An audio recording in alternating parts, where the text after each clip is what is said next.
Clive, I was just about to send for you. I'd like you to take something to Sir Wade up in Eastpool. Seeds for planting.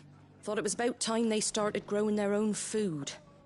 I'll keep providing them with whatever they need in the meantime, of course. But if Eastpool's going to survive, it's got to be able to fend for itself. As have those poor bearers. They've lived their whole lives in servitude, but now they're their own masters. Small wonder they ain't got the foggiest how to provide for themselves. So it's up to us to teach them. And if you're wondering why you, well, the Wagoneers taking supplies up that way have been coming back with more and more reports of Akashic around the village of late. Sir Wade's putting a brave face on it, but I think even he's starting to worry. And if he's likely to share those concerns with anyone, it's you.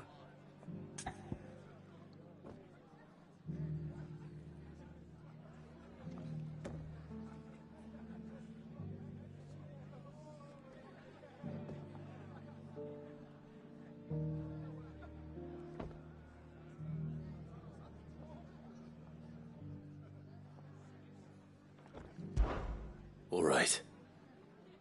Thanks. Wouldn't ask if I didn't have to. There. That should be enough to keep them in Gysahl Greens for a few years at least. Gysahl Greens. Not the most mouth-watering crop, I'll admit. But they're hardy, they grow fast, and they fill a hole. Better that than something that'll wither away at first frost. And chocobos love 'em too, which is no small thing. When I say all of us need to pull together to get Eastpool back on its feet, I mean all of us. They ain't exactly succulent, but cook 'em right and they're just about bearable. I'll take your word for it. Anyway, Sir Wade'll know what to do with them. And if he don't, well, I'll go up there and show him myself. I'm sure you will.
Ah, Lord Rossfield. What brings you to Eastpool? A delivery from Martha.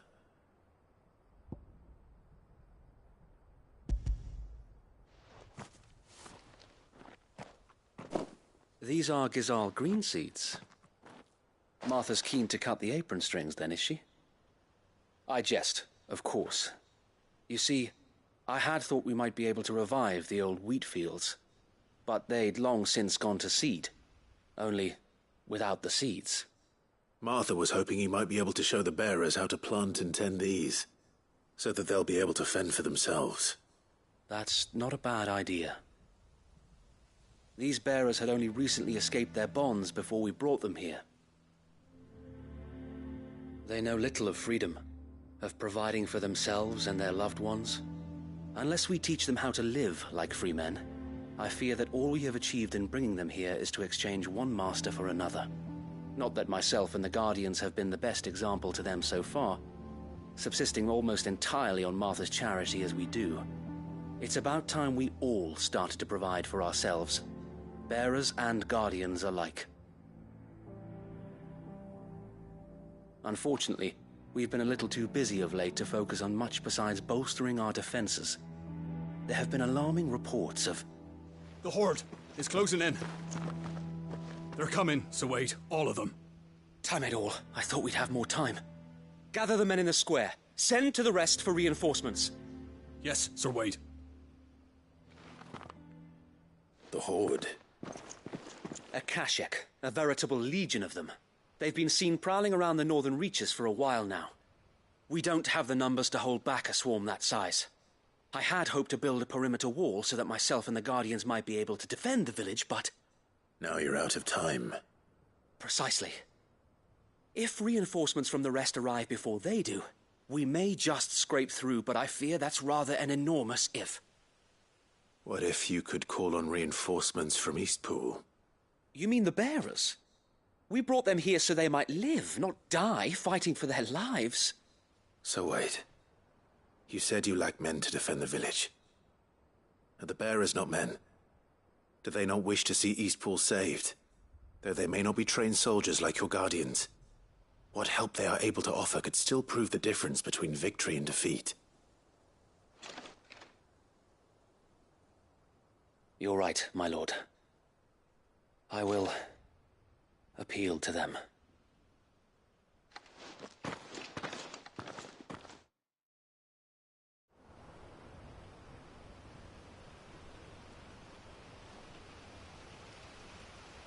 My friends, I humbly beg your aid. We Guardians are few and our enemies many. But I swear we can defeat them with you at our side.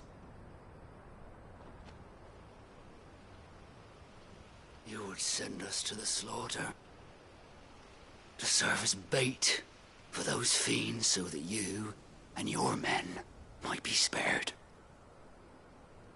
And to think we trusted you. Say what you will, a home is not worth dying for. But it is worth fighting for. Sir Wade fights to give you lot a chance. Just like I do. Just like Sid does. We all wanted to give you a home where you could be free. And you got one, didn't you? This place, Eastpool. This is your village. Your home. And if you don't fight to protect what's yours, you'll lose it. You know I'm right. This world wants to take everything from you. Everything.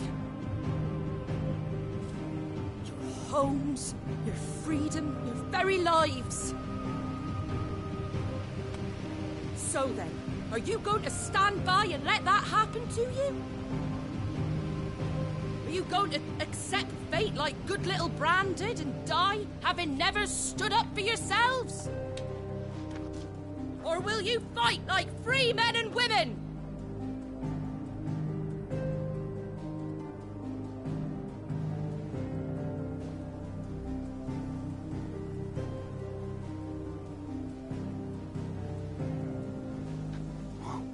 What are you doing? All right. Give me a sword. I never dreamt I'd have a home of my own. And now that I have, I don't want to lose it. I will protect what's mine, or die trying. We all will. Free men and women, fighting together.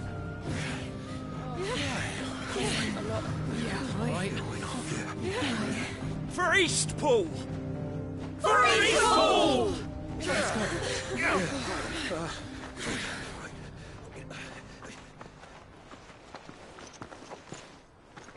Thank you, Martha. Don't mention it. Just promise me one thing. But you'll show them how freeborn fight. Gladly.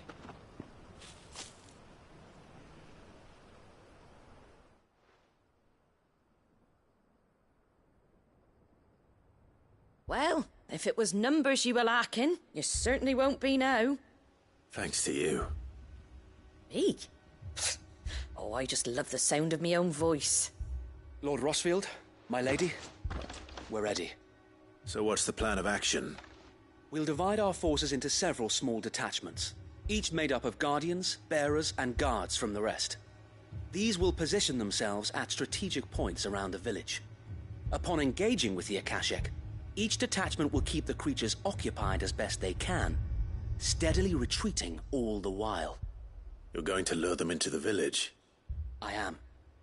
We will have neither the time nor the resources to treat the wounded, so injuries must be avoided at all costs. Instead, we will focus purely on defense at first. By coordinating our withdrawal through the use of messengers drawn from among the bearers, we will aim to have the swarm converge at a point of our choosing. With luck, that point will be the village square, the perfect place for our most able warriors to surround them and fall upon them, and for you and I to finish them off. A sound plan, but one that'll require a leader with a cool head and strong nerves to coordinate the retreat. I'd say you have both in abundance, Sir Wade, but you'll be needed. Please, leave the last of the fighting to me. Ha! And let you have all the glory. Sir Wade! They're here! Then you know what you must do. We work together, everyone playing their part, each shielding the other that no man might fall, that Eastpool might live on. For Rosaria! For Rosaria! We've no time to argue, my lord. I'll do as you ask. And I will do as you ask. Suppose we'd better do our bit too then, eh? Right you are, Martha.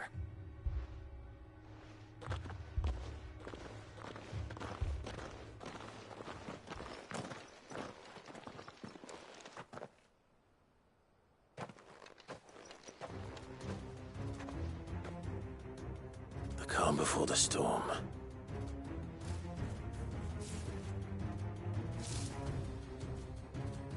And here it comes. I will not let this village fall.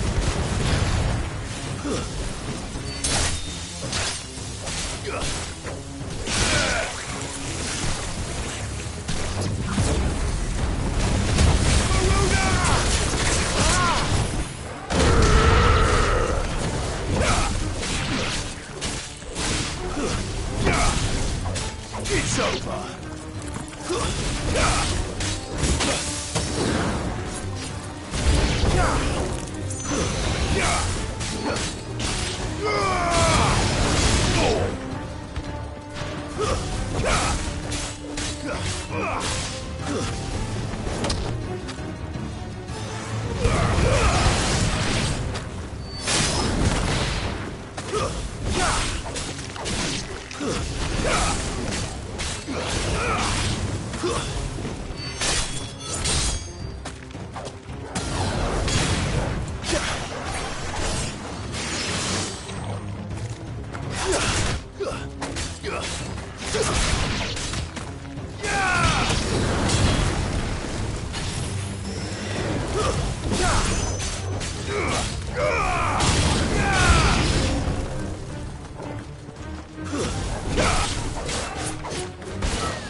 Looks like that's the last of them. Lord Rosfield! Change of plan! What is it? Owl from the rest. An Akashic Curl's been sighted on Rhiannon's Ride and is headed in their direction. Well, the better half of her guard is here.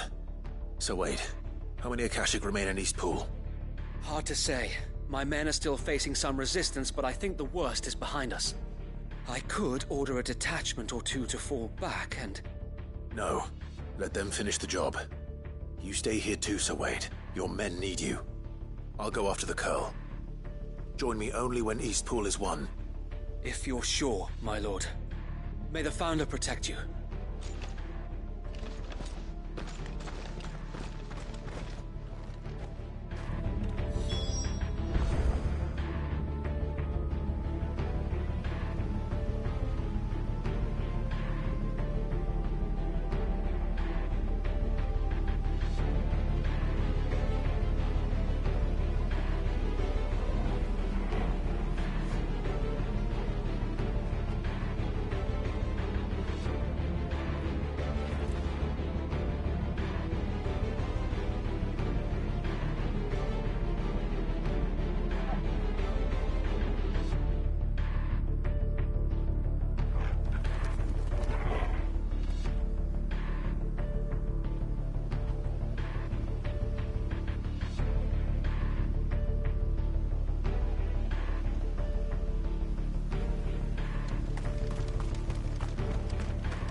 Come to tell me an Akashic Curl's heading towards the rest?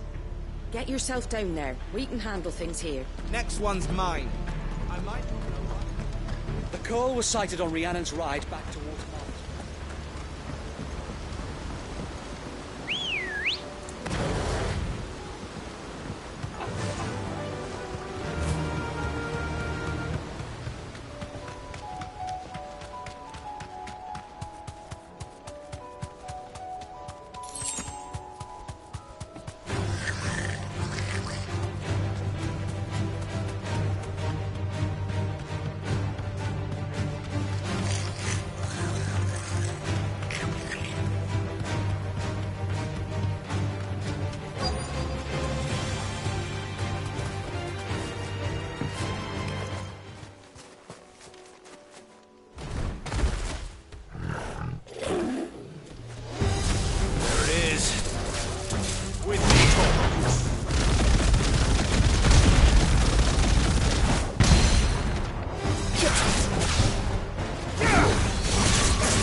All right. Back to Eastpool.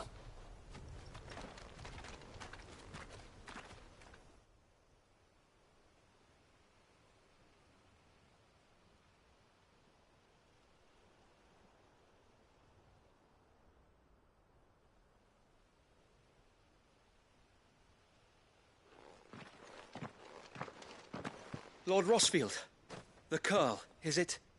It's dead. Thank the Founder for that. And for you, my lord.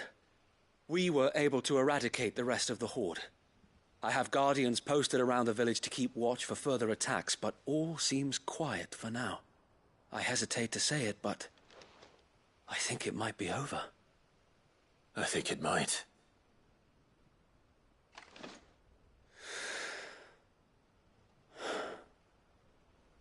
We did it. We saved Eastpool. Thank you, my friends. Thank you. No, Sir Wade. It's us who should be thanking you. You brought us together. Showed us what it means to fight for what you hold dear. We never had nothing to call our own before. We didn't know what it meant to protect it, but now we do. We really do. Forgive us, Sir Wade. You and your people saved us, and still we doubted you. But there's no doubt in my mind anymore. We're free men now, so we have to start acting like it. We have to fight to protect what's ours, to protect Eastpool. And we shall. We all shall. Together. This is our home. And if anyone or anything tries to take it away, they'll have us to answer to. Come on then. Let's get to work. This village isn't gonna rebuild itself.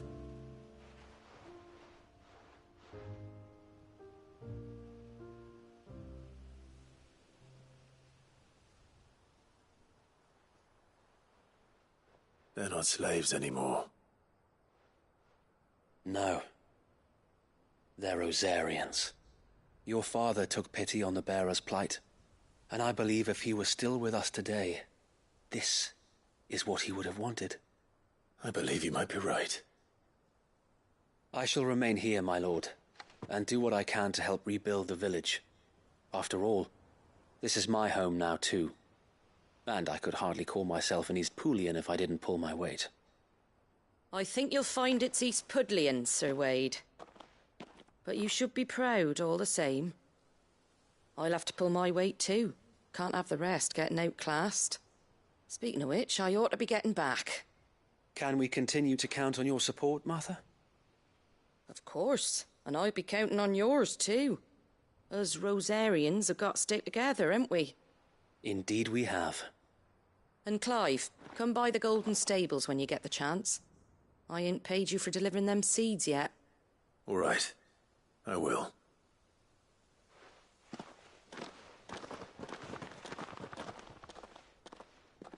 Lord Rossfield, do you remember our very first mission together? Clearing the goblins from the Stillwind marshes? How could I forget?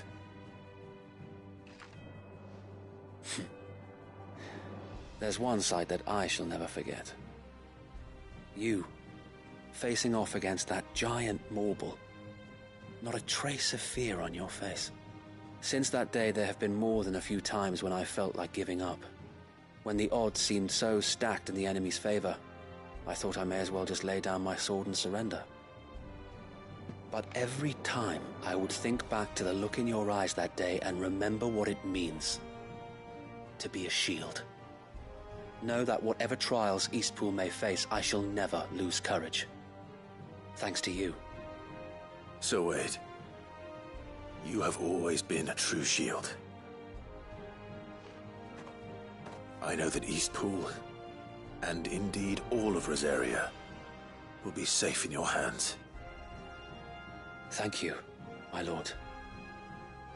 I know the rest of the world will be safe in yours. I'll do my best.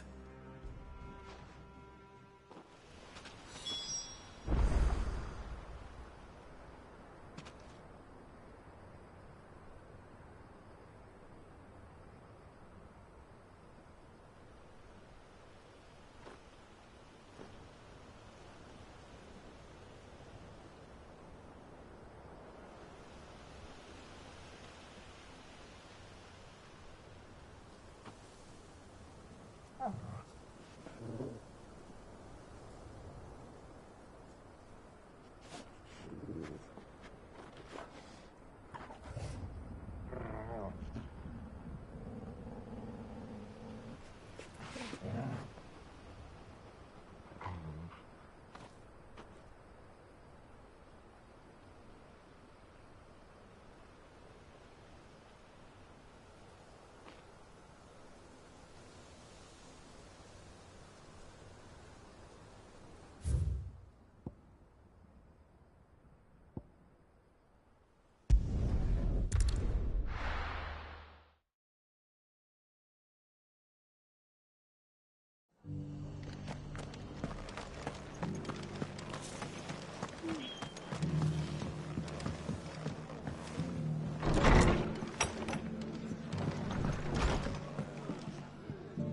hero returns.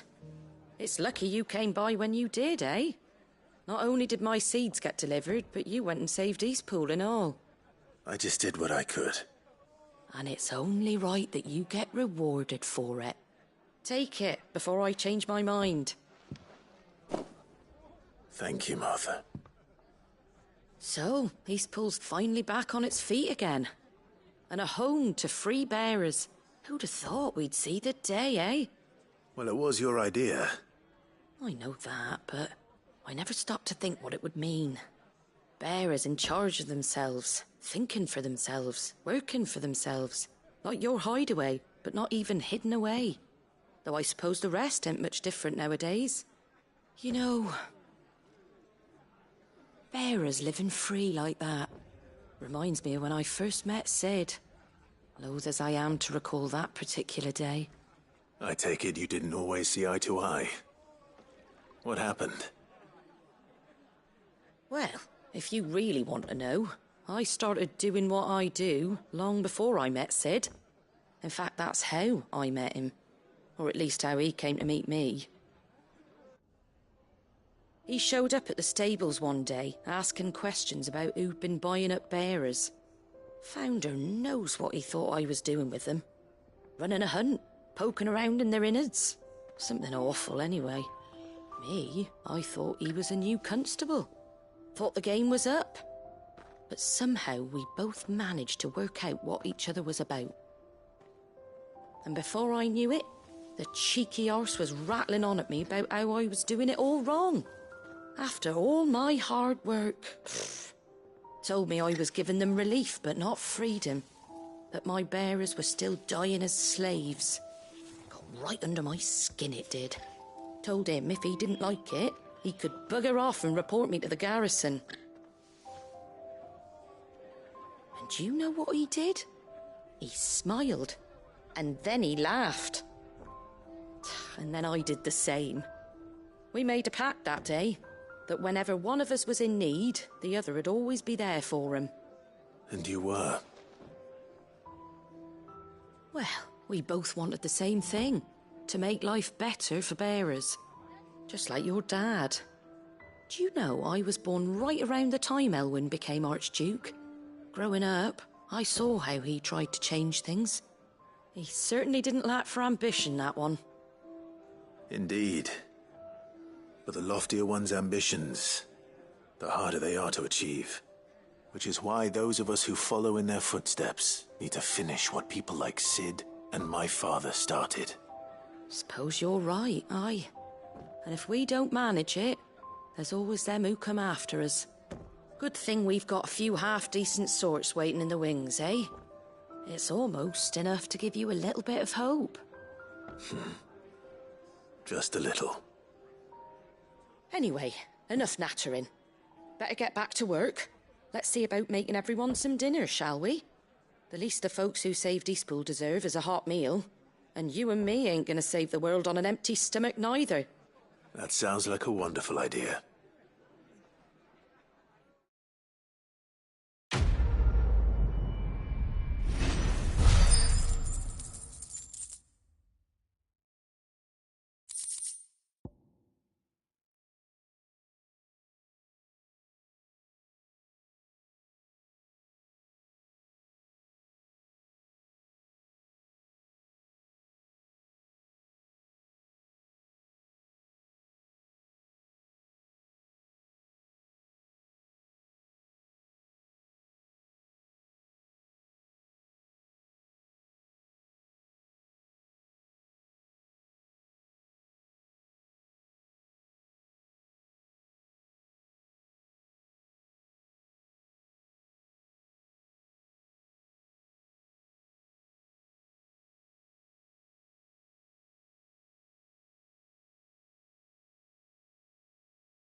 There were ghosts at the gates not days ago.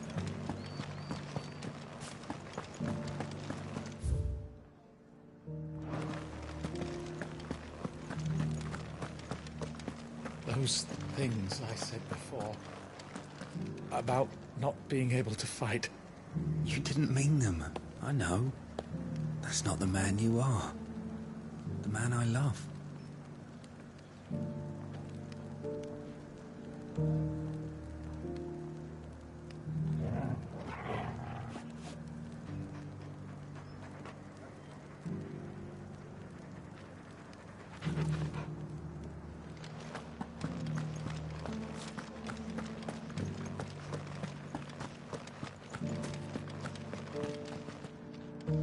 Oh, Clive.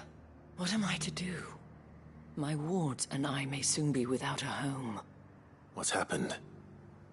The High Cardinal has descended from his lofty throne and taken up residence here in Northreach. The High Cardinal? Leader of the Council of Elders, second only to his Radiance at the head of the Imperial government. Not that any of those things still exist. Now he goes by his noble title, the Duke of Oriflamme. And what does he want with Northreach? He wants to transform it into a military stronghold, a foundation upon which to build a new Sambrec. He's already secured the support of the various army remnants, with promises that they shall be afforded the respect they deserve in his empire. One built on the confiscated property of the people. He would rob the populace to pay for it. Believe me, I have used every means of persuasion to discourage him from this folly. But for whatever reason, he will not listen to me. What does Captain Philippe make of this? When the town was under attack, it was him the soldiers rallied around. Couldn't he use that influence again? How? By speaking out against one of the most powerful men in Sambrec. A man whose stated aim is to revive the empire Philippe's comrades swore to serve, and to improve the soldiers' lot within it. The captain can offer them a regular supply of gruel, and an occasional trip to the Vale to help them forget the terrors they face each day. The Duke offers them a vision of strength and safety. No.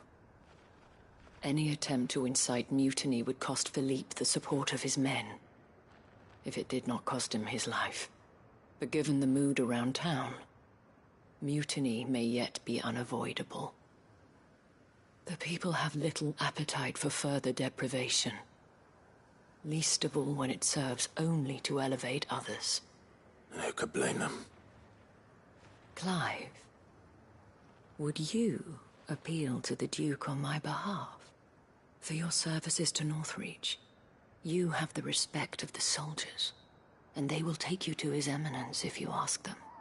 And unlike Philippe, no bonds of loyalty prevent you from speaking your mind to the man. Well, will you try? You could hardly fare any worse than I did.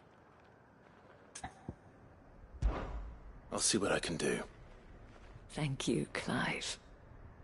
Tell me then, where will I find this Duke of Oriflamme? In the garrison? Overseeing the troops, yes. All right. Wish me luck.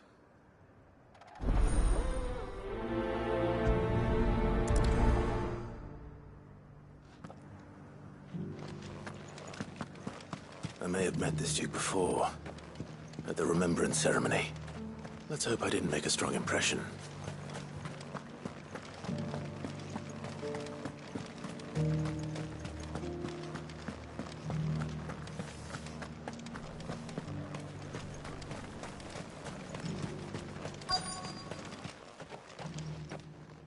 Hawks.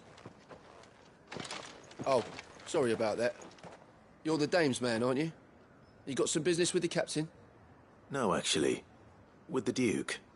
I was hoping I might be able to speak with him. We're under orders not to let any civilians pass. But you should be all right. His Eminence has heard all about you and your heroics. Wait here. I'll go and ask.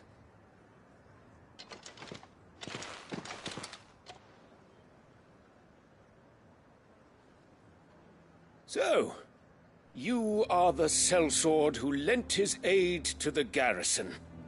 The Empire owes you a debt, and I shall see it repaid. But tell me, is it wealth that you seek, or favor? Neither, Your Eminence. I thought only to inquire about your plan to turn Northreach into a stronghold. Ah, I see.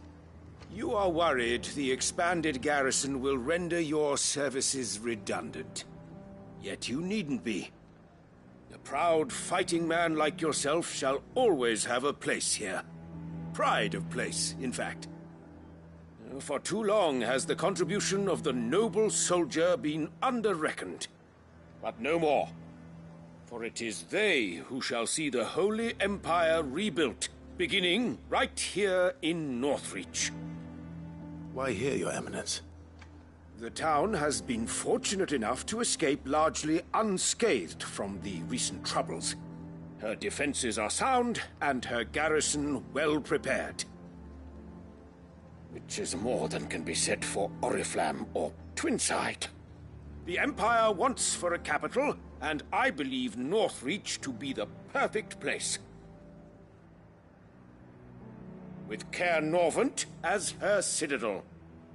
Once we have seen to the refortification of both the town and the castle, we need only build a wall around both to create a city that would be the envy of the twins.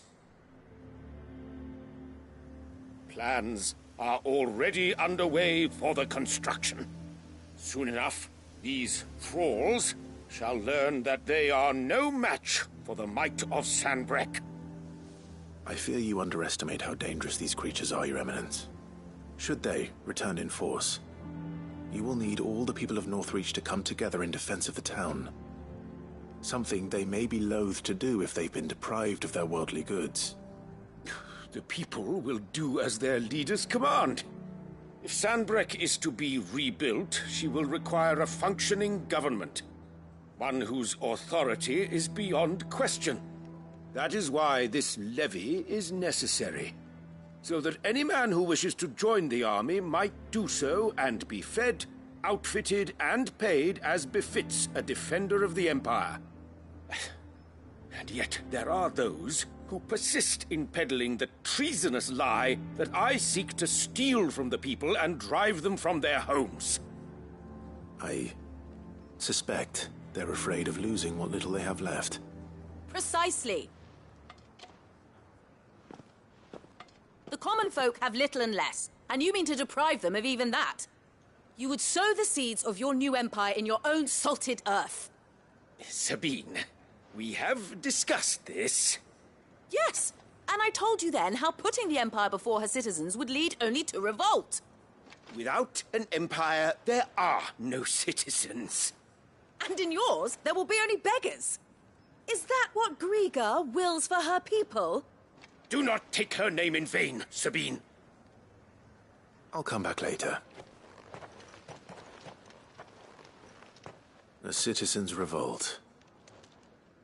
I wonder what the people really think of the Duke's plan. It wouldn't hurt to ask them, I suppose. Let's begin with those on the other side of the wall. Sabine. As long as you remain... You're embarrassing yourself!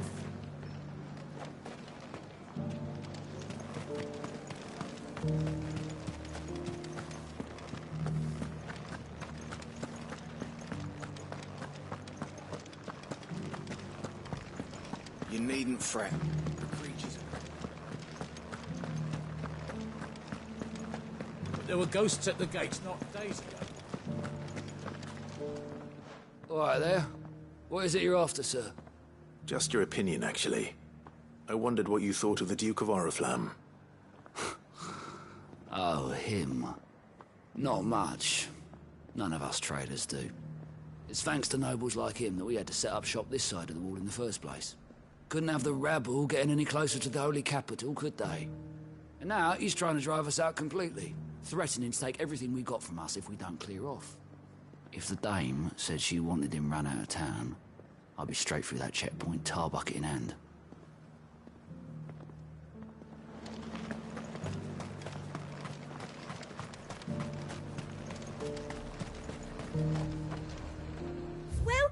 welcome.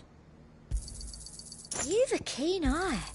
An excellent choice. I've been hearing a lot of talk about a certain duke. Nothing good, I'll wager.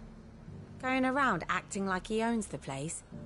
And with hardly a word to the dame. This is her town, not his.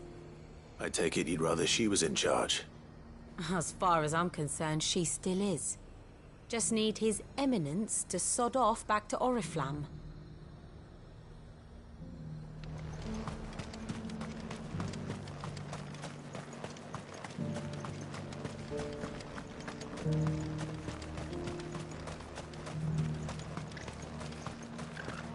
I heard the dame got an icon to rid the man over. A question, if you don't mind. What do you think of the Duke of Oriflamme? Don't get me started. You build a life for yourself somewhere, earning for some noble to turn up and tell you you've got to hand it all over to him. If he thinks his name and his chains give him the right to empty our purses, he's in for a rude awakening. We'll do whatever it takes to keep what's ours. Whatever it takes. Well, the people seem united enough. What about the soldiers?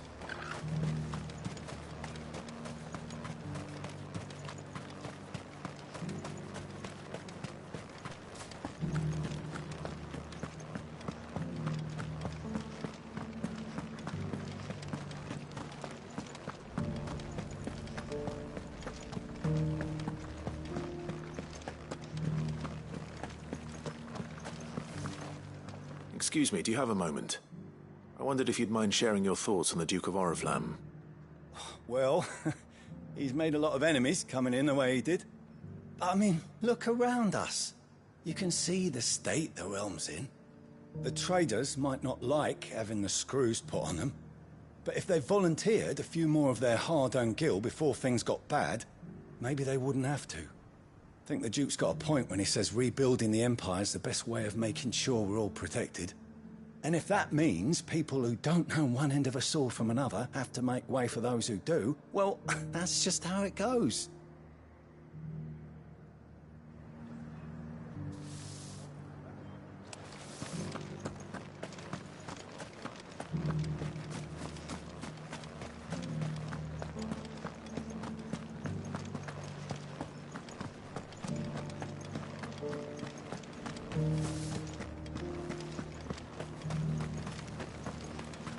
As long as you remain...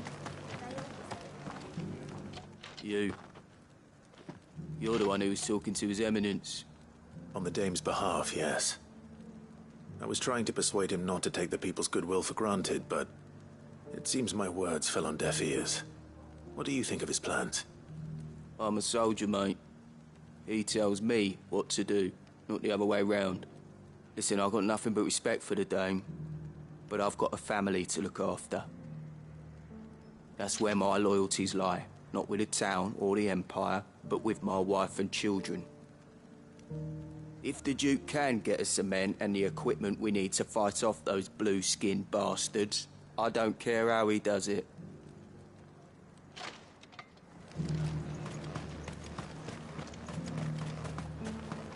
Sabine, you are embarrassing me.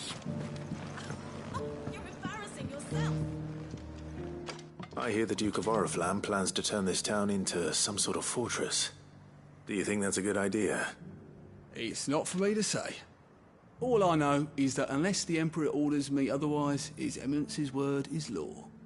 Look, no one likes all these taxes and tariffs, but empires don't come for free. Once Sanbreque is back on her feet, we'll all reap the benefits.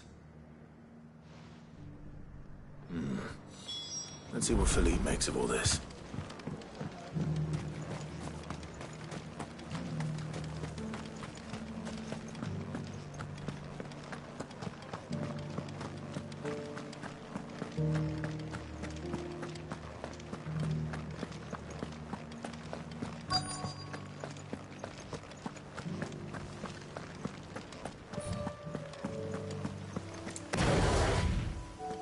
Captain, do you have a moment? For you? Certainly. Clive, wasn't it? Thank you for last time. How can I help you? I wanted to ask you about the Duke of Oriflamme. Do you intend to go along with his plan? But to tell you the truth, I'm in two minds. It's my sworn duty as a captain of the Imperial Army to obey his orders. But I can't say I agree with him. Philippe, I remember you saying that you became a soldier to protect the people you loved. The Dame included. That's right, I did. Well, she doesn't agree with the Duke's orders either. She thinks they could tear Northreach apart.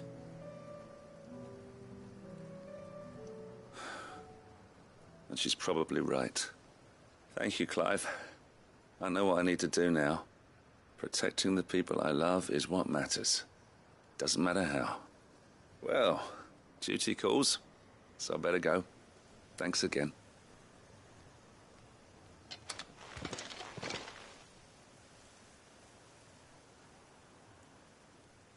It seems Philippe wants to do the right thing at least. I expect Isabel will be pleased to hear that, if nothing else.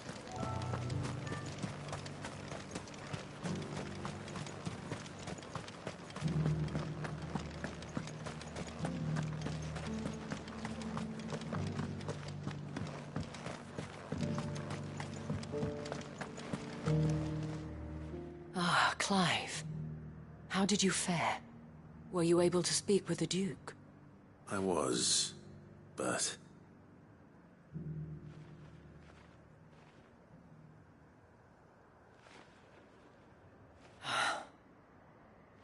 So Northreach is to be a fortress after all. Well, it will certainly help to hold back the thralls. There's no denying that. Though I doubt it will come as much consolation to the townspeople whose worldly goods are confiscated to pay for it. They deserve to be heard, Clive. To have a say in this new empire the Duke means to build. Sadly, His Eminence values their obedience more than their opinions, and hopes to reassert the authority of the state. I fear he sees the people as mere pawns on his chessboard to be sacrificed for the greater good. Needless to say, they themselves are of a different opinion, and would rather their destinies were in your hands. The soldiers, meanwhile, are content to follow their orders. And not just because of the Duke's rank, but because of his vision. I thought as much. Had I sworn to protect Sanbreque, I dare say I too would want nothing more than to see it rise from the ashes. Thank you for trying. But the battle is lost. I don't know about that. What happened to your uniform? I handed it in, along with my resignation. Told the lads I wished them well, but that I owe it to those I love to call it a day. But why? Because I realized what really matters to me. Not following some nobleman's orders for the sake of it, but protecting what I care about. Protecting Northreach. I honestly don't know when those monsters will return, but I'm certain they're not finished with us yet. And when they do come back, we need to be ready for them. We need to stand together, all of us. And with you to lead us, milady, I reckon we can do it. It was you who finally convinced me, Clive. There's no point following orders if they go against everything you believe. Indeed. All of us, standing together. That has always been Northreach's best hope, and one which still lies within our grasp. We have only to turn our attentions to the true enemy. Thank you, Philippe, for showing me what I must do. Anything for you, milady. Speaking of standing together, would you mind if I borrowed a few of the lads from the Vale to help keep watch around the town? I fear His Eminence has loftier tasks in mind for the guard. Not at all.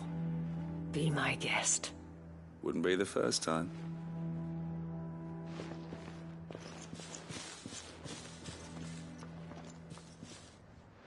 There may be hope for Northreach yet. Especially with men like you and Philippe to champion our cause. I, for my part, shall continue to work upon the Duke, in the stubborn belief that I might still tempt him into joining hands. But I suspect I shall have to call upon your aid again. Until then, Clive. Until then?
What's happened?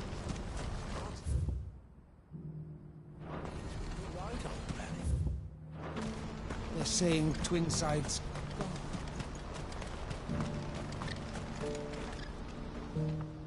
Clive. You'll be pleased to know that the negotiations are progressing well. That is good news. Yes. Our comrade in Randala has just sent word that the contract should be signed very soon. But I still have much and more to prepare. It's a huge undertaking moving this many bearers at once. You couldn't do me a quick favor, could you?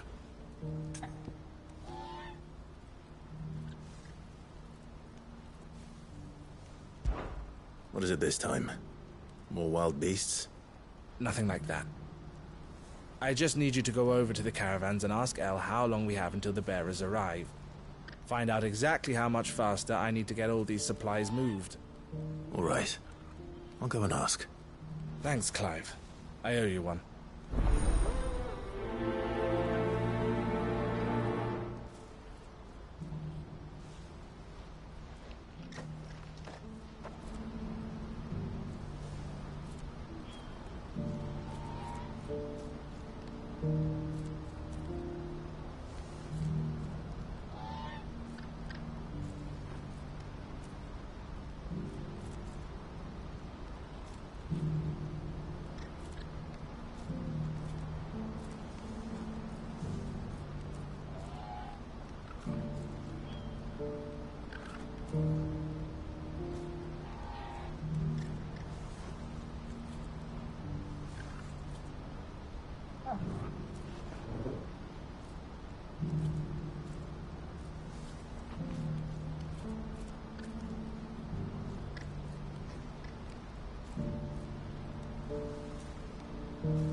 Don't blame yourself, El.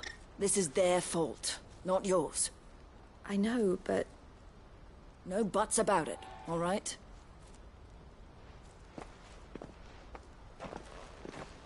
Is something wrong? Vonnie came to give me a message from our intermediary. The talks with the Republican army have fallen through. They've reached an agreement with the Silver Peak Consortium instead. Though prices have fallen of late, we deliberately offered above the going rate to try and deter other bidders. But the Consortium offered double what we did, and the army jumped at the chance. And you had no opportunity to make a counteroffer? None at all. And we were so close. El? What's happened? I saw Vonnie leaving. She didn't look happy. And with good reason.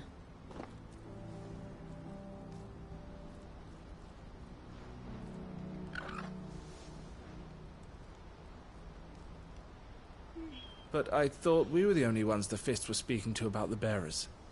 How did the Consortium even find out about this? It's not so surprising. They have ears all over the Republic. This isn't over. The Consortium will have to sell these bearers eventually, and at the price they paid, buyers will be few and far between. I'm going to Randalar myself. Alone? You sure that's wise? Are you offering to be my bodyguard? How kind. Meet me at the checkpoint near the capital gates. I'll send an owl ahead and request a meeting. You go to Cashlock, Theo, and get everything ready. We've waited far too long as it is. Even if I fail to free these bearers, there will be others. Someone needs to prepare the place and keep any prowling beasts at bay. Oh, and that's me, is it? Well, it looks like I'm following orders till she gets back from meeting the Silver Peak Consortium, who've been doing their best to undermine our scheme. She'll never join them after this, surely. No, she said it herself. She still has plans for Cashlock, even if this one falls through. She means to stay with us, then. I can't say I'm not happy to hear it, but... is this what she really wants? You have to trust her. You're right. It's what she wants now. And if Elle's off fighting for the cause, I should do my part too. So I bid you farewell and safe travels, my friend. I'll gather my men and leave for Cashlock. We'll make sure the place is well stocked and defended. You go to Randalar and see if you can stop my sister biting the Consortium's heads off. If she won't consider her prospects, someone has to. I'll do my best.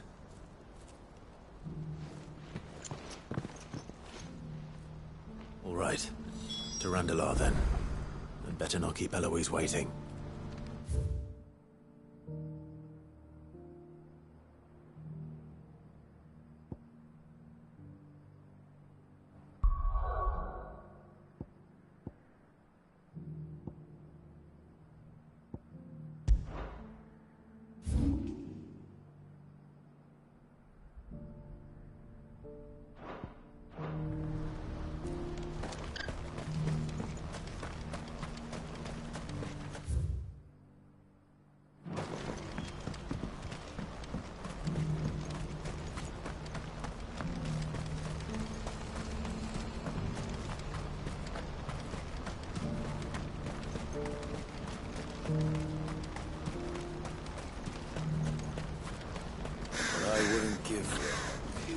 Looks like this is the end of the road.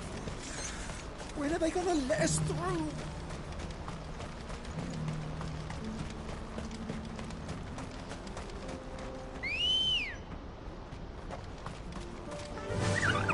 Fly, Ambrosia.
It's over.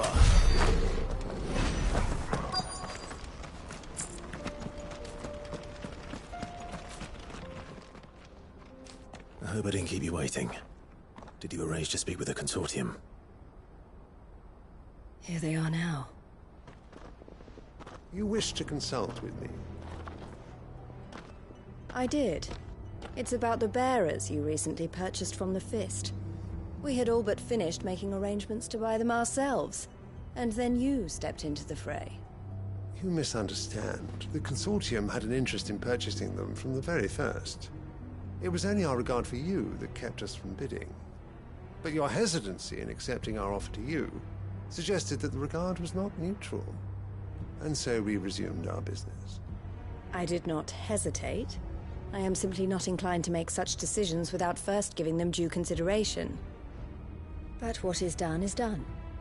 Come then. How much do you want for them? Alas, you are too late yet again.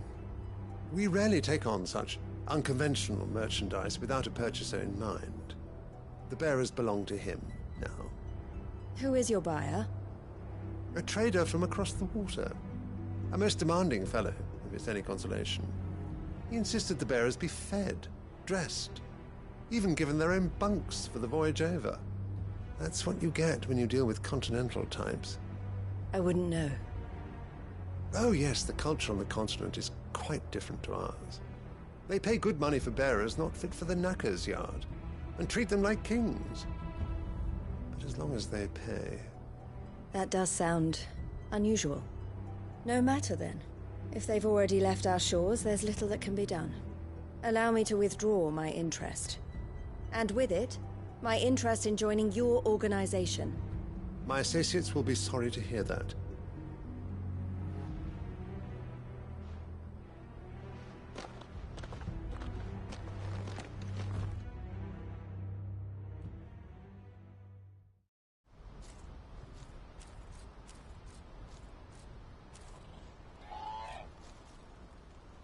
I'm sorry you weren't able to save them.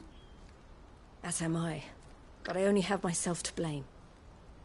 He was right, you see. The Silver Peak Consortium did intend to buy those bearers before I did.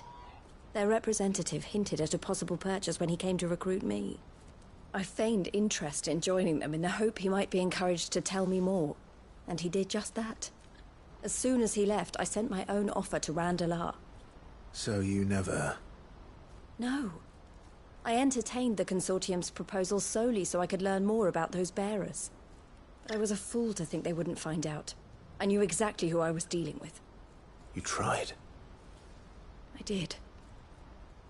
And if what he said was true, the bearers are to be well treated. Which is something, at least. But they deserved more. I wanted so badly to see them freed. Eloise! Eloise! Word from Cashlock. The village is under attack. A pack of beasts have come down from the mountains, and there's a dragon at its head. Theo and the others are trying to hold them off as best they can, but the odds are against them. They need help, and fast. Theo! I'll go on ahead. Thank you, Clive. I'll gather some men and join you there. Just... make sure he's safe.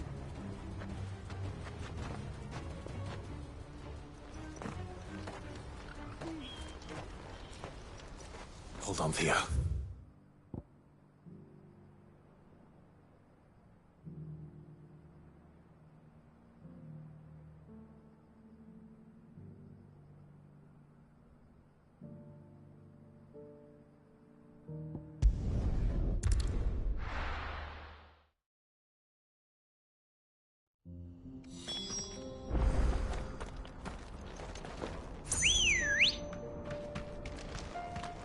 Ready, go?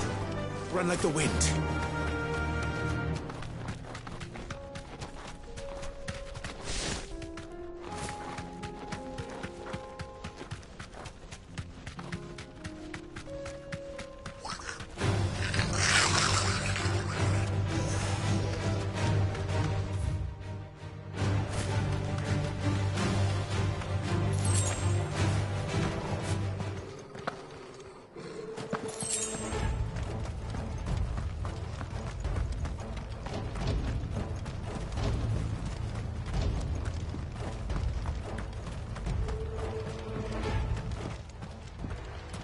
Where's Theodore?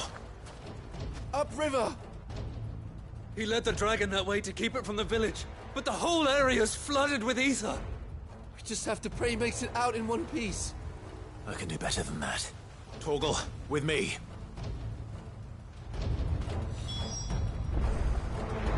Theodore led the dragon upriver. There's an ether flood up ahead. I know Theo's a bearer, but even he can't stay in there forever.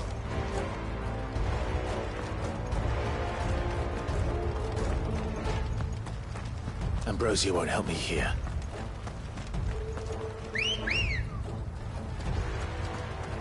Come on. Faster!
more time. I need to find Theodore before that dragon does.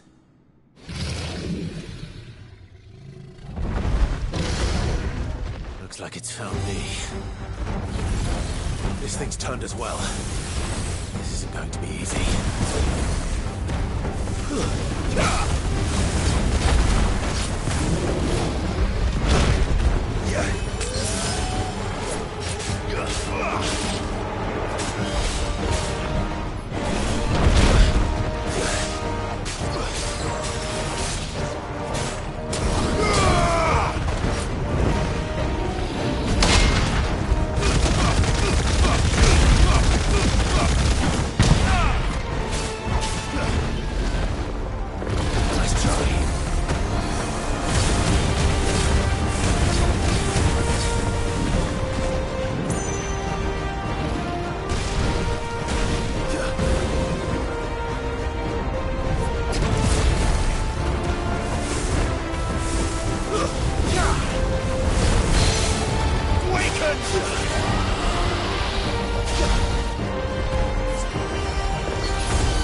Clive? Theodore, you had me worried for...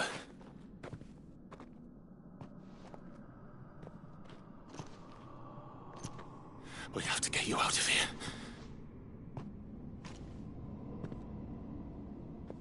I think it might be a little too late for that. Bearer or no, there's only so much ether a man can take, and that Drake just wouldn't let me leave.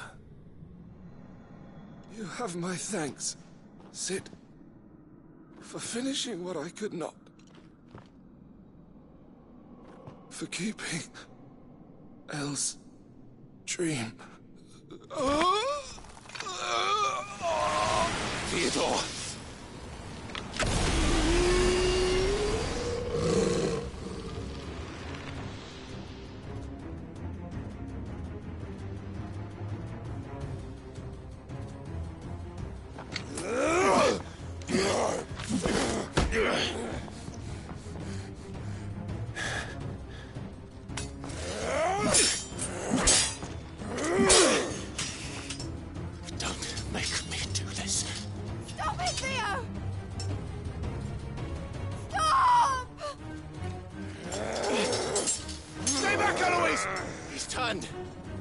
So will you!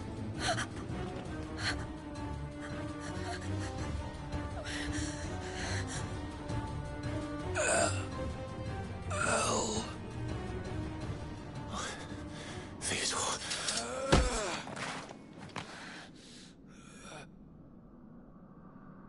Take care of my sister. Theodore. Wait. Goodbye, Elle.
Thank you, Clive. I think I'll be all right now. That was true bravery he showed. Leading the dragon away from the village like that. His first instinct was always to protect people. To put others' well-being before his own. And now he's gone. Because I sent him to that place, against his will. It wasn't against his will. He was ready to do whatever it took to show you he could stand on his own. So that you would finally be free to live your own life. To live my own life? He never could come to terms with the choice I made. What exactly happened? You once told me Theo was the first bearer you ever helped.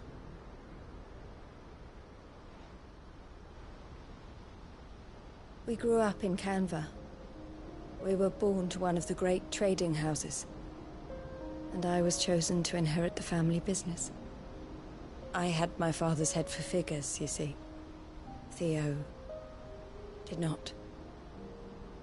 While I studied the art of commerce, he played at soldiers instead. A late bloomer, in more ways than one. For unlike most bearers, it wasn't until his 15th summer that his powers awakened. My parents tried to drive him out of the house and into the care of the constables. But before they could, I took him into mine. Theo told me something else. He clearly admired your devotion to the cause of freeing others like him from slavery. But he said you deserved a better life than this. He wanted to free you from what he called your bonds, just as you freed him from his. I would be lying if I said I had not wondered from time to time how much easier my life might have been if I had allowed Theo to be taken and devoted myself to the family business instead.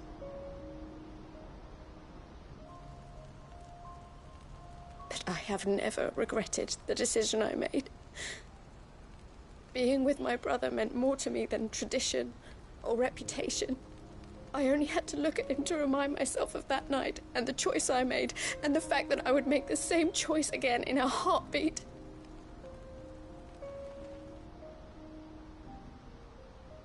He was never a burden. How could he even think that?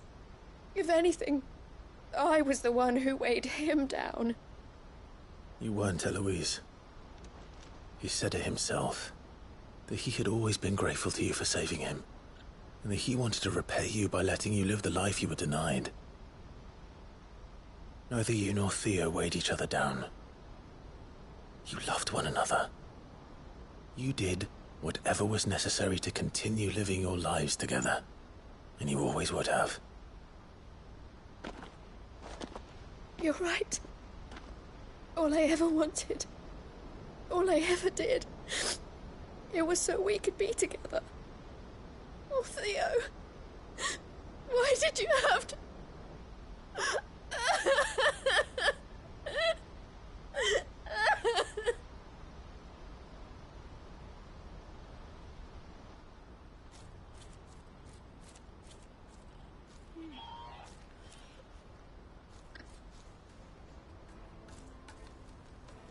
I know Theo wanted me to move on, but I'm staying here at the Crimson Caravans to continue our work. We can make a difference here. We can help people, save them. I need nothing more from life than that. So I'll carry on doing what we do, ensuring that goods, people, bearers get where they need to be, bringing smiles to people's faces just like we always have, and to Theo's. Wherever he is. This is the life I have chosen. The life I will always choose. I've made a choice of my own. To continue helping you however I can. Whenever you need it. Thank you, Clive. Let's go on together then. For Theodore.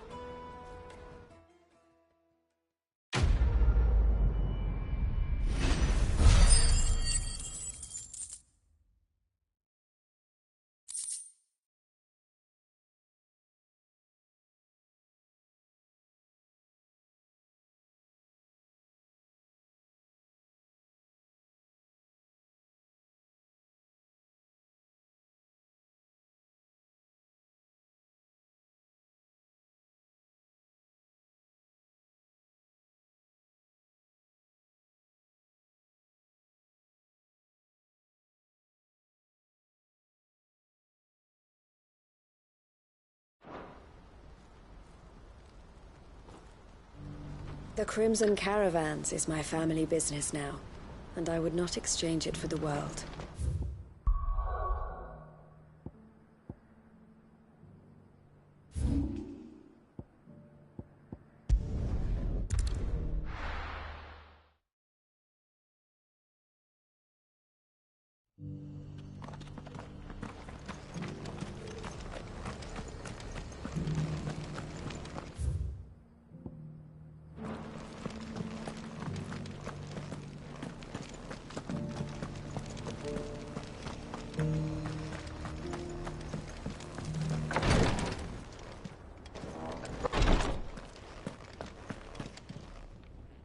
Lord Rosfield, is there aught the Undying might assist you with this day? Perhaps. My brother said that your order was helping him with his quest to uncover Ultima's origins. Have you learned anything of note since last we spoke? Little and less, I regret to report. I see. Be assured, however, that we will not rest until the truth is known. Even now, our archaeologians scour ruins in every corner of the realm for traces of Ultima's touch. Fallen ruins, I take it. Dating back as far as Phoenix Gate. Indeed. Ultima's thralls are oft sighted among the remnants of the fallen civilization, as if protecting the secrets concealed within. Secrets we'd see unearthed. Should our methods be of interest, my lord, mayhap it would please you to observe some of our number at work. Would that be possible? Of course. A survey is being conducted not far from here. Perchance you are familiar with Kretov, a small hamlet built around a fallen airship. I was due to visit my colleagues there to collect their preliminary findings, but if you would consent to do so in my stead, I'm sure that they would be honored to relate any discoveries they have made to you directly.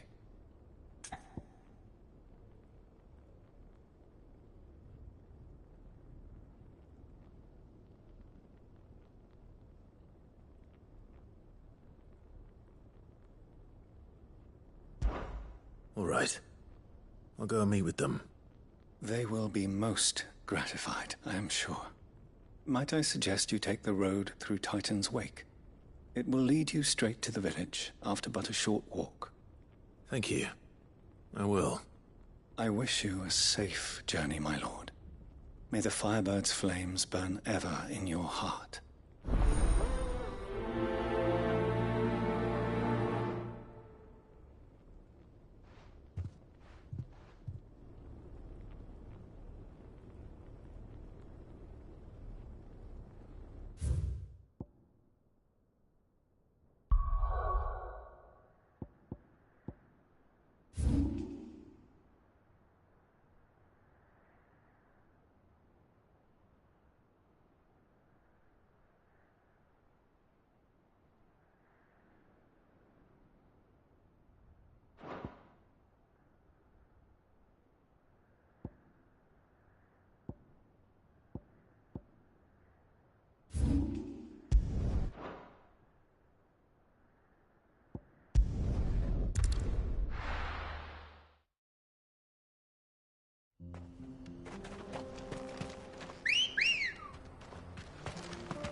Ready, go?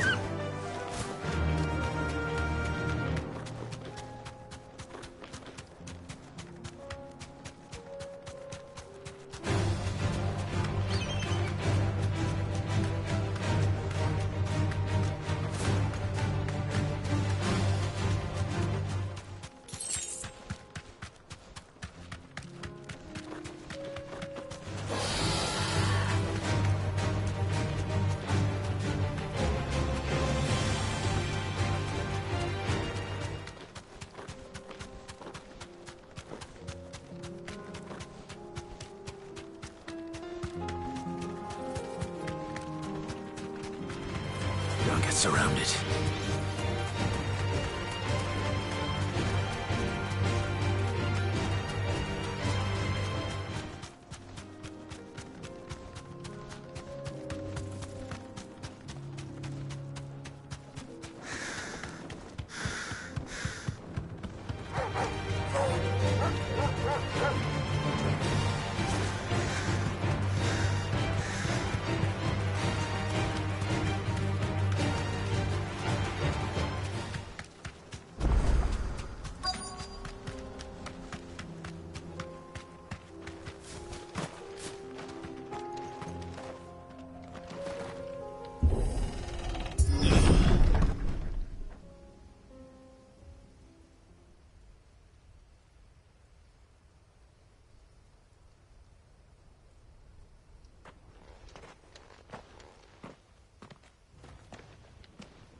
Oh no.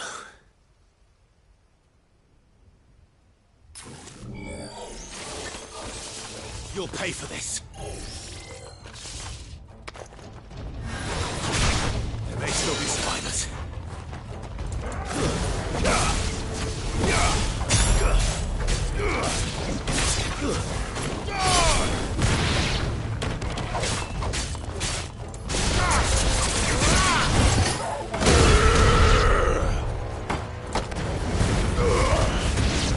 Ugh!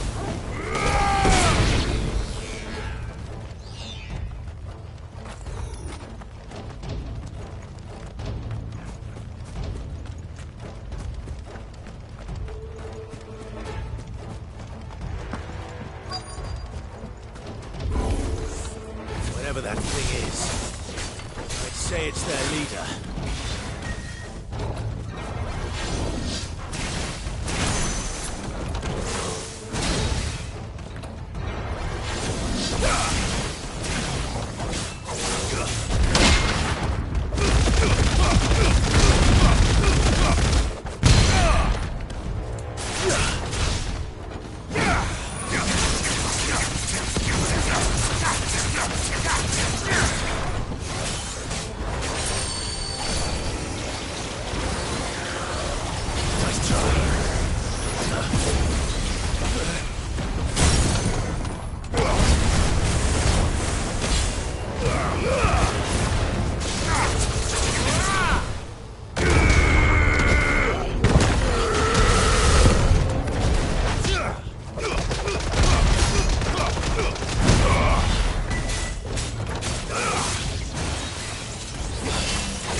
Should have stayed in the past.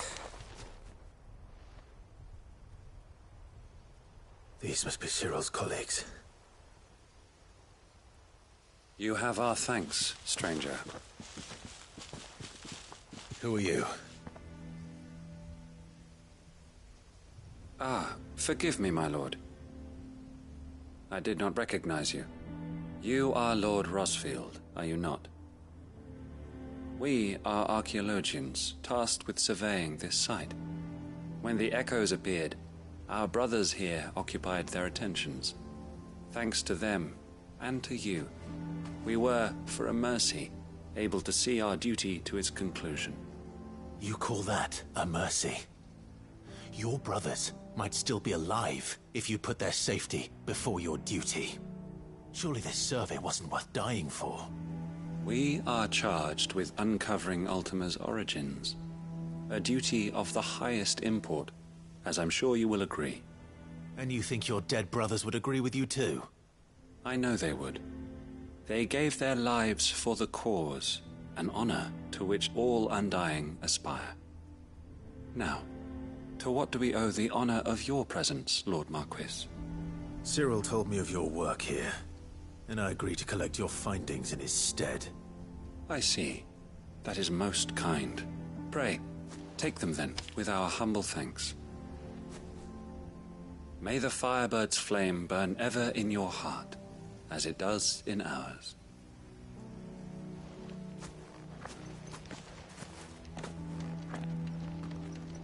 It's one thing to lay down your life for another, but for a survey... I suppose I'd better get this back to Cyril.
Ah, you are returned, my lord. I collected your colleagues' preliminary findings. Here, take them.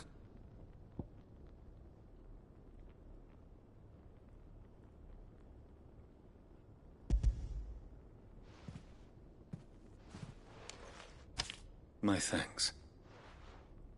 I shall study them, and inform you forthwith if I discover aught that might aid you in your fight against Ultima. Cyril, your survey party suffered several losses in Kretov. Losses which could have been avoided, had the others not chosen to complete their work, instead of saving their friends. Were these your orders? No. This was their choice. Every Undying devotes his life to the service of the Phoenix.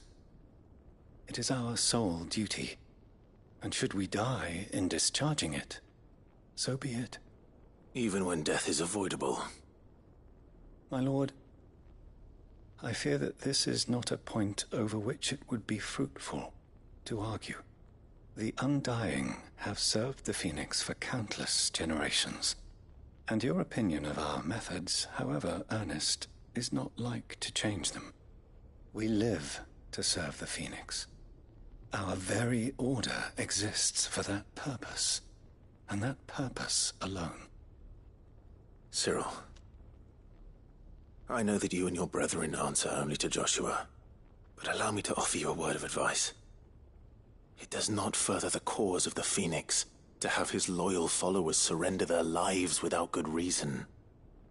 Provide your survey parties with an escort, that they might live to do their duty for years to come. Think not only of how you can serve the Phoenix, but how Joshua would want you to serve him. Please. For all our sakes. I thank you for your advice, my lord. If you will permit me to respond, our faith in his grace, Joshua Rossfield, is absolute. And we of the Undying will do what we believe is right to fulfill our duty unto him. As first shield to the Phoenix, I am sure you understand what it means to do one's duty. I do. Then we are of the same mind. And it is my hope that we may continue to do our duty together.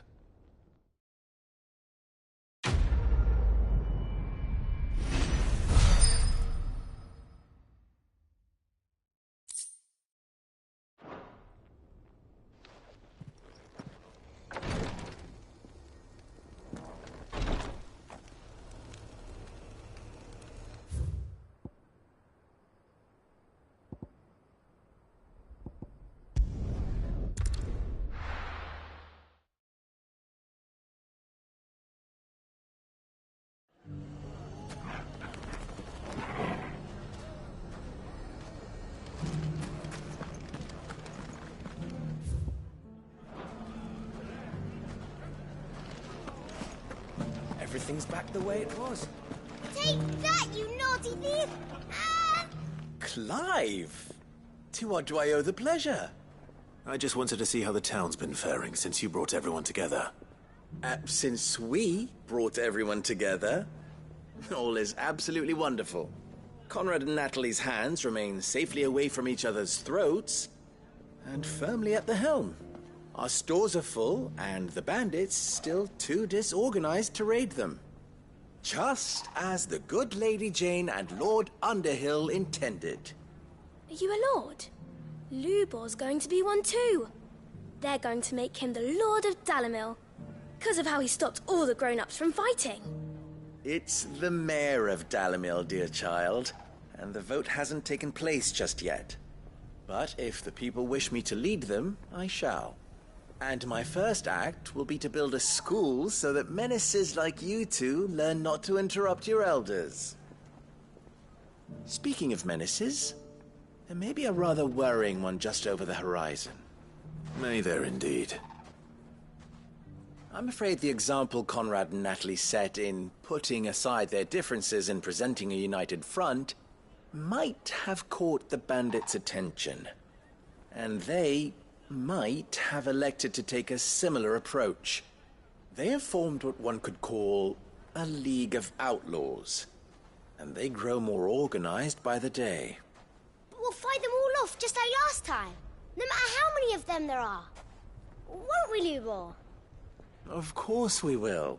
If we continue to work together, we can overcome any challenge we choose to face. The longer we avoid facing this one, the more difficult it will be, until the only way to overcome it might be to run for the hills. Our best hope is to nip these efforts at organization in the bud, by finding those ne'er-do-wells who have yet to join the cause, and ensuring that they never do. Perhaps a certain Lord Underhill might be willing to lend us his aid once more?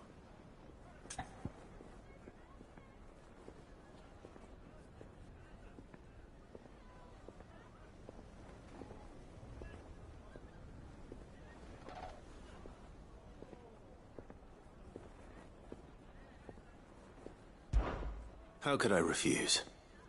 Thank you, my lord. Victor will fill you in on the particulars. I have him stationed by the Desert Gate, receiving and collating reports from my scouts.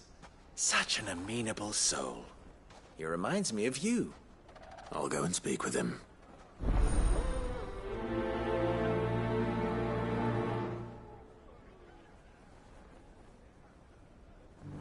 What's the difference between a lord and a mayor? That's easy. One of them swings a sword, the other forges them. A League of Outlaws. Sounds like we have some competition.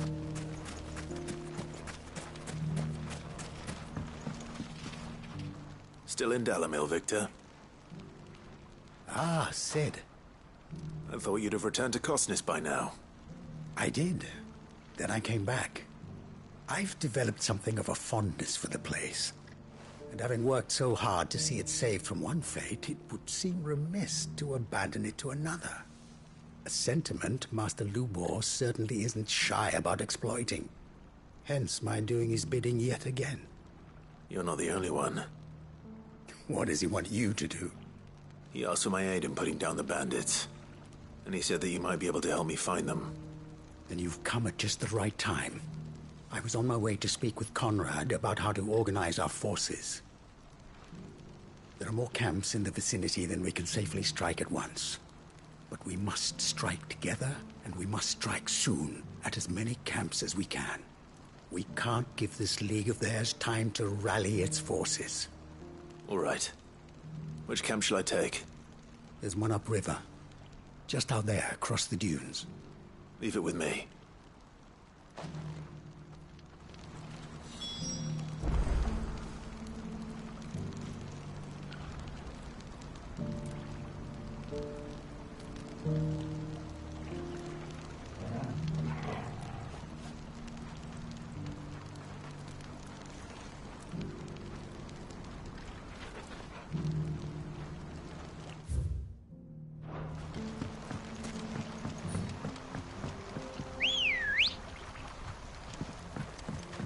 Let's go. Faster! Those ne'er-do-wells want us back.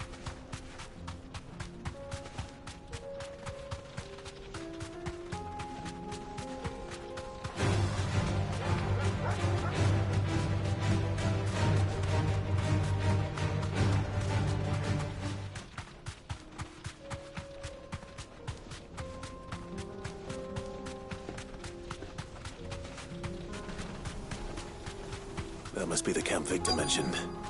Come on then, Toggle. That's him! The one who killed Locke and Fingers! Take his head off! Muhammad!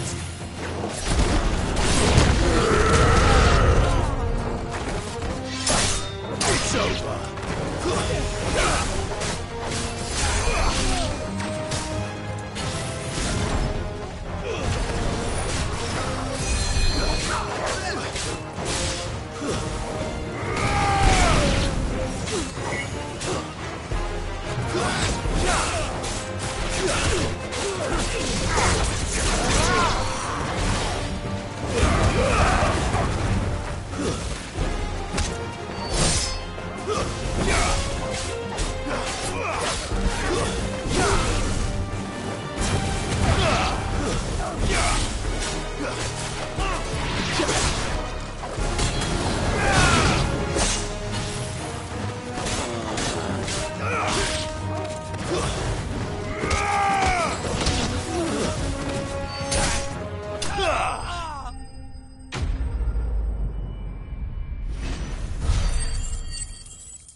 I'd better let Victor know.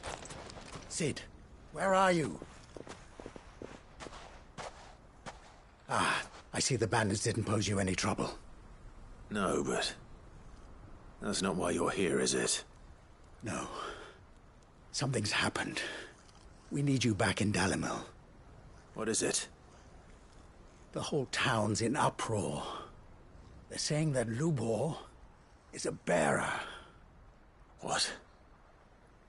Seems that one of our parties wasn't as thorough as they should have been. They let one of the bandits escape, and his escape route took him right through Dalimil. Some of the children spotted him, and he was about to silence them.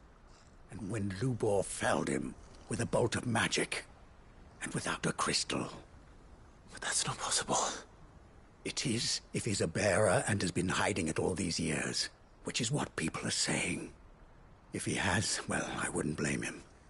No man is branded by choice. Still, all those people see is a man who's lied to them all his life. One who was made a leader of himself when the world believed he should have been a slave. Fuck. I don't know where we go from here, but I know one thing. Lubor needs all the friends he can get right now. You're right.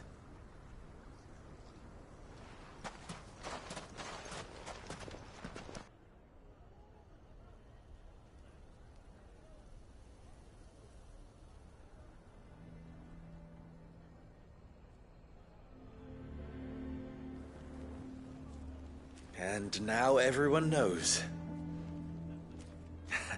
I made it a habit to keep a crystal close at hand for just such an occasion. And when that occasion arose, I forgot to reach for it.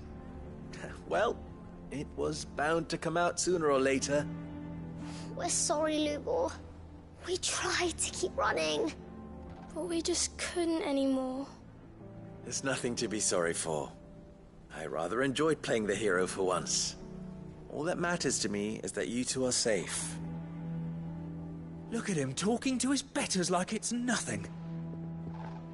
All lies, I'll wager. Just like the ones he fed us all these years. Once people make up their minds, it's hard to change them. We need to do something, and quickly. Convince the people not to let their prejudices blind them. Convince them that nothing has changed. That their enemy lies outside these walls, not within them. You're right. We should speak to everyone. I'm glad you agree. I'll handle the townsfolk. I'm a Dalmek born and bred. They listen to me. You head to the tavern. Make Conrad and Natalie remember who Lubor really is. They know that Lubor and I are friends. I might not make for the most impartial of interlocutors. Lord Underhill of Randalar's League of Merchants, however, is a trusted and impartial mediator of note. I'll do what I can.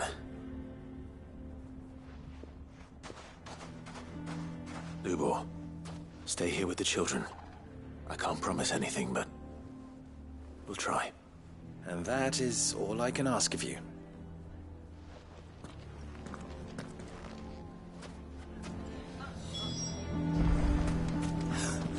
Why are you taking the bearer's side, Victor?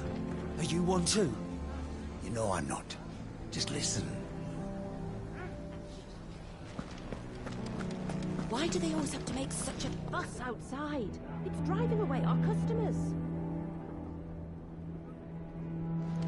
He knew all along that he... Forgive me for disturbing you, but could I have a moment of your time? I've seen your face before. As have I. Lord Underhill, wasn't it? Of the League of Merchants. That's right. I wanted to speak to you about Lubor. The rumors that he's a bearer. All true, I'm afraid. He'll never be mayor now. Not if I have anything to do with it. But what of his wares? Bearer or no, his steel is highly valued throughout the Republic. In this, at least, he's done the town a service. Might that not earn him a little leniency? Leniency? He pretended to be one of us when he was laughing behind our backs all the while. I'm sorry, my lord, but he lied to us. He lied to you. He cannot be trusted. So what do you propose? Will you drive him from his home? Close his forge? Perhaps. That is a question for the people of Dalimil, and they will thank you not to get involved.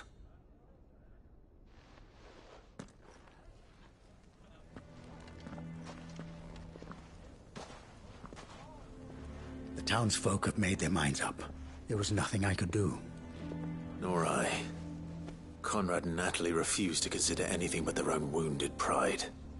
You never know. Once their anger is cooled, they might see things differently. For now, we should report back to Lubor. All right.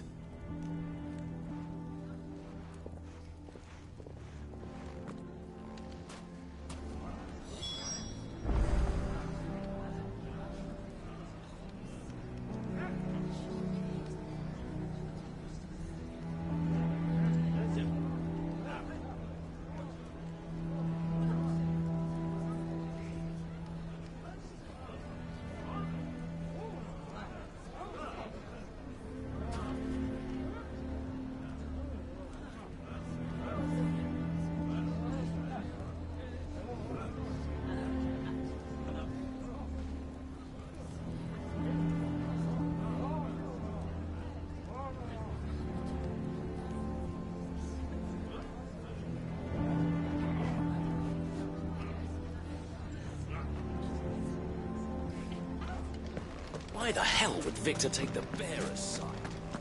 For Sharon. I assume the situation is hopeless? There's still hope. But...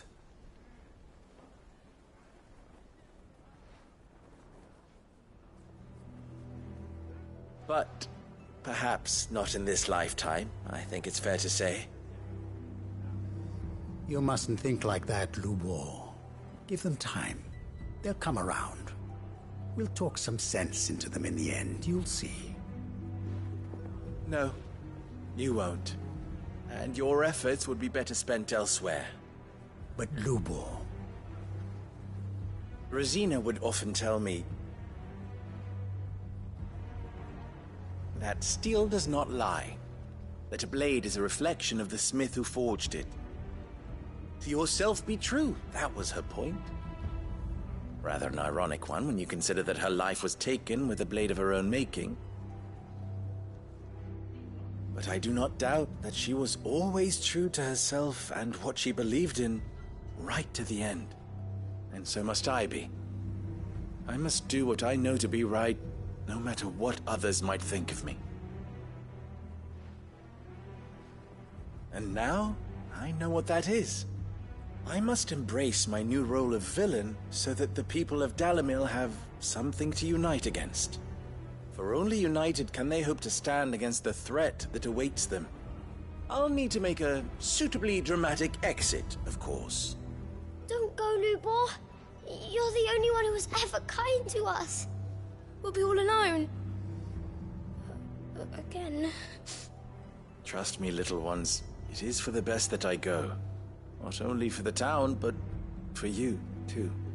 How could it possibly be for the best? These children need you. The least you can do is give the townspeople a chance to change their minds. I would not take it, Victor. It's over. Over, you say? And so just like that, you're going to throw this town and these children to the wolves? I thought you were better than this. But it seems you had me fooled as well. Victor. Forget it. Do what you will. You sure you're making the right choice, Lubor? Of those available to me, I believe it's the best one. Yes. Ah, but where are my manners? Here. Your reward for clearing out that bandit camp. Right then. I have packing to do. If there's anything I can do. Anything. I'll bear it in mind. Thank you.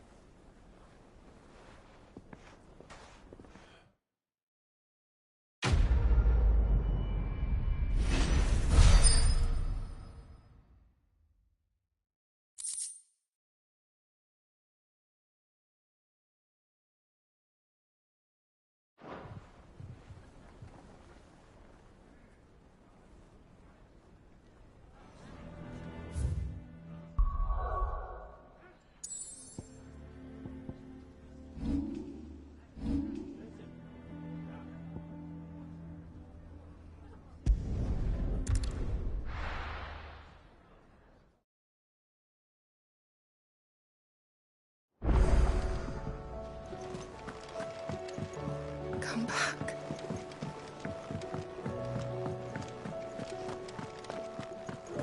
Oh, the stew's awfully thin.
You need anything, you just ask.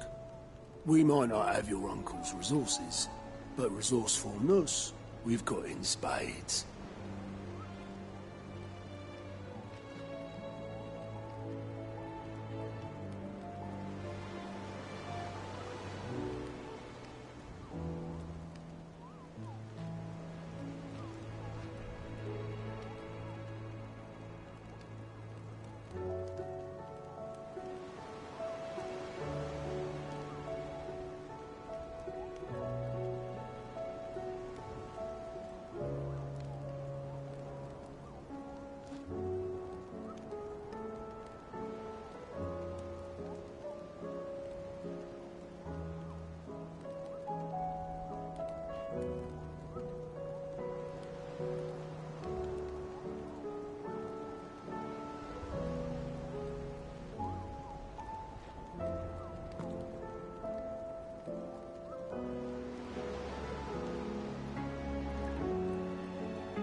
How are you feeling, Joshua?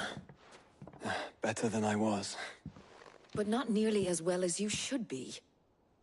Your cuts and burns may have healed, but your body still bears the burden of every spell cast. And what would you have had me do? It was no ordinary foe we faced. It was the Warden of Darkness. Yet still, it was not enough. The king could have ended me at any moment, but instead chose to toy with me like a curl does a mouse. You underestimate yourself. Oh, it was crystal clear. Only one man established his dominance that day, and that man was Barnabas. I'm sorry, brother. That was ill-spoken. It's just, I have never felt so powerless. And when so many are looking to us for strength, perhaps the prince feels the same.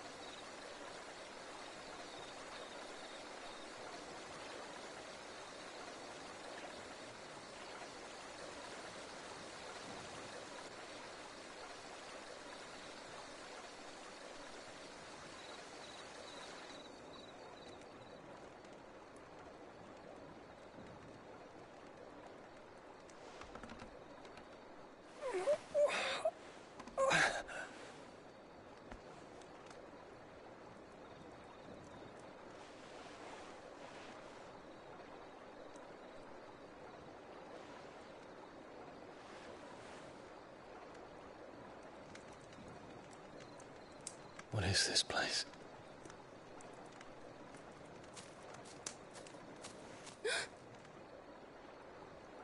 Don't move.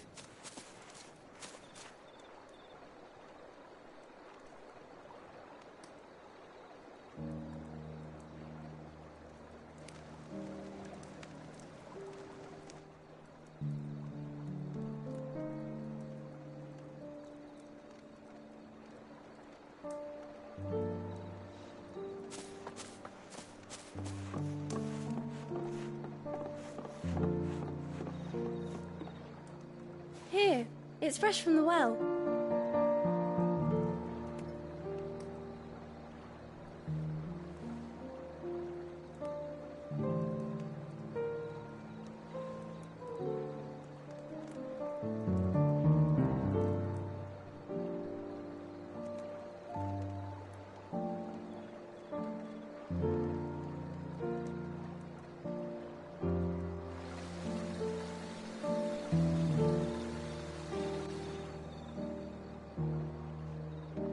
Grandmother told me spirits sometimes get lost, and that the lanterns guide them to their proper place. I set one on the river for her when she passed away.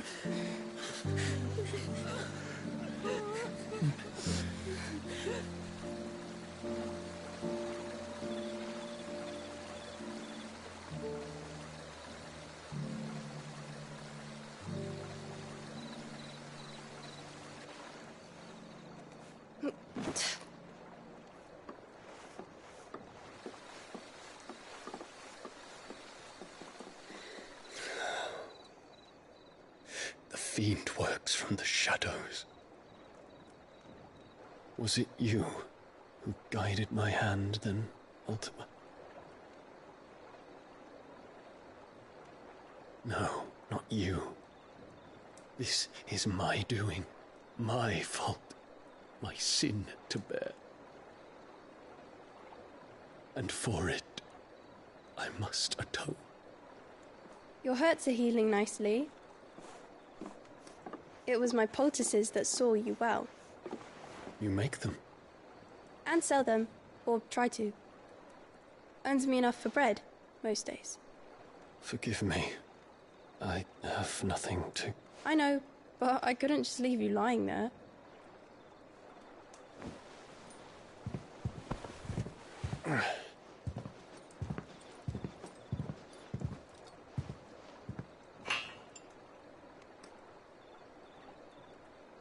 You're going then?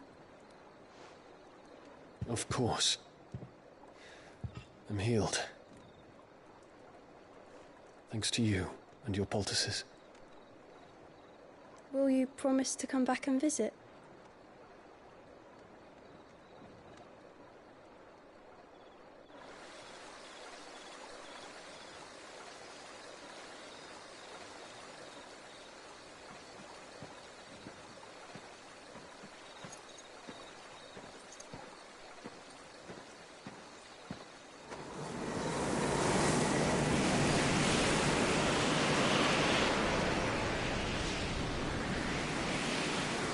Well, Phoenix, it would seem that I owe you my wings.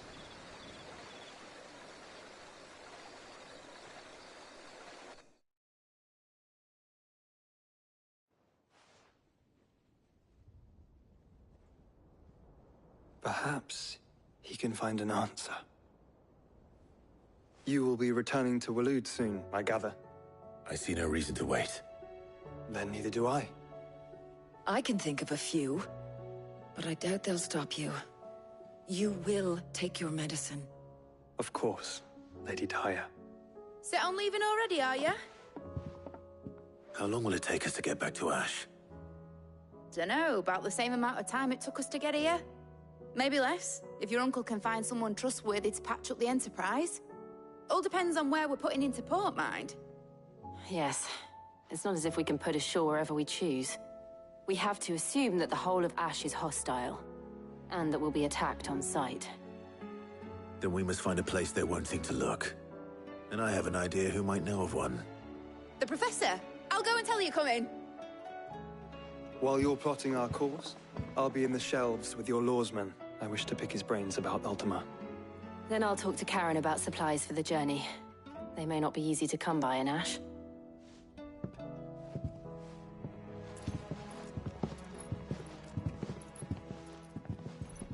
Your brother's body won't take much more of this recklessness. You know that, don't you? I do.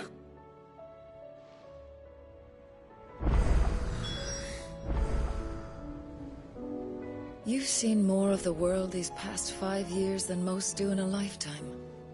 It's a shame you never had a moment to enjoy it.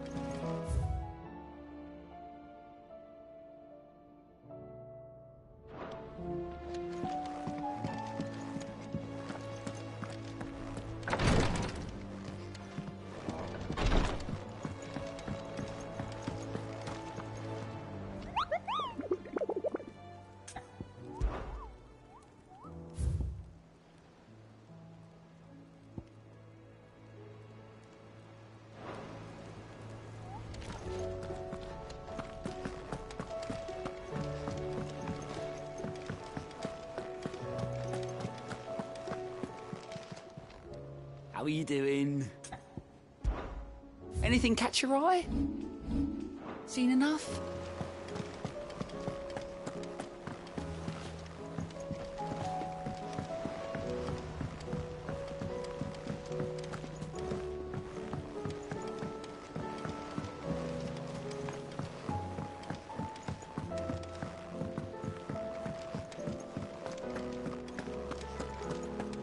The stew's awfully thick. I will not forget this kindness, my lord. I shall go to East.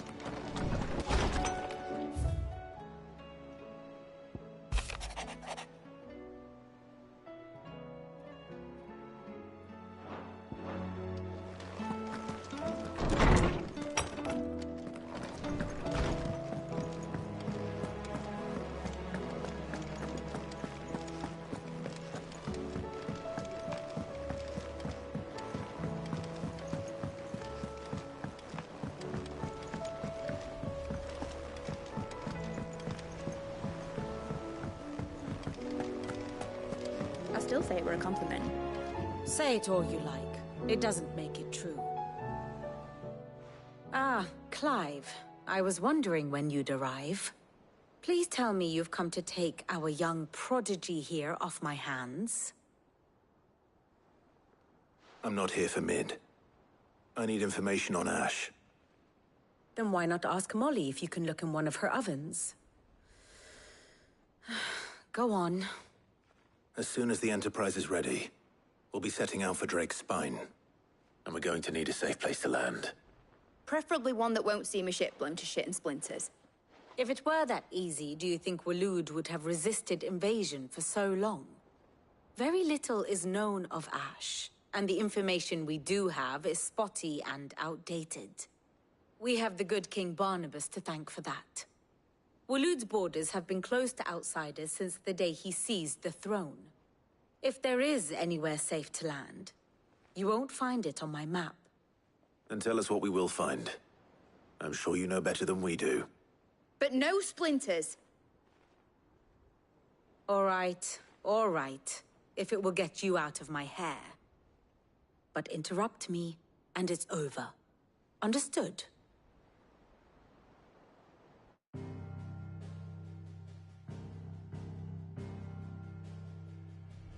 Barnabas Tharm, the one they call the Last King.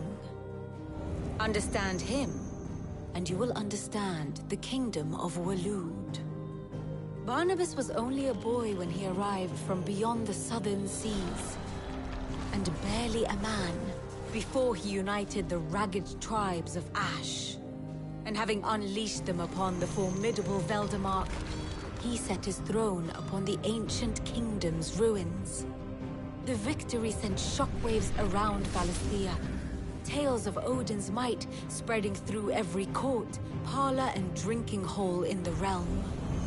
Note that this was in the year 843, and that the king still sits upon his throne some 40 years later, quite untouched by time. Waloed's recent inaction left many wondering if Odin had lost his appetite for war. And yet here we are. The Einherjar was committed to the fray, a bold declaration of intent. Orcs swarm around Drake's Fang, and throngs of Akashic haunt Canva's streets. Though how precisely the havoc they wreak serves Waloed remains unclear. Regardless, if the order to attack truly came from King Barnabas, then one thing is certain. Waloed has achieved the impossible, and made bedfellows of beastmen and the ether-addled alike. All of which is a roundabout way of saying that you will be in unknown territory when you set foot on Ash. Much of the continent has already been lost to the Blight, and what few ports remain will be fiercely guarded. And that is to say naught of its natural defenses. Offshore currents will cast an ill-equipped ship out to sea one moment, and dash it against the rocks the next. But then the Enterprise is anything but ill-equipped. And Mid has made land there before. Now, if only there were someone with an intimate knowledge of the Shadow Coast, and where a daring gentleman might put ashore.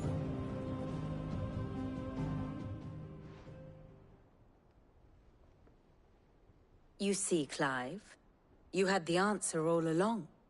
Do you think you can get us back to that beach, Mid? Picked you up from it, didn't I? Not that it were easy. The currents were a right bastard. But then, if it wasn't hard, it wouldn't be worth doing, would it? Well said.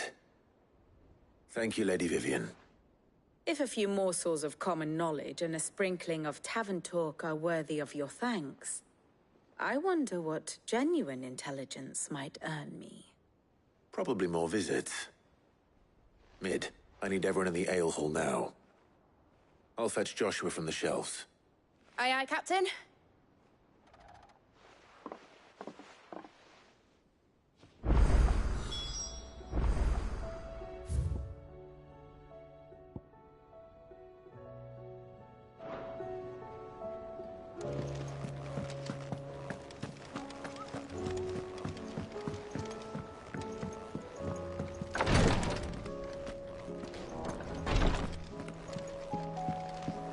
Please, Your Grace. My Lord Marquis. It was the greatest honor of my life.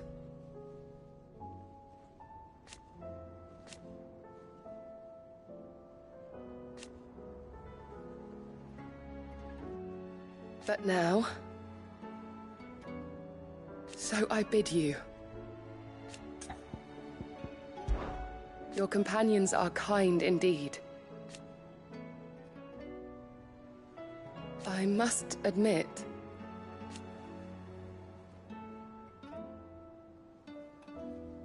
But I see now.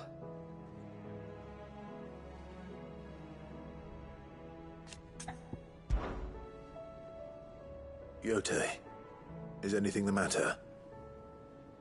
You seem troubled. Perhaps I might be able to help. My lord.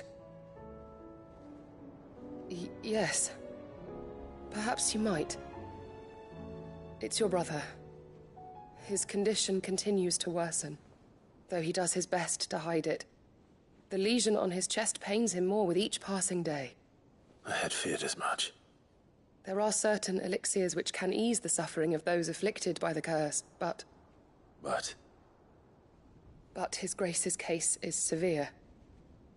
The drafts I have been able to prepare for him thus far have ceased to have any real effect. So I consulted with Tarja and certain of my comrades among the Undying about the possibility of finding something stronger. And thankfully, a recipe was found. The only problem being that the critical ingredient is exceptionally hard to come by, and our supplies are almost exhausted.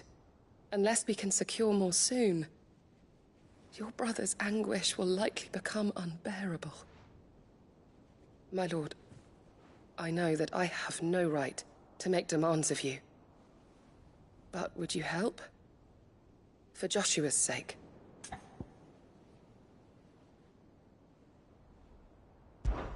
For Joshua?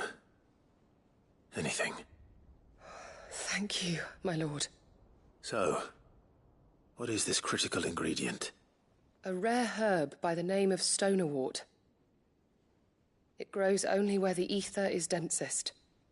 The vigor it stores in its stems helps to counteract the curse. We discovered a patch near the aqueduct in Rosaria. But alas, yet more ether has erupted from the earth there recently, leaving the whole area flooded. The search continues for a new source. One that we might reach without being turned. So it's only that you can't reach it? The stonerwort itself is unharmed by the flood?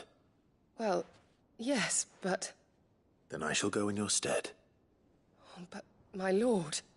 You've yet to find another source, correct? So for now, the aqueduct is our best hope. Besides, I'm a dominant. The ether can't hurt me. Well, if you're sure, my lord. Stonerwort is easily identified by its blood-red blooms. Search around the aqueduct, and you're sure to find some soon enough. I shall remain here and prepare the other ingredients.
Ready, go? Fly, Ambrosia.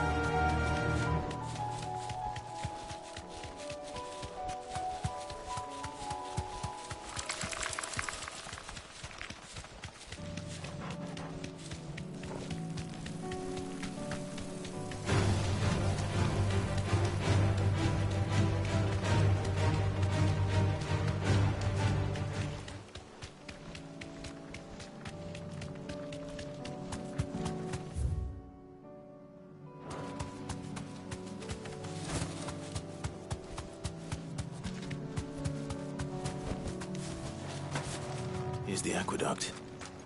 Now to find our stone wart. Yote mentioned blood-red petals. Just my luck. There's only one thing for it.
Here it is.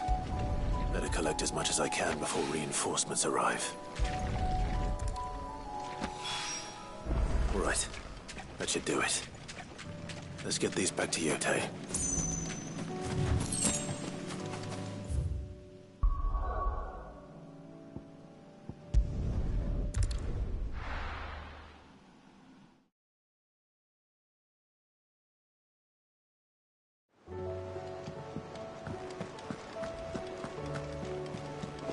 Covered in nicks and lumps.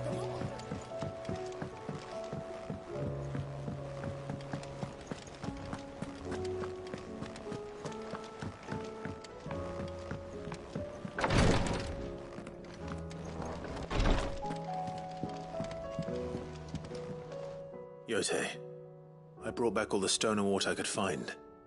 Will this be enough?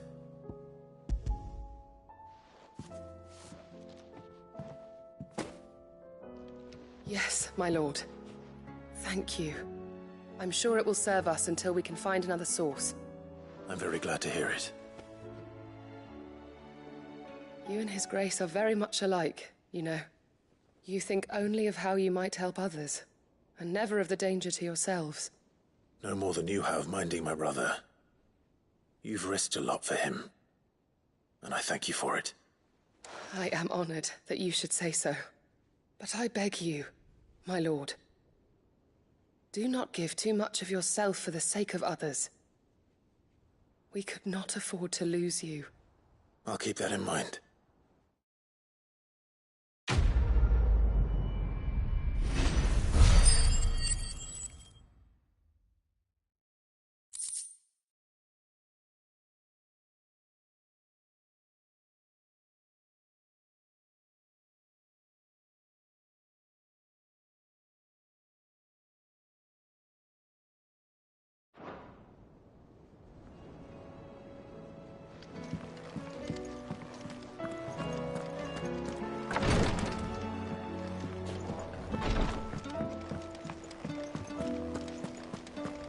How do you split the sea?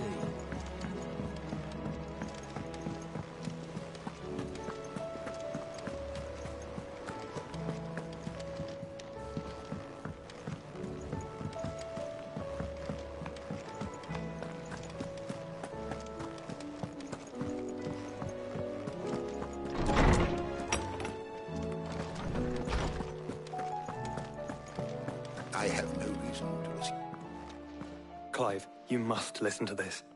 Lawsman, tell him. Do you recall when we spoke before on the divinity of Ultima?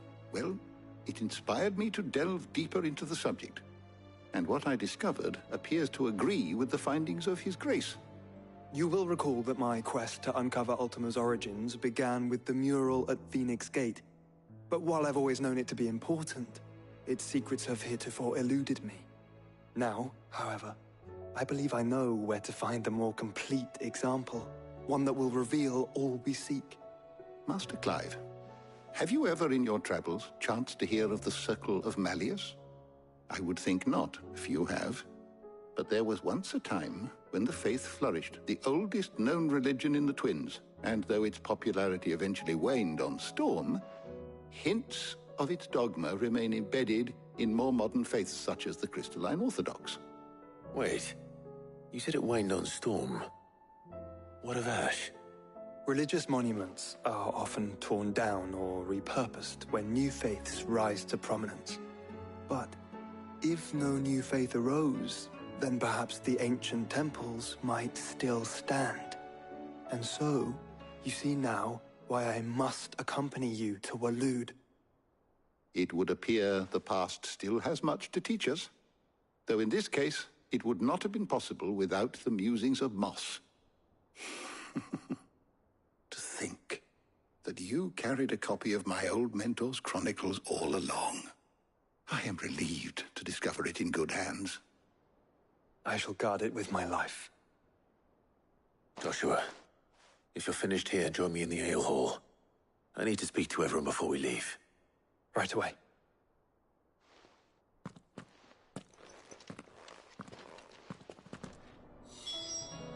If it please your grace, might I one day borrow the chronicles for a short while? Of course, Lawsman Hippocrates. You need but ask. Mid said I could ride the Enterprise next.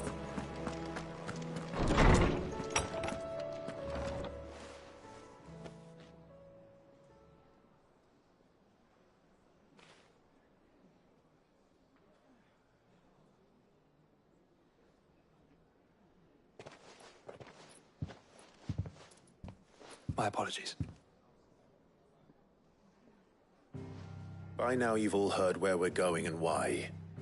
So I won't bother you with the boring details, only the important ones. If we attempt to approach Stone here by sea, there's a good chance we'll be sighted and fall prey to the capital's artillery. So instead, we'll disembark on the southwest coast and make for Drake's Spine on foot. I say we, but it's highly likely the entirety of Ash is under the rule of Ultima. A large party would only attract unwanted attention, as well as slow our march and require supplies which may be difficult to obtain. Only Joshua and I will be going. And a scout. Preferably a good one. Gav, do you know of any? You bet your ass I do. Might still borrow some of Lady Vivian's maps, though. Just in case, like. Once you've dropped us off at the Shadow Coast, you need to retreat into neutral waters, fly merchant colors, and stay inconspicuous. If you sense any danger at all, you leave us behind and return to Storm. Inconspicuous is my middle name. But like hell am I leaving anyone behind. The ship ain't going nowhere till your scurvy mugs are smiling on deck. Jill, the Enterprise will appear a tempting target for royalists and pirates alike. You're to stop anyone boarding. Don't worry. I'll keep the ship and her crew safe. You'll be needing passage home, after all. But... very well. If there are no questions, I'll see you all at the docks.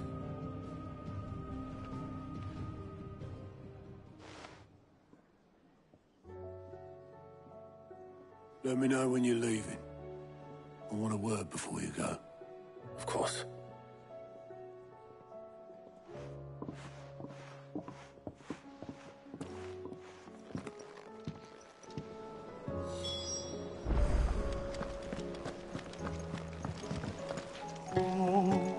Adrift on foam-flecked peaks, despair looms below.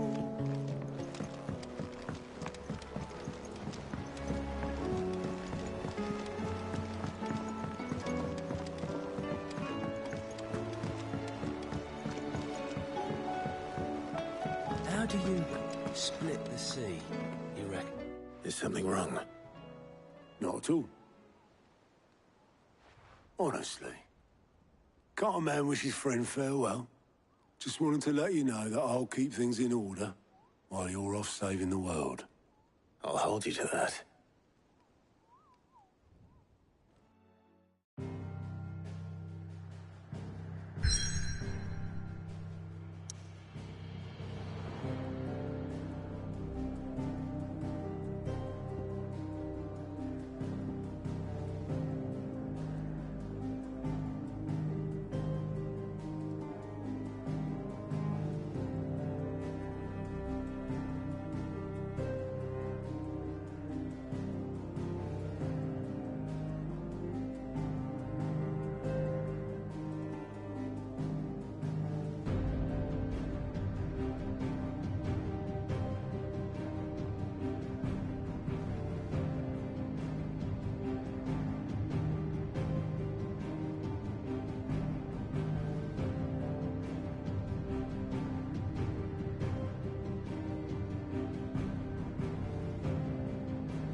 Reckon it'll be a long walk to the capital if we follow the cliffs. I'll scout ahead, see if I can't find us an inland route.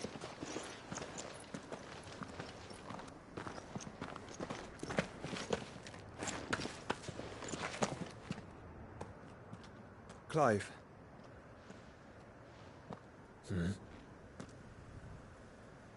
There's something I've been meaning to ask. You took her icon, didn't you? Yes, I did. She understood.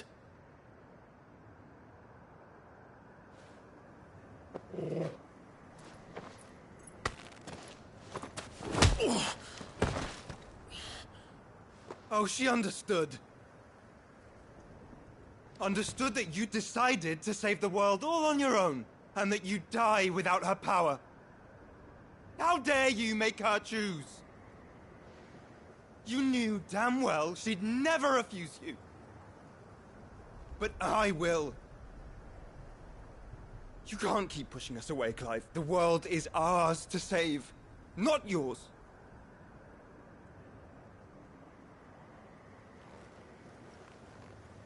I used my gift because I thought it was the right thing to do.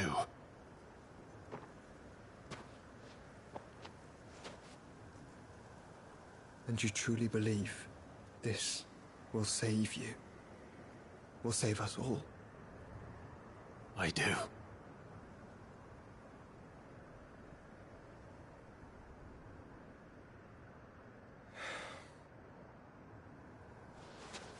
Then so be it.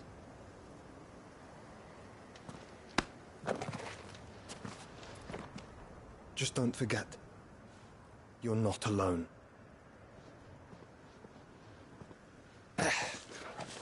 Think I found us a trail. Did I miss something?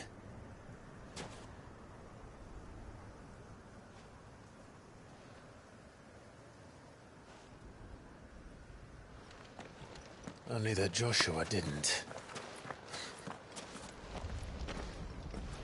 I don't get it.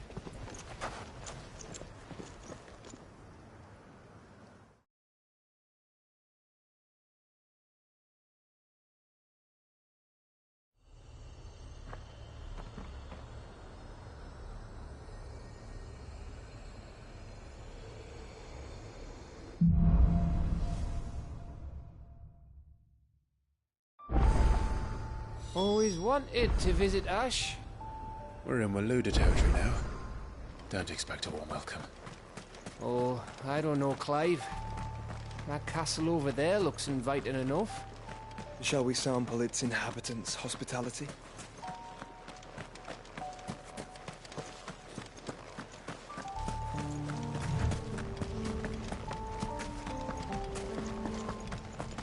Remember what I said about warm welcomes, Gav?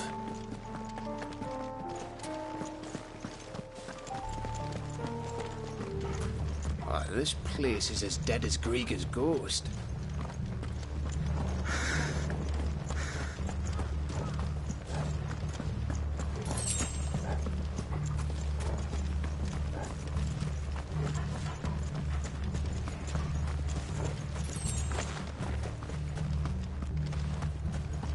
I knew I smelled something. I see only orcs and Kashik here. Let's hope the villagers made it out in time. Stay down!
It's Camber all over again. Where the hell are the Royalists? Seems you were right about that welcome after all, Clive.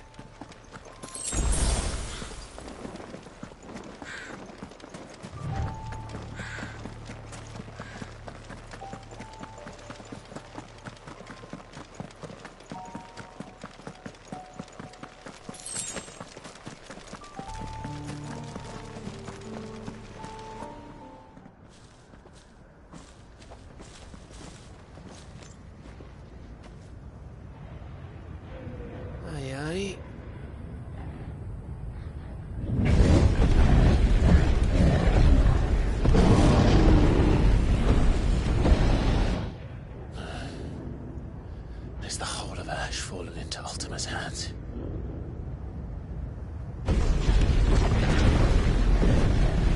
That's no peace delegation. We should send a warning to the others. No. My uncle will have an eye on the coast. I trust he'll find a way to entertain any uninvited guests.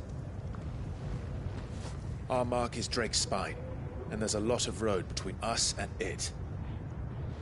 We press on to Stonehere. Aye, you never know. It might not be a nest of slavering monsters.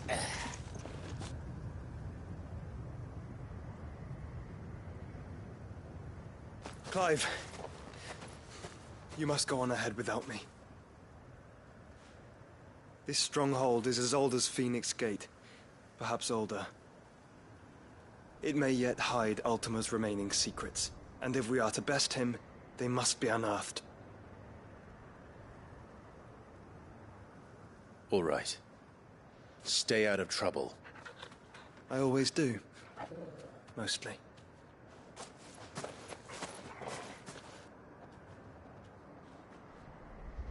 You sure about this? About leaving my brother on his own. Of course. Mostly.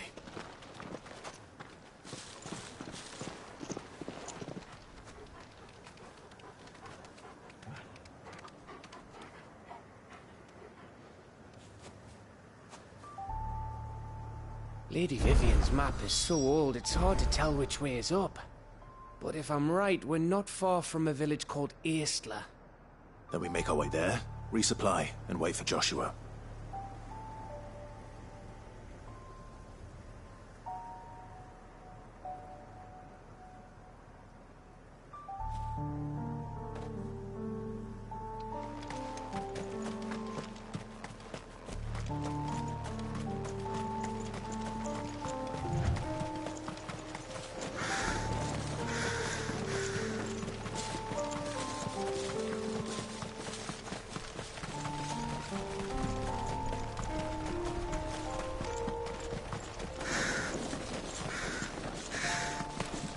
This place reeks like a morble's arsehole.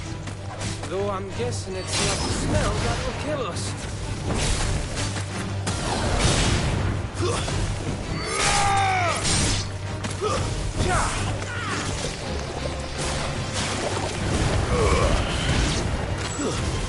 Stay down!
No mistakes.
Bahamut's breath. Don't look down, Torgal.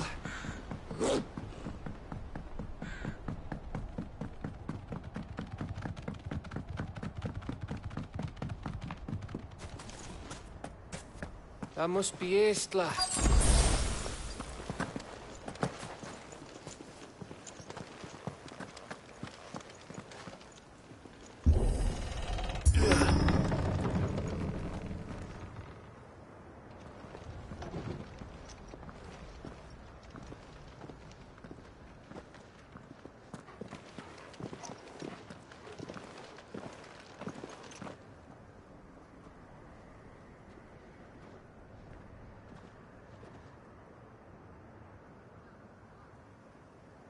What do you think, Clive? Then we're too late.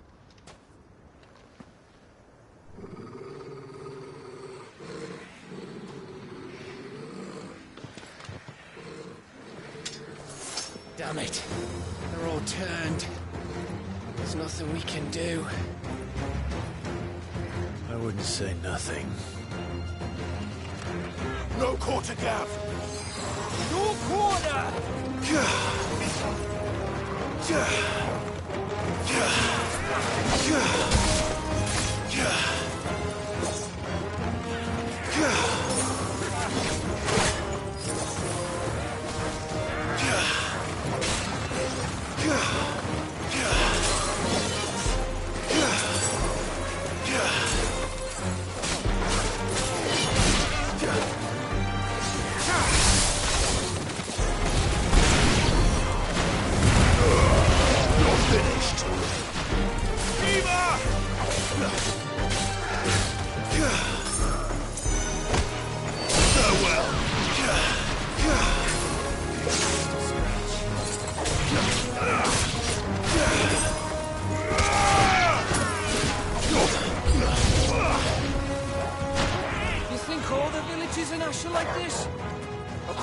later, Cap.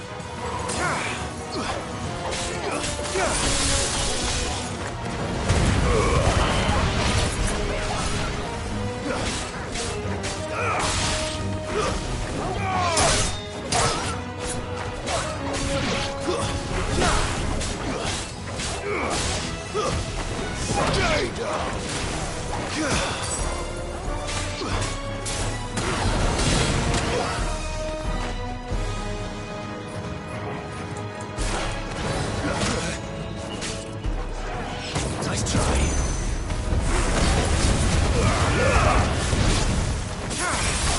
Farewell.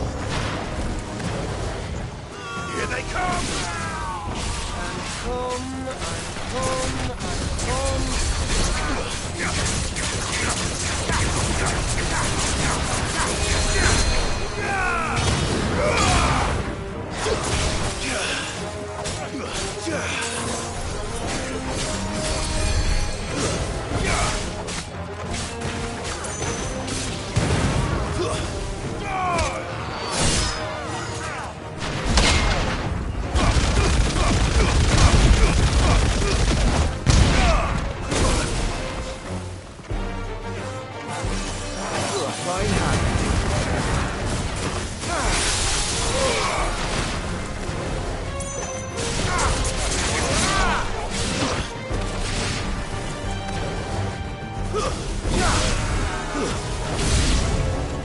I don't want to die here, Clive. Them don't.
Gav.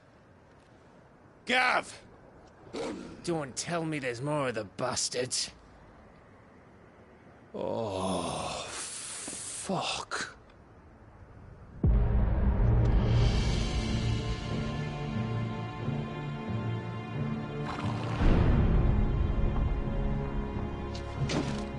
Have you come to watch, Odin?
Bound for stone here.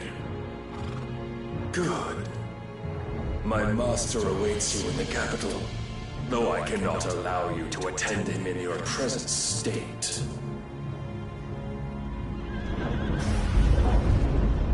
And how are you going to stop us? Why, with this!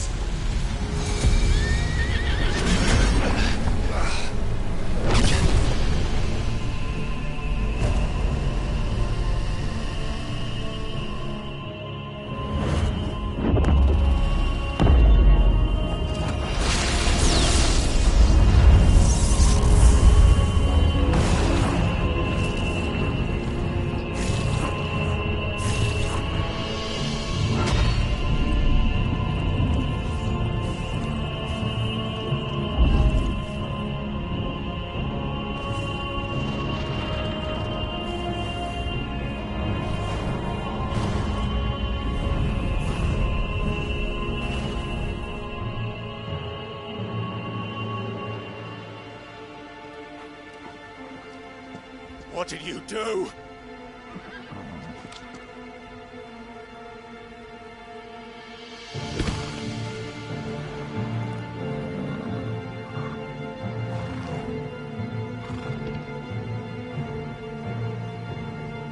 If the vessel would see the path opened, it has but to ask. I shall see that my master's prize is made presentable.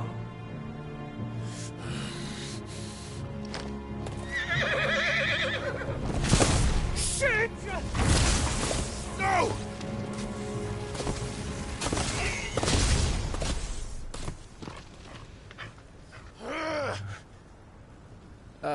Clive, would you mind telling me what the fuck just happened?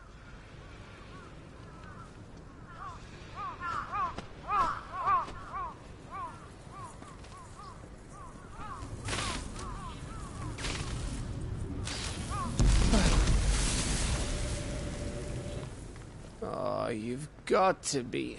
How are we supposed to get through that? We seek an audience with the king. If His Majesty wants me to come and ask him, then that is exactly what I'll do. Before you go practicing your petition, we don't even know where the fucker went. How about we cool our heads and think this through, eh?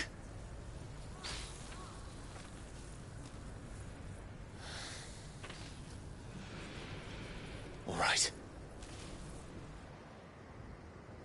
Maybe there's something here we can use.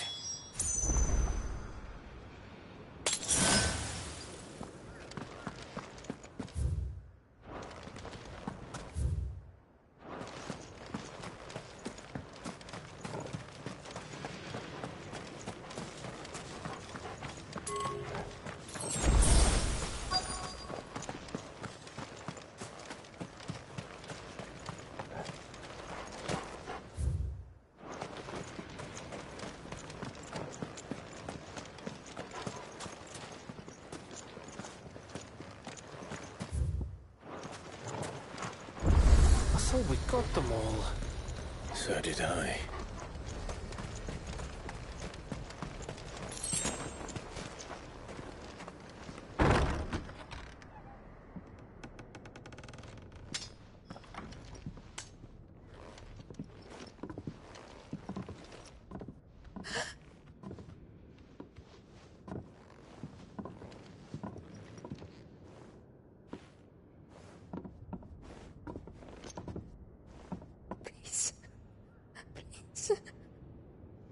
Please, no. Miss. Whoa. Easy. Easy. We're not turned, all right?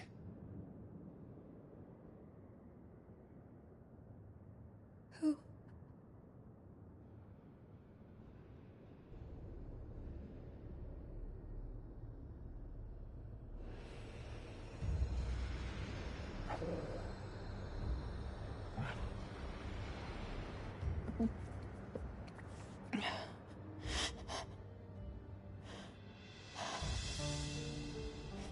My thanks, kind travelers.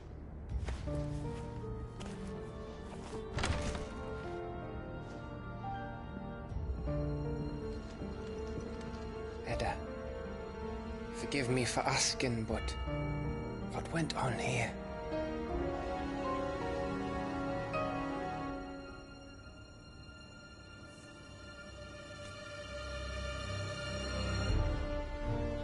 It all started when the skies changed.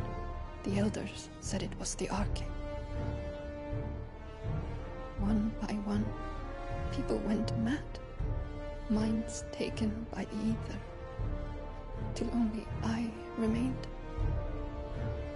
By then, I was too far along to run. And then the nights came. And I didn't know what to do.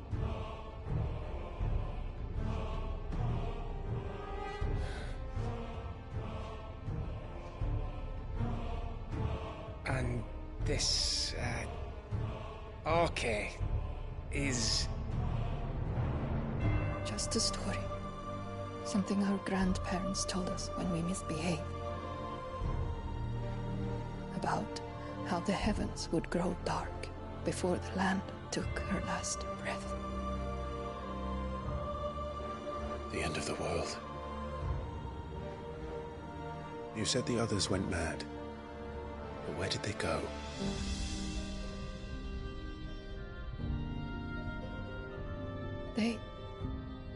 They all left. Drawn east to the tower, to Reverie. The elders, the healer, the blacksmith, my husband.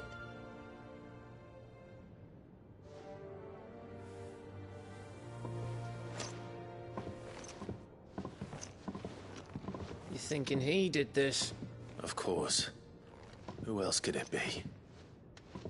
You were in Canva. You saw what he did to the people. But then what about her? How come her nut hasn't cracked? The baby, perhaps? Could be protecting her from the ether.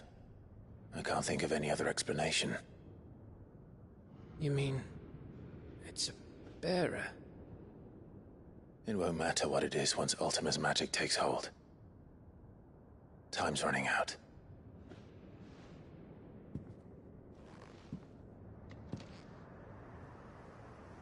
This tower. That's where we'll find the king.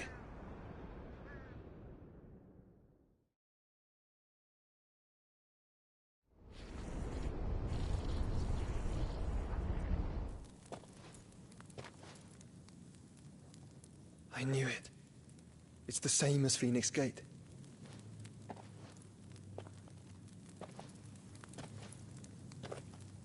Which means at the end of these stairs should be...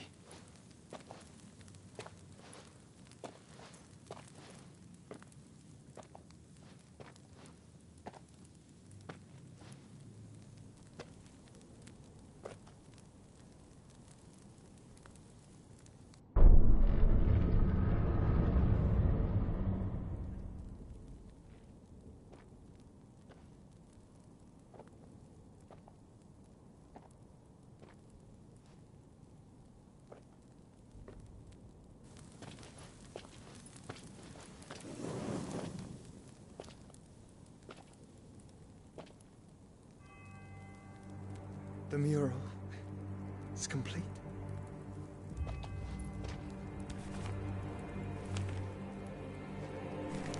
Ultima and his vessel, Ifrit. Garuda, Ramu, Shiva, Titan, Bahamut, Odin. Even Leviathan the Lost is here. But where is the Phoenix?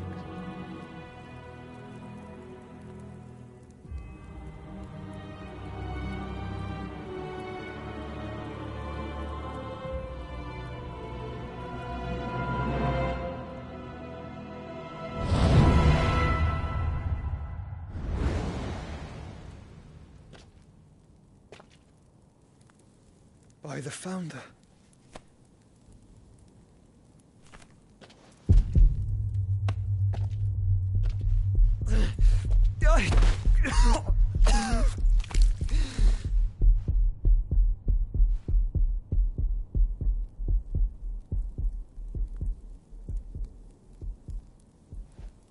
So that's what you want, isn't it, Ultima?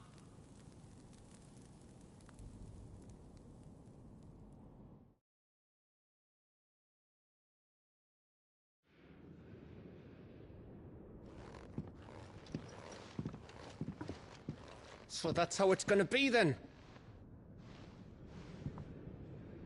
I'm not asking, Gav. I need you to stay with Edda. What? I must do this alone. If I don't return, you're to find Joshua and make for the Enterprise. Understood? Aye.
Just don't you go dying on me. Sid's name suits your miserable mug better than mine. Don't worry. I haven't finished with it yet.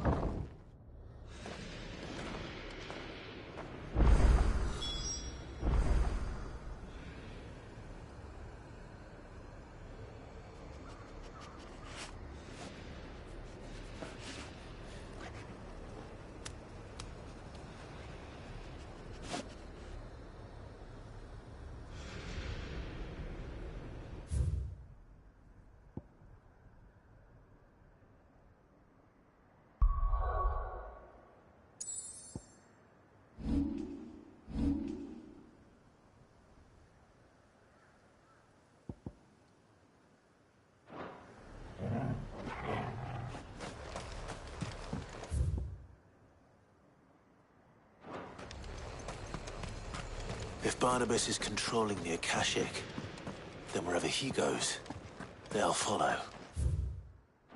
And so will I.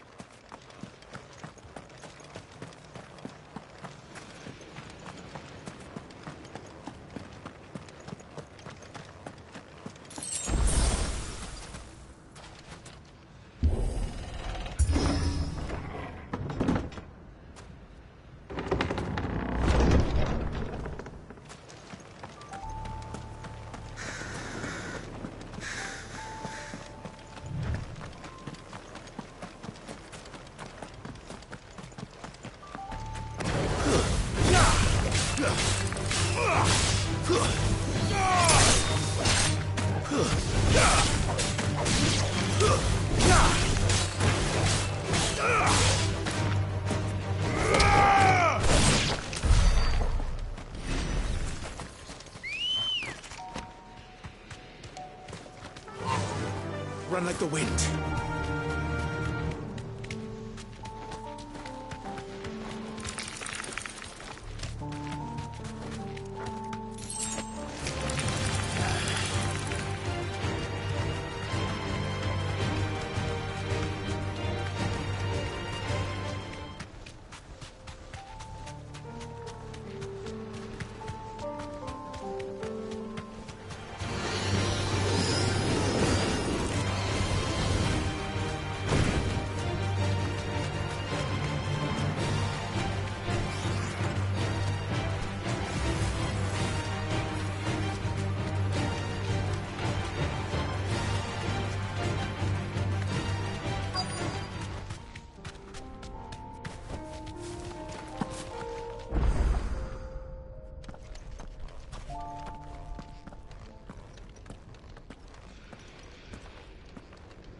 This is it, boy.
I've come for you, Barnabas.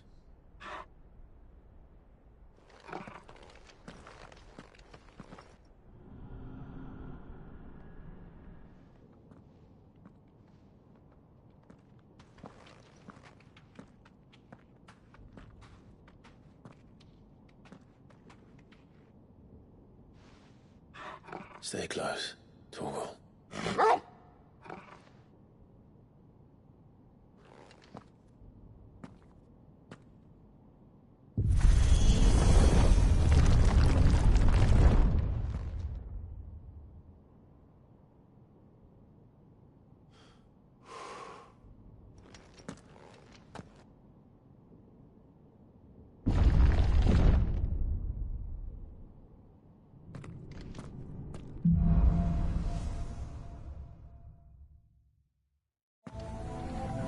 The tower. It's alive.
claws seem to have a mind of their own.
If I were Barnabas, where would I be?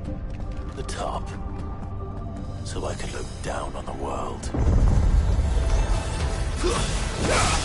Shiva!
You? Do I expect you to look like a rest? Too slow.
What was that thing?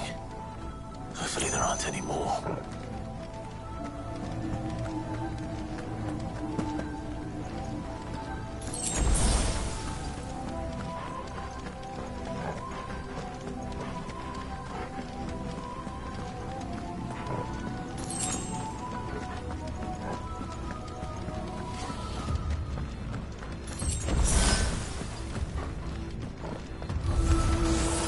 You know what to do, boy.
Almost there.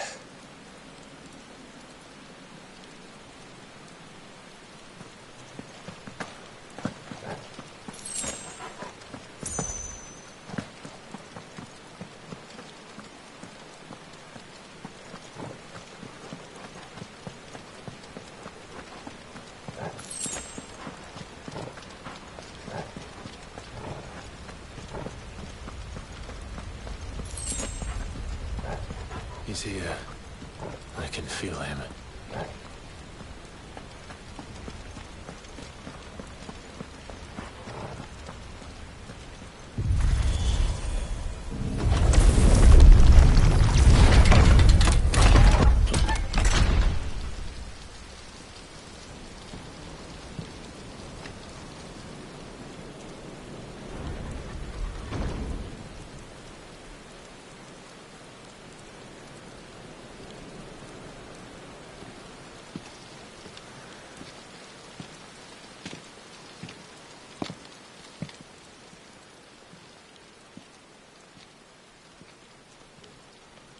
Why? The blade must ever feed if her edge is to remain keen. Butcher. What care you for these worthless creatures? They are nothing. Weak from the moment of their conception, ever longing for power not theirs to command, they turn unfailingly upon themselves. Like sheep, they roam in filthy flocks, eager to trample those few gifted a fleece of gold. Or that they might feel contentment with their pitiful existence. Prejudice and persecution, severance and strife, every earthly wrong springs from the malice in men's hearts. Malice born of the pain and suffering that is free will. Its corruption is gnawed at your being from the very moment of your birth. You're wrong. It is no corruption. It is who I am. Every choice I make, right or wrong, gives me reason to carry on. And carry on I shall. Not as a puppet, but as a man. Which are you? There was a time I too thought those the only choices. What? Long ago, God granted man the gift of magic. And with that gift did he build great civilizations. Yet over time, man lost sight of the gift's true meaning, stepping from the path of shared prosperity to one of avarice. He abandoned his creator for sword and flame, and through his folly, beckoned the blight. Yet, there were those few who refused to turn their eyes from the heavens, and they prayed to God that he might lead them back to righteousness. And the Lord, he did answer. Before the worthy shall the gates of paradise open. And so did I spread my arms to the ether, and cast my soul upon its gentle waters. I gave myself unto him.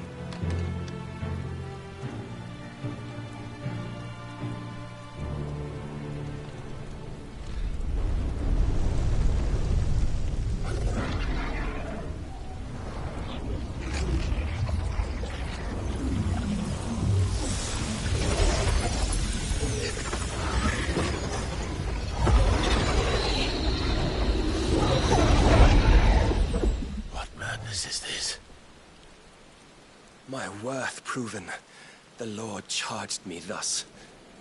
If your kind are to find salvation, they must be made to serve. You see, paradise lies but a single step away. Could we only take it? Could we only leave our transgressions behind? For none save the pure of heart and mind may set foot in the new world. I will save us. But it all begins and ends with you. You are the key, Mythos. And with this humble offering, shall I prove my faith once more. So you forsook your kingdom. You forsook yourself to serve. Tell me, how is that living?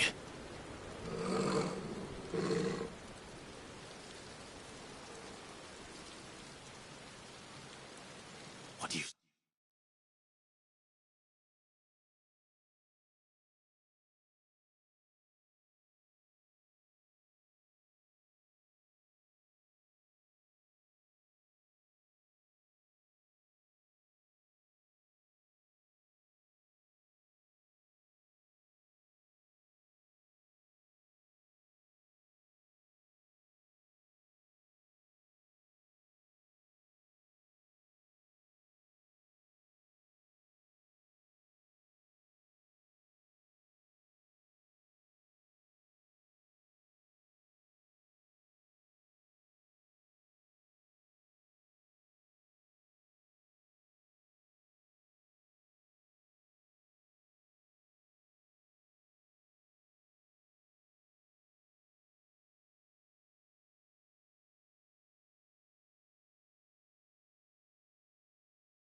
Seek to provide is not salvation.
It's anything but. Life is about always having a choice. Take that away, and we might as well be dead.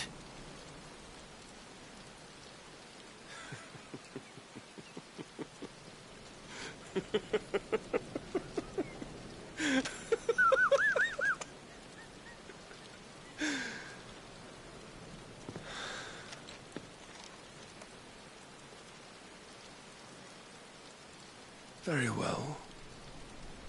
Come then. Show us the strength of your will. It's not the strength of my will that should worry you, but the weakness of yours.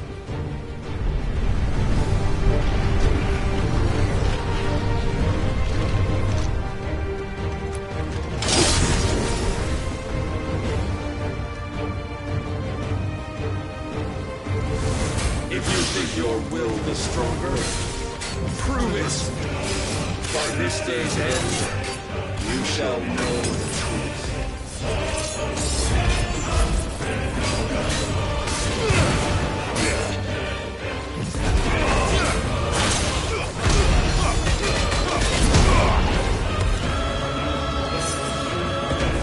You will obey.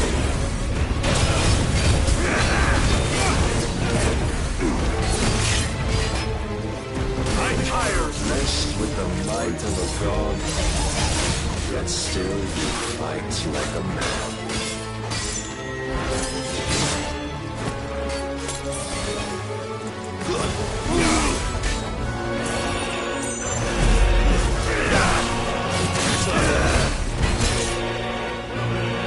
Must I show you?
God chose you to serve as his vessel, and you cling to this foolish notion of hope when there is none.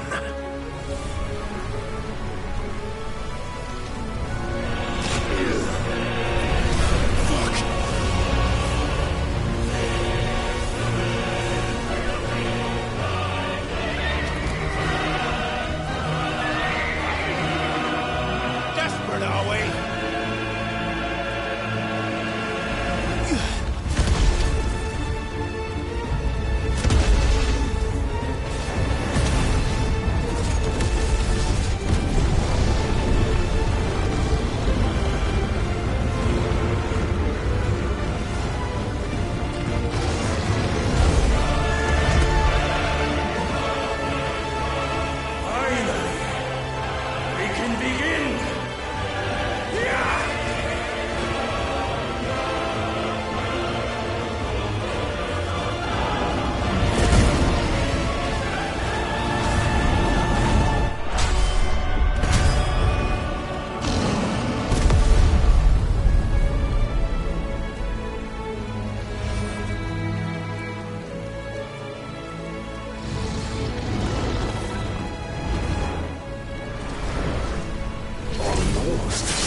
Shown the path. Now you must follow it. Free yourself, Mythos. You will not defeat me otherwise. We'll see. Perhaps you still require persuasion.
cannot be.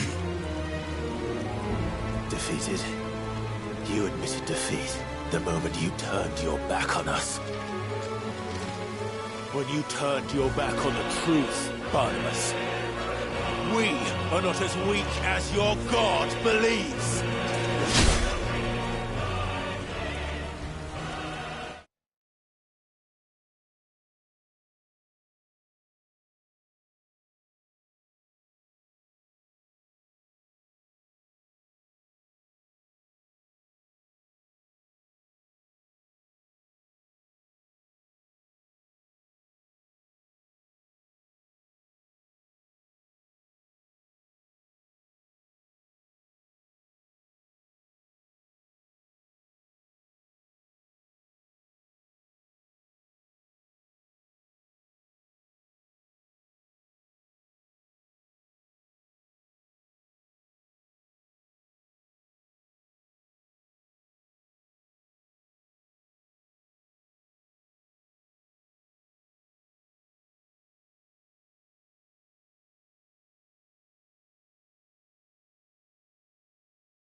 You've made a weapon of your weakness.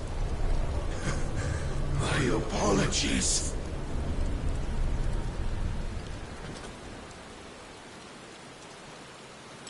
You are not the fool I took you for.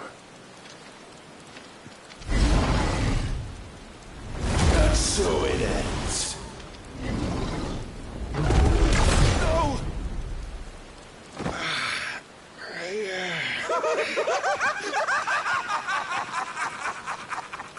Don't tell me you are tired, Mythos!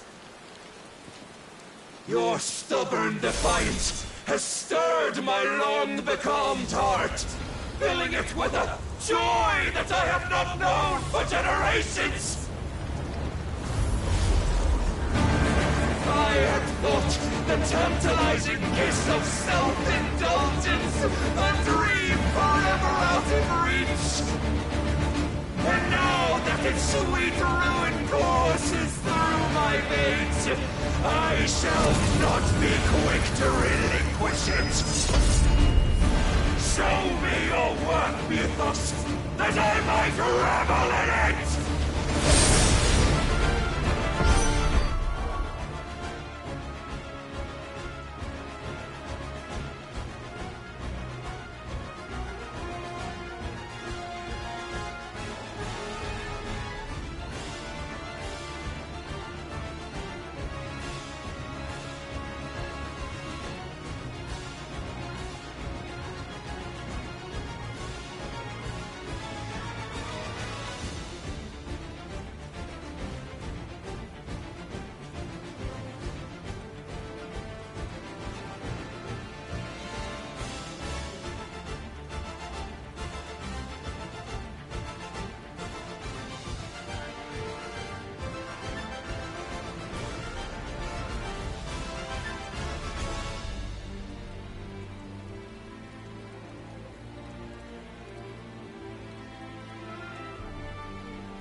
Must I show you?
Of lesser rivals, but no more.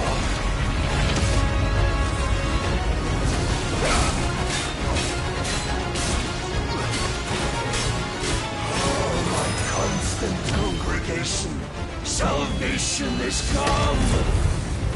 Rejoice as our souls are granted peace unending. How do you know this day will come? What proof have you? Your mere existence is proof of the Lord's grand design. I'll never serve your God!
None could wrest it from my head.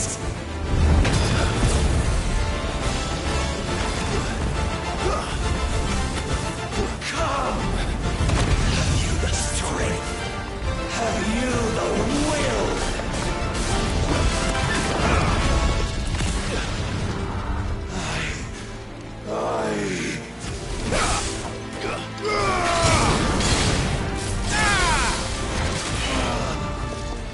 The rapture! I am yours, Mythos. Claim me as your prize!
day is at an end. And we both know the truth. It is I who stand victorious. My will that prevailed. Your will? No. It was his. Clive Rossfield.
Perhaps there is strength in will.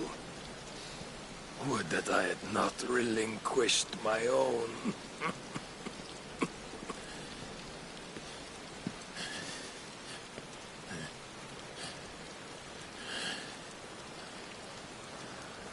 You relinquished nothing.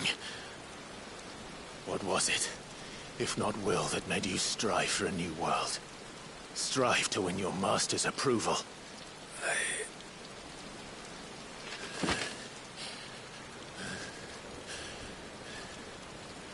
You were shown a fantasy, and you chose to believe it. But you were wrong. There is no world, but the one we live in. And that world is worth saving.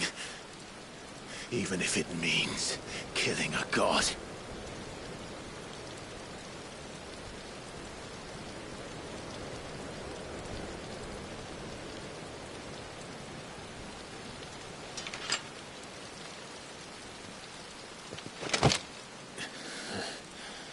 Bold words. From one who has served the Lord so well. This is pointless.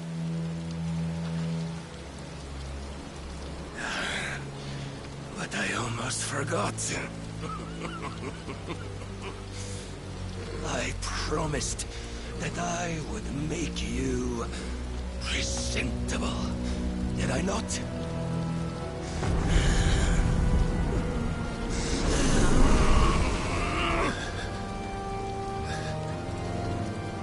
We shall fulfill our destinies.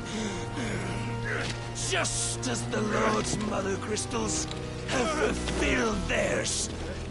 Come, Clive Rossfield. Take what is rightfully yours. Become one with God. No.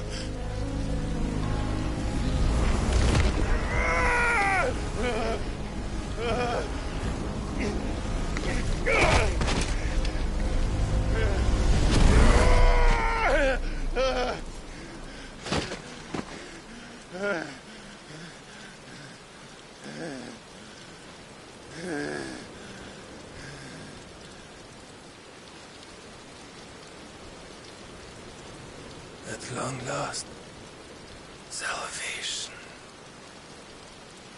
I'm coming home. Mother.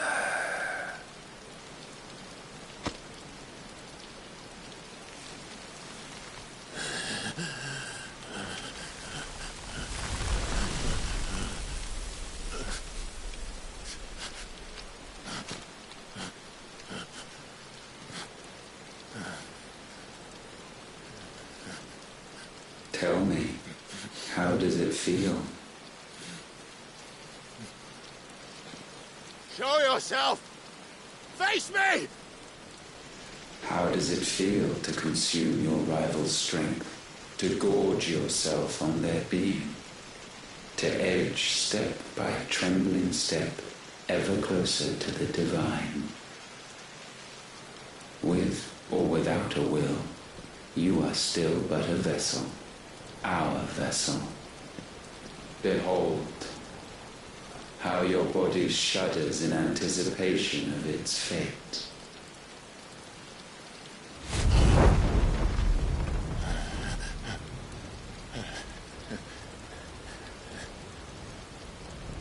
Oh, it's not yours yet. No. Come then, O wayward child. We shall await you upon the back of the first worm. There all shall end and begin again.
Why the hell is my city crawling with the captain? Don't ask me, ask them! Since when was Eugen Hamel one to hide when there was a fight to be had? Since they stripped me of my rank and banished me from the battlefield. Now I'm stuck wiping the backsides of this lot while the city burns and my wife tails off with a man half my age! And then you turn up! What the hell are you doing here anyway?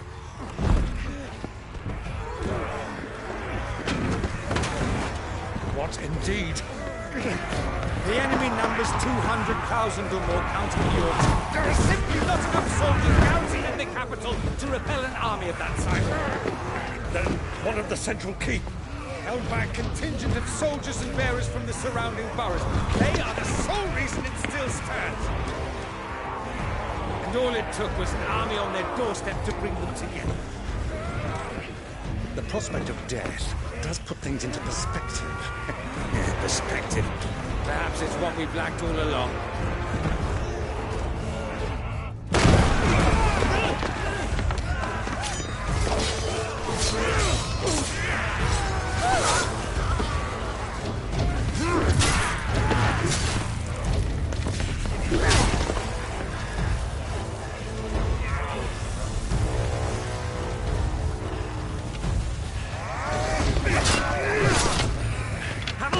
I I need you to lend me some of your best men, preferably all of them. My best men! Does it look like I need more? I admit this might not be the most convenient time, but my nephew's in trouble, and I may have already promised him your help. Your nephew, the outlaw? My soldiers have better things to do than die for nothing. And you and he are of the same mind. I fights for the opposite. He fights for a world in which we shouldn't have to live and die for nothing. And he fights today to give us all a chance of a better tomorrow. Be that as it may, a handful of men cannot stand against the kingdom.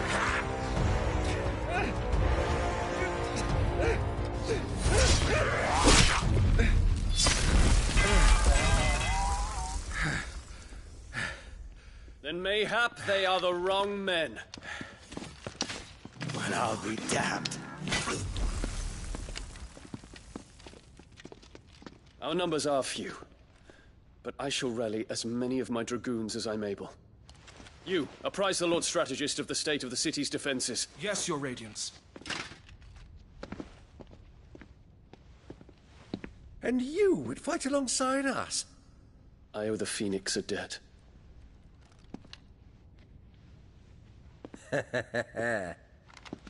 Does this vouch for my nephews? Aye, but I still have my doubts about you. Which we can discuss later. Indeed.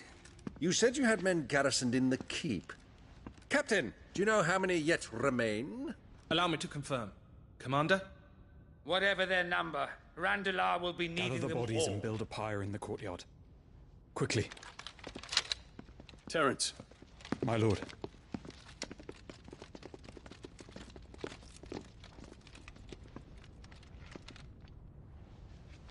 You will find a girl there. A girl? We are in the middle of a war. I owe her my life, and I always pay my debts. You are to see that she is provided for. Dion, I cannot leave. But you shall.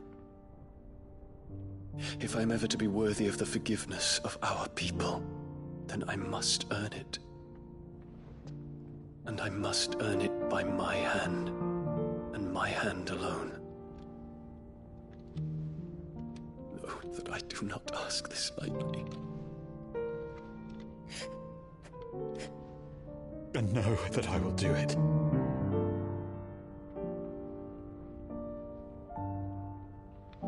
Farewell, Terence.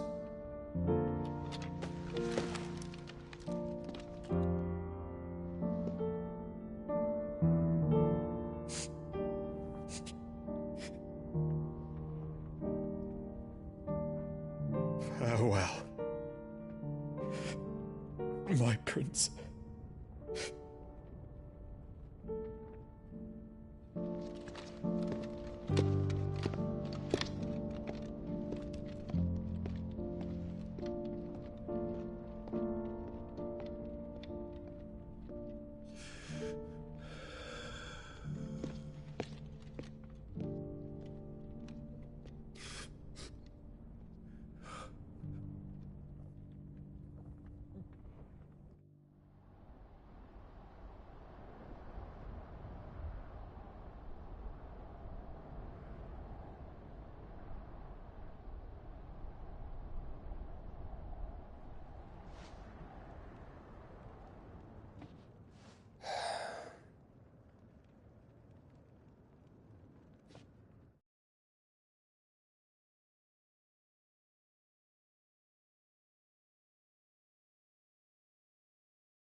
Clive! Thank fuck. You alright? I am. But I'm a damn sight better for seeing you, Joshua. And Barnabas. The king is dead.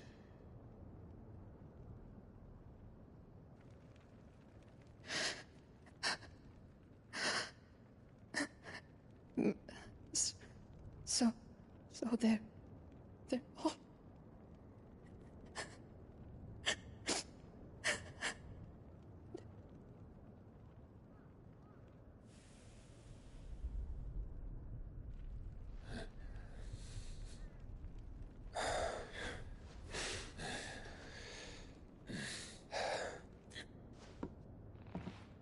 They are, but so is their killer. He can't hurt anyone anymore. You're safe.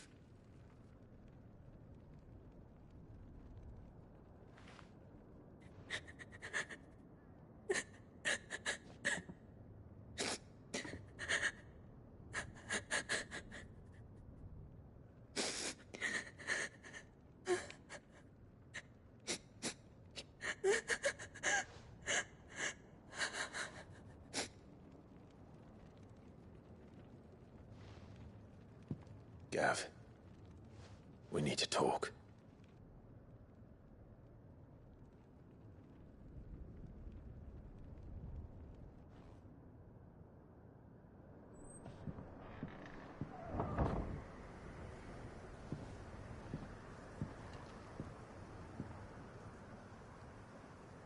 I'm sorry, Clive.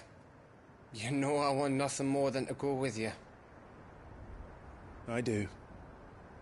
But I'm glad you're heading back to the Enterprise nonetheless. And not just for Edda's sake. Our people need to know what happened here. You can count on me. As can she, I hope. Thank you, my lords.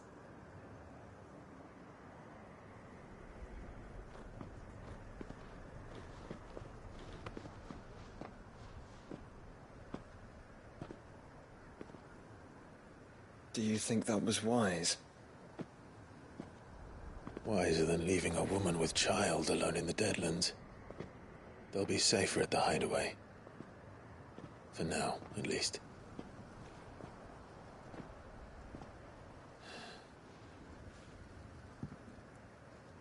This land is overrun with Akashic.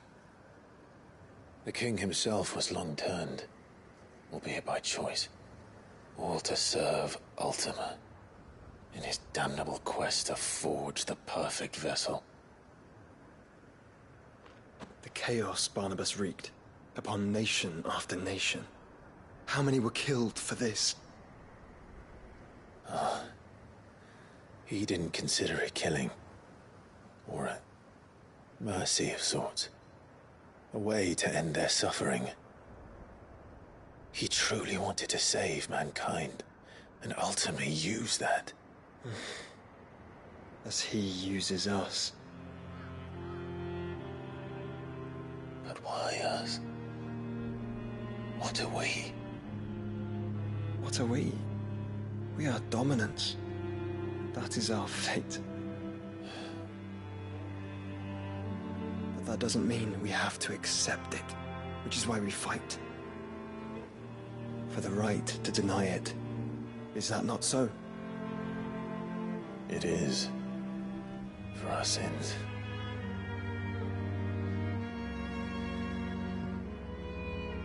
Barnabas said something else. That the Mother Crystals were Ultimas. Ultimas? Are you certain? We know that the Mother Crystals have been leading the land of Ether. And we also know that it's this which hastens the spread of the Blight. But what I cannot fathom is what Ultima stands to gain from that. What did you find at the Stronghold? The truth about Ultima's prize. For so long, I believed it to be you, and you alone. Yet, it is not merely Efreet that he desires, but Efreet and Phoenix both. That which we became in the skies over Twinside. Only when the twin flames are joined shall his vessel be complete. Quite why he needs a vessel is another question. Unless... There is something he cannot achieve without one. Something his immaterial form precludes. Something requiring an unthinkable amount of ether and a body resilient enough to channel it. If I did not know better, brother, I would think that he meant to cast a spell. A spell 1,000 years in the making. A spell to end all spells. And he cannot do it without us. Nor without the Mother Crystals. But if we destroy them all, we will stop not only the Blight, but Ultima as well.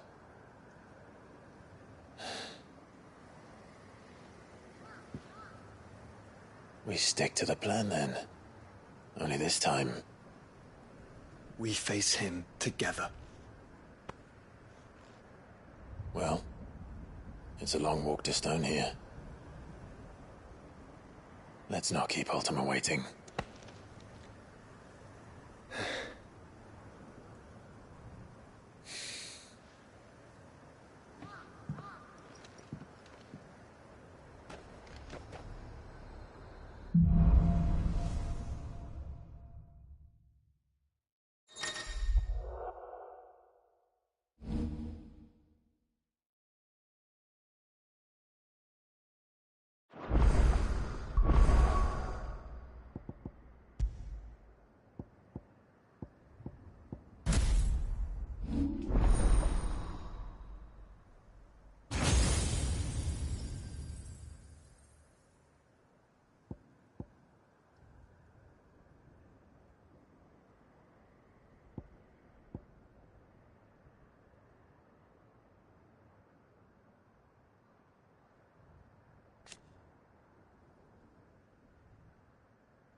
When Barnabas fell, his magic died with him. The road to Stone here is barred to us no longer.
You were right, Joshua.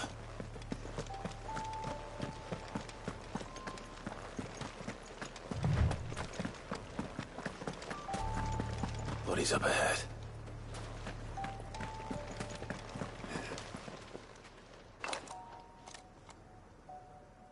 Is there no peace for a dying man? What happened here? The Ether Floods made savage beasts of my companions. And those faithless orcs, I knew they weren't to be trusted.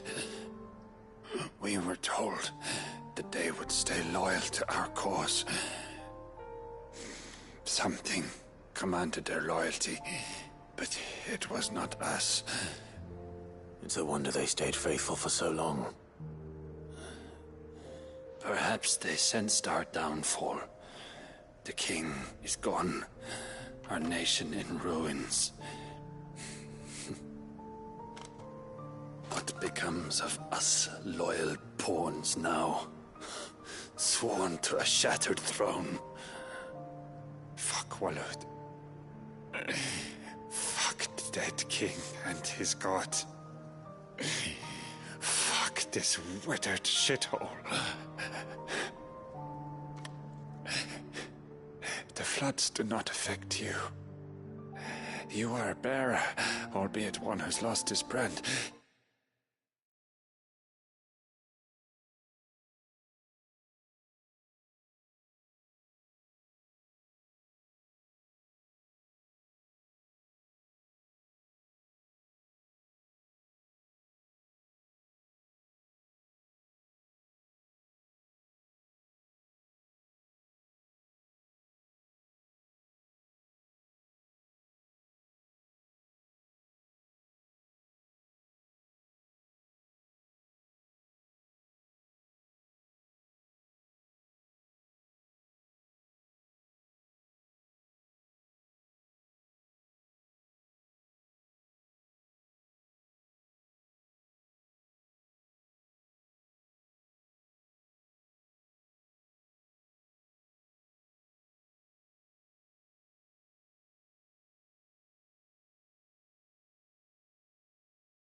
Pray, hear me, brother.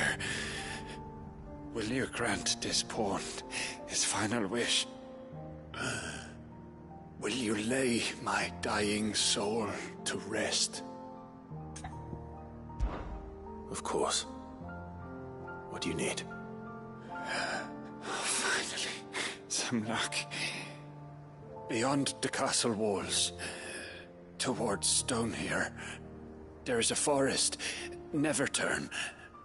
My parents are buried upon a bluff, nestled amongst the trees. Theirs was the only love I ever knew. I was torn from them in life, but perhaps I can return to them in death. Take my ring.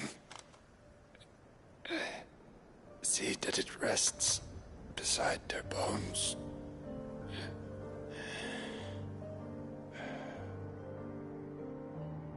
May you find peace at last.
Don't tell me. The only way to the capital is through that gate, just as you surmise. There's an army down there, Joshua. Yes, but I don't see any dominance.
Soldier in sight.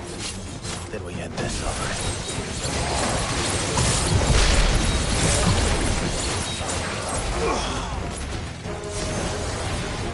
Waken, wind!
Not an unturned soldier in sight. Then we end their suffering.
place.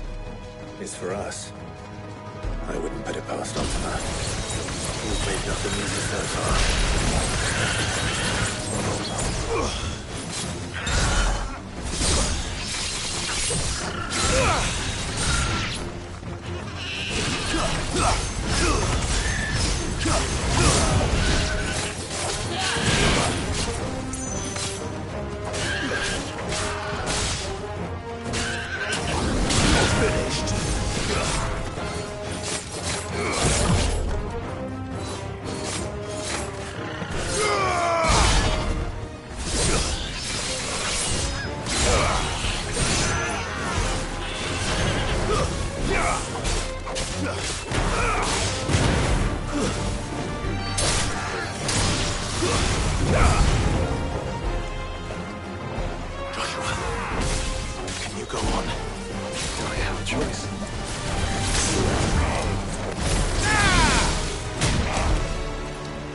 Joshua, this one's bigger than the others.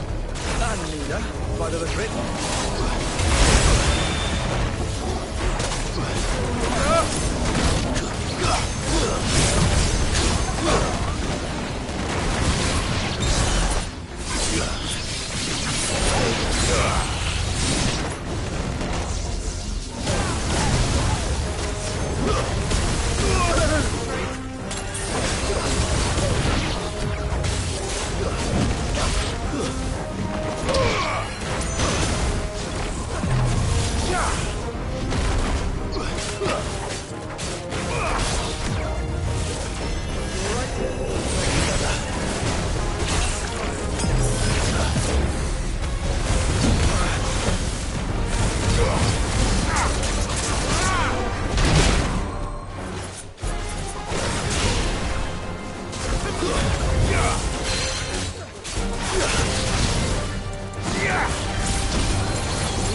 We can rest here if you like.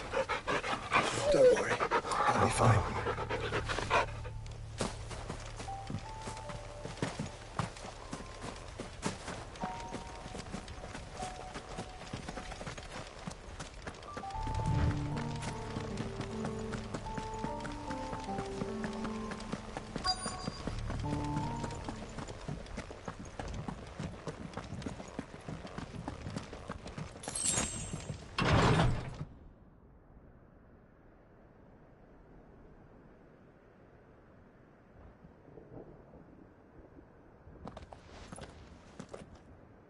Look, Clive.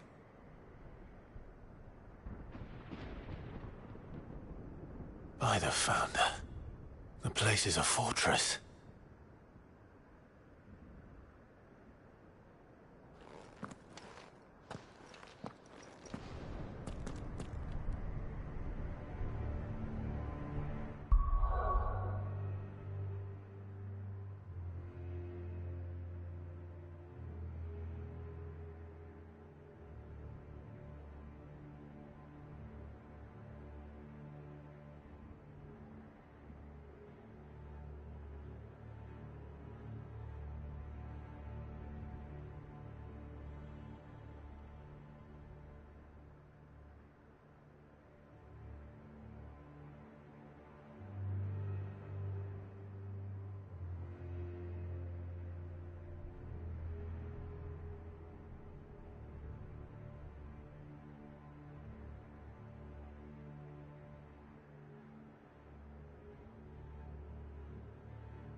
Good girl.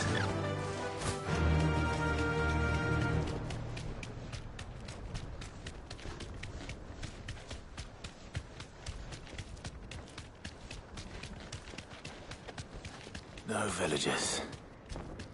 No knights. Not even any bodies. One could almost believe the whole kingdom had turned to Kashyyyk.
Stew's.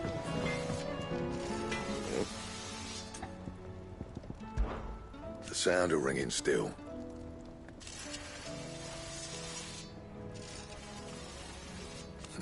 So we weren't.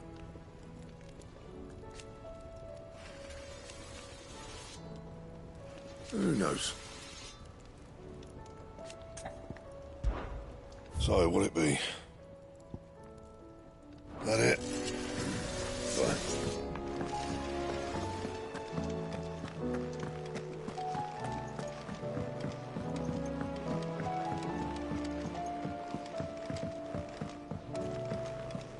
Whatever business you have here, see to it quickly, brother. We are expected at Drake's Spine. Covered in nicks and lumps, the lot.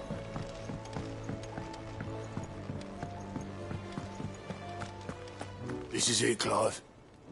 Sid ran from Stone here to chase his dream. They always knew it'd lead him back there in the end.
Let's go.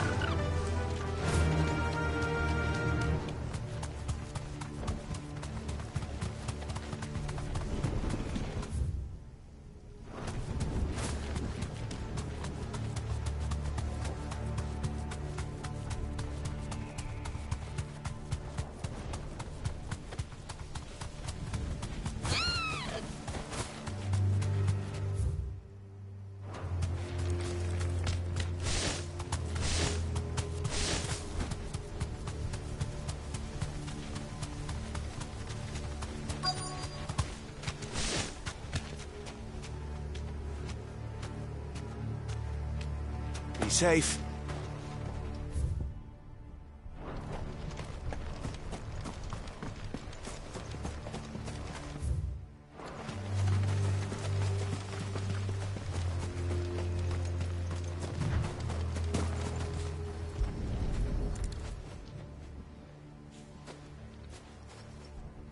He'll be able to see all the way to Stone here.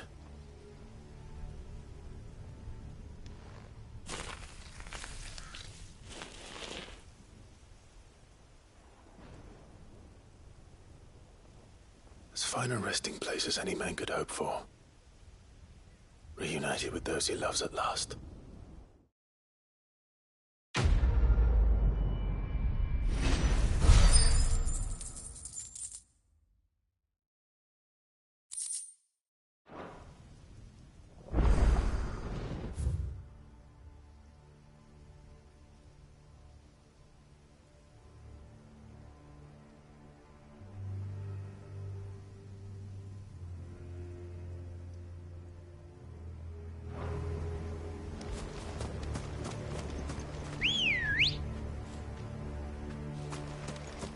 Come on.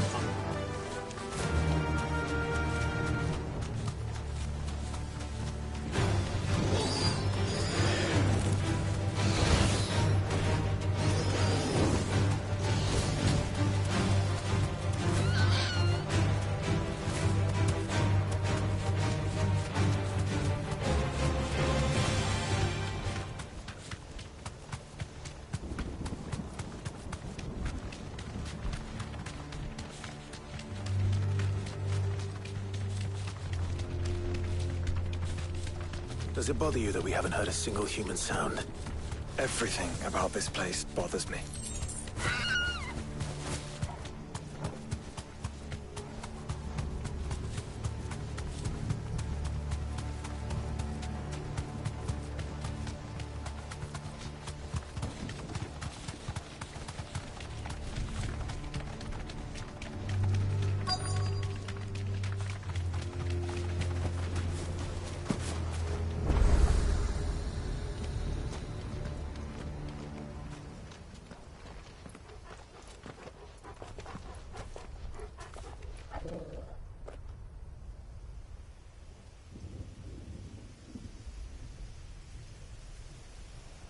The calm before the storm.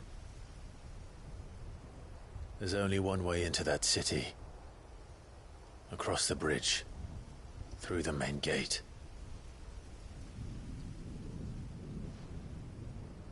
Right into the midst of whatever is left of the late King's army. Are you ready for this?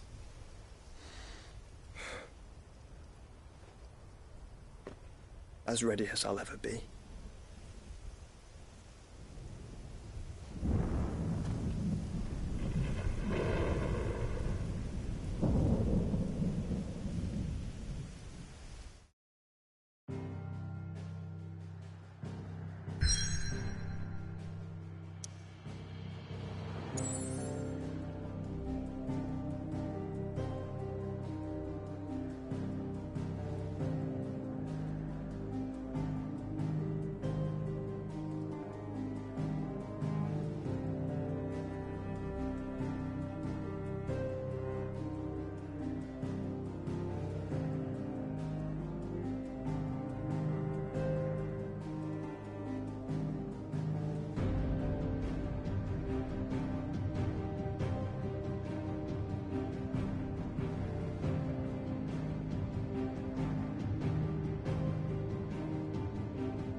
Stroke of good fortune, perhaps?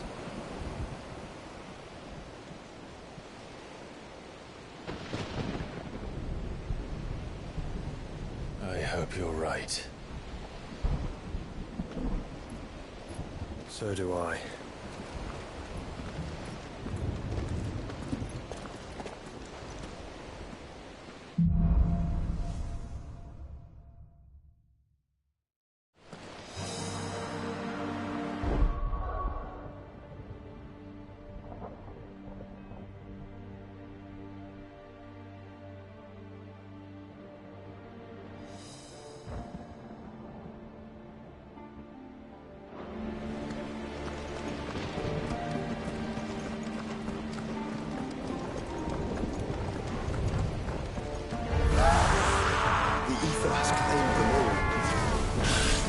Let's see the win on next.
behemoth.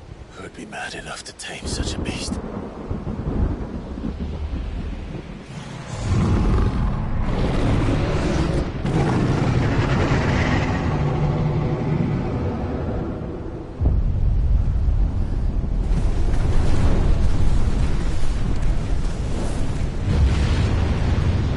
Stand back.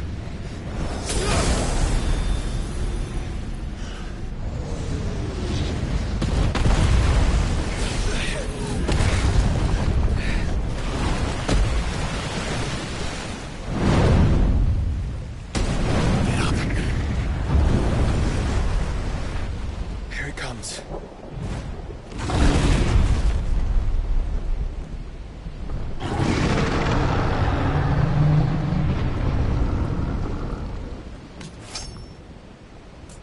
Well, what are we waiting for?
Trust me.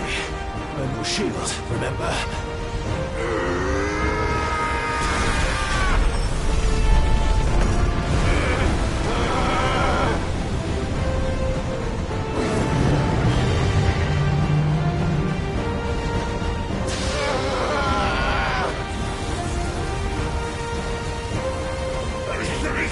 This might be a job for Ifrit! Why would you turn to him, brother?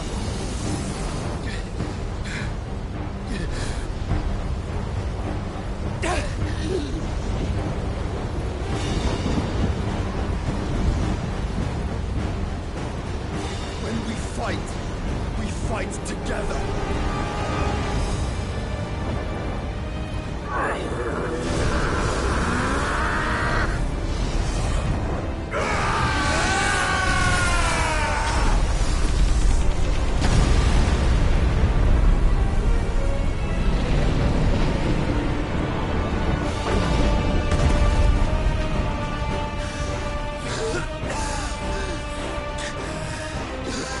That wasn't too bad. That was just the beginning.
Quickly, before we're cut off for good.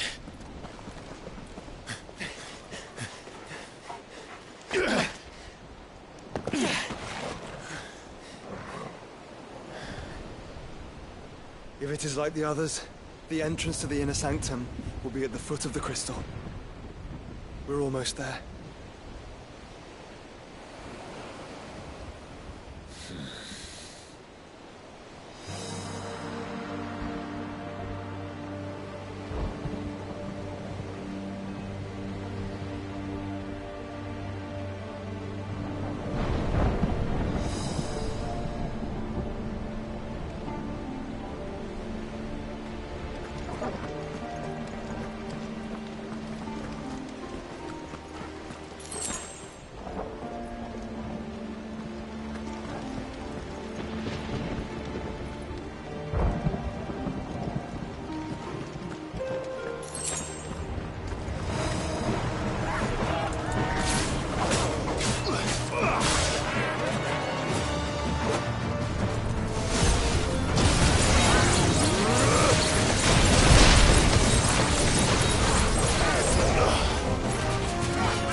Once we step onto that bridge, we'll be easy targets. Then we better move quickly.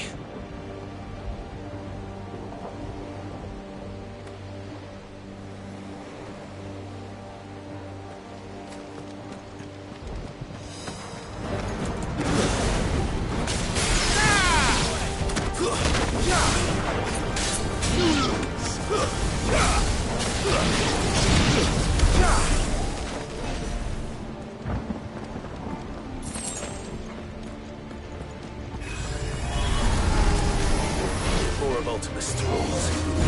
Come on then! What are you waiting for?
Then. I don't see any other way.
Allow it to spread any further.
This might take a while.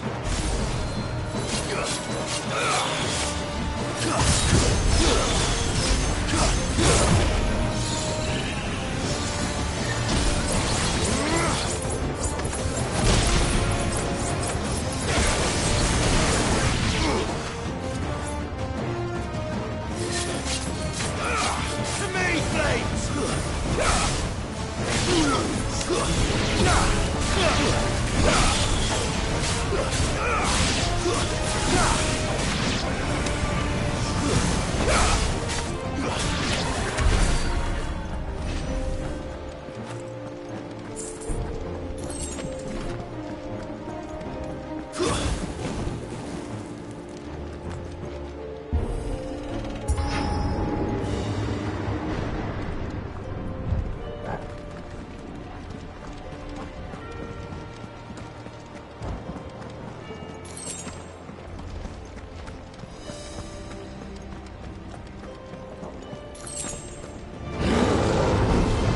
So many.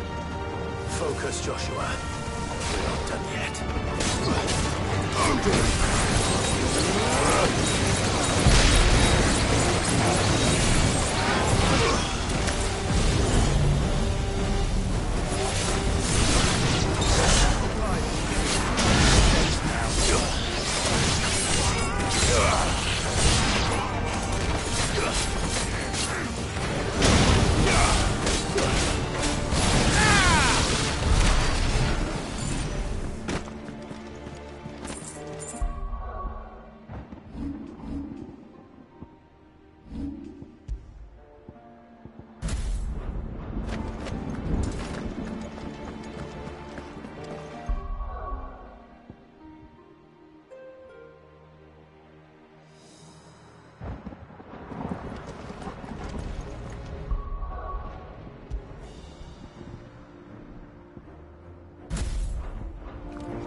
Yes, good. Save your strength for the Mother Crystal.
That's a good boy.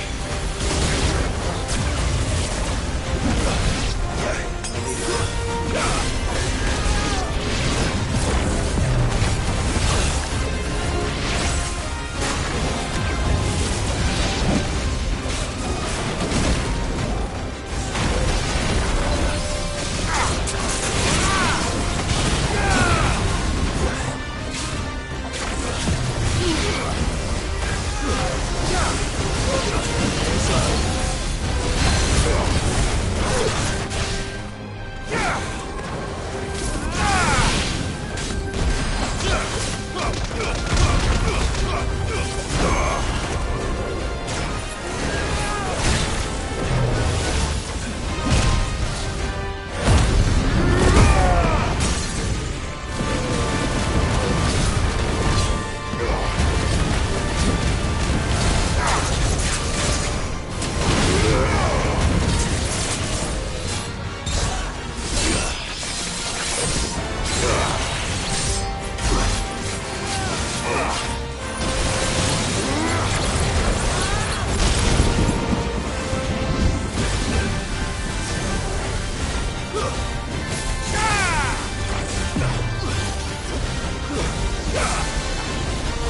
There's no end to them. The whole bloody army's here. Stand back, Joshua. I'm summoning Ifrit. Stop, Clive! You mustn't. We still have a long way to go. If you tap your strength here, you'll have none left to destroy the heart. Then you'd rather die?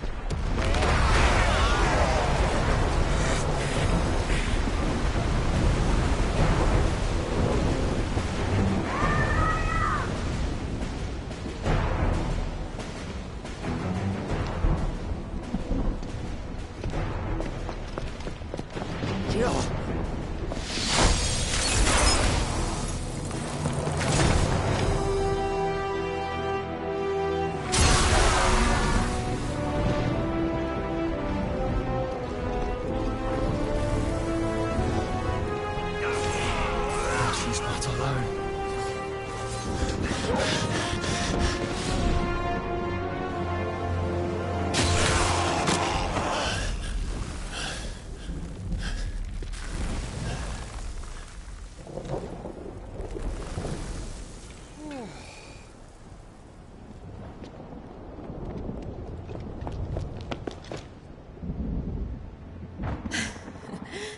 Surprised to see us. How did you? Gav. He told us exactly where you'd be. Even sniffed out a crack in the castle wall. And when we saw the heavens come crashing down, we had no choice but to believe him. It's been quite a day. To what do we owe this honor? A debt I would see repaid. Prince Dion. It's good to see you well. So, this must be Ifrit. Your uncle bade me give you a message. Listen to your heart, and guide your steel true. Your father would expect no less.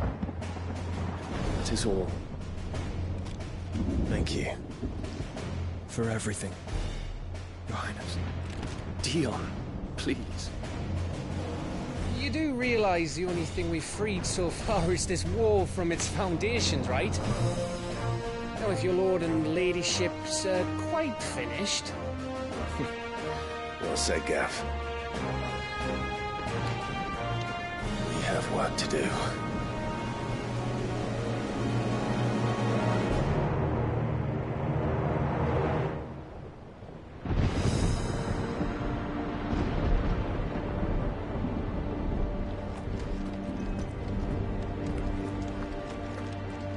I don't suppose there's out I can say to make you change your mind. So I'll just tell you to stay safe. Nan won't take kindly to losing her best customer, especially after letting us carry all this stuff all the way to Ash. And we wouldn't want to anger old Nan. You mean, you'll buy some at offers?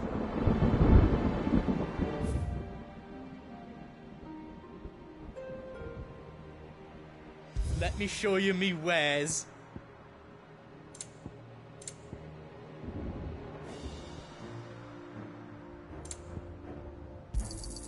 Is there out else you need? Thank you. You've got everything you need then? Is all done then? No.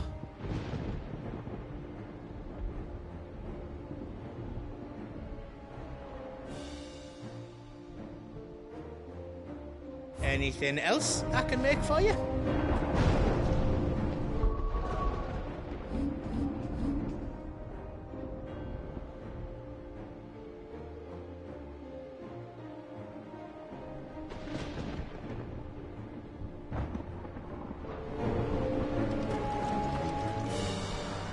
I couldn't have made it this far without you, Torgal.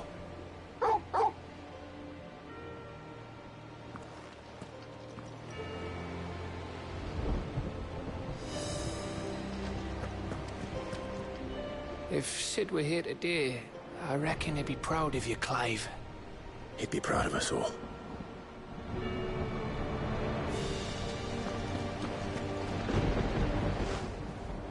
There is still much I would learn of your tale, once this day is done. Until then, all who might come between me and such knowledge shall answer to my spear. I do not envy them.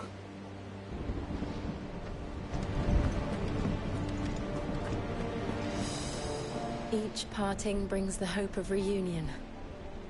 I missed you, Clive. I missed you too.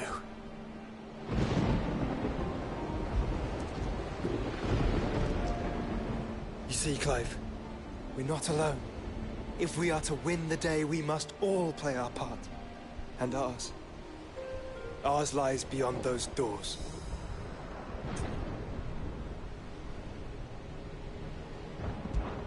We fought long and hard for this moment.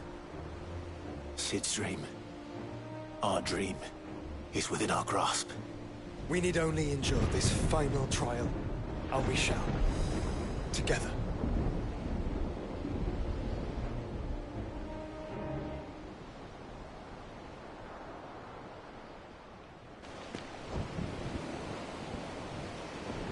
You all know what it is that awaits us beyond this gate. And we shall face it together. Aye.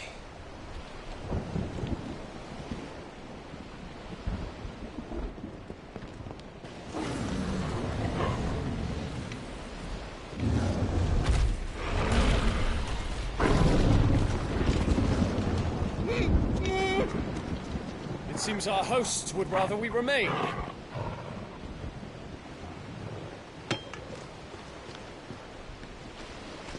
I will stay them.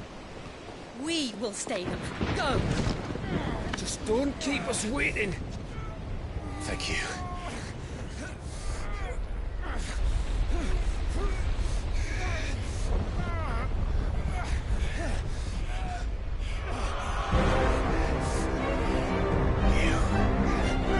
Welcome, sons of fire.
Joshua!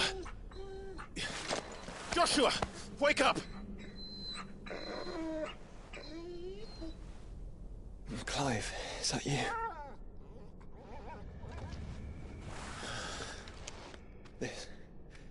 This isn't stone here.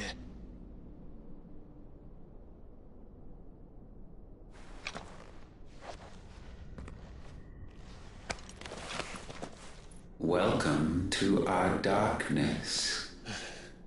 A rift between worlds wherein your kind might reflect. Show yourself! Grave and many are the sins of man. And we would have you know them. All of them. As fate has seen fit to deliver you home, consider this our welcoming gift.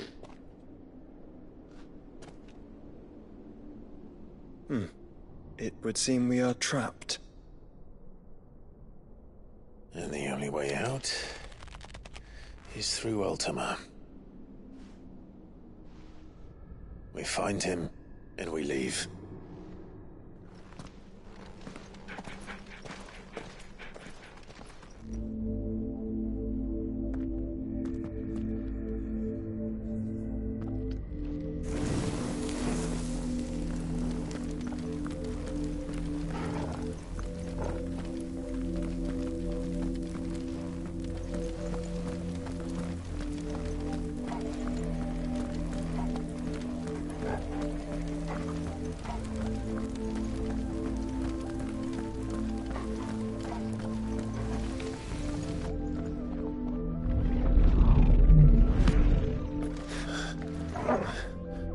If you are to comprehend the full extent of your transgressions, we must go back to the beginning. When the world was still young,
We visited upon it a miracle, magic, and in its light did all life flourish.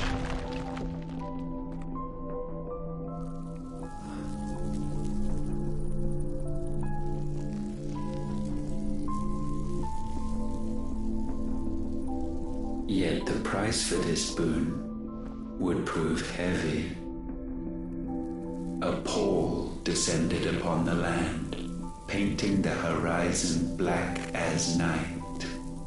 Though we labored to forestall its spread, in this one endeavor we stood powerless. And so we fled, that we might endure, that we might discover a means of salvation.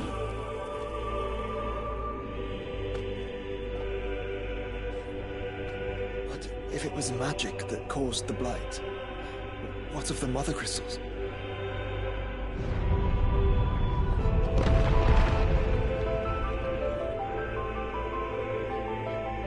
I expect he'll tell us soon enough.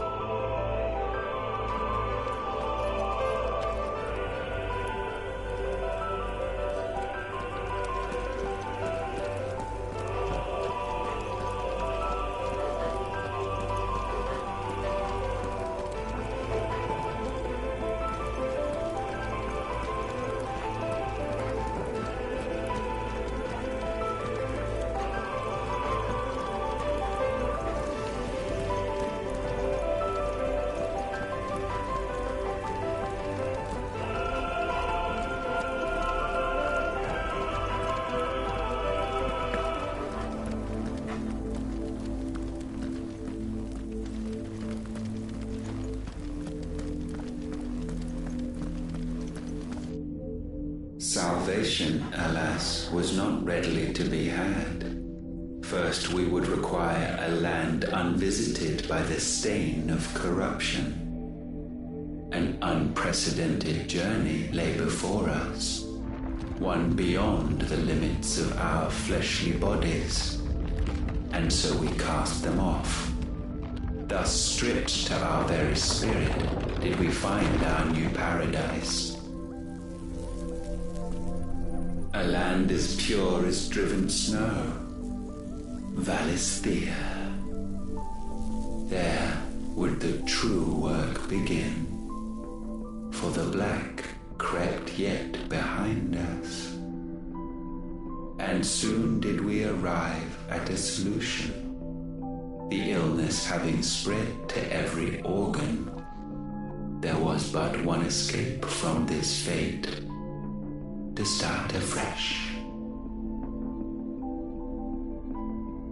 With a new world. The one for which Barnabas labored.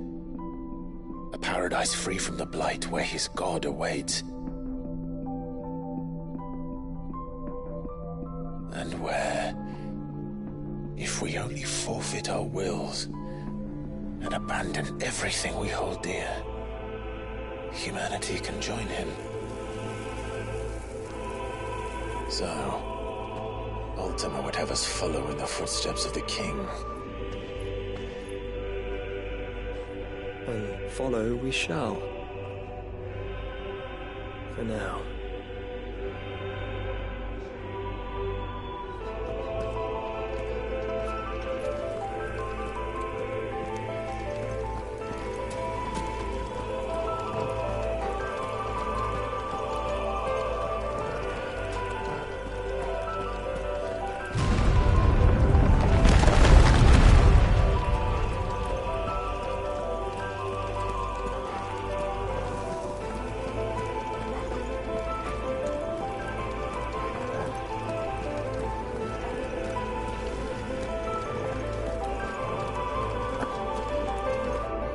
To forge a new world would require not only power, but a constitution strong enough to wield it. Acquiring the first would be simple.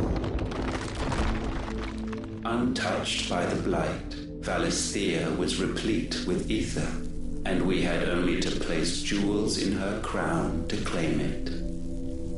Acquiring the second, however, demanded creativity. And so I cast forth the seeds of humanity. You created us. Is that not what gods do? We sowed the seeds for you, Muthos, all that you might one day blossom. And our future thus secured, we thought to slumber, though that would prove a grave mistake. For it was as we slept that man committed his greatest sin. He awoke. Alone in a world bereft of his god's radiance, he stumbled blindly, desperate for guidance. Finding no light, he sought to kindle his own. And from that single errant impulse was his will born.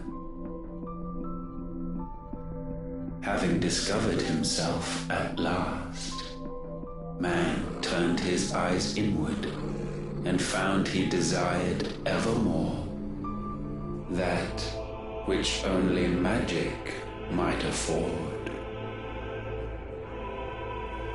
So wars were waged and brothers slain for custody over that dwindling resource, and the land, she wept tears of black.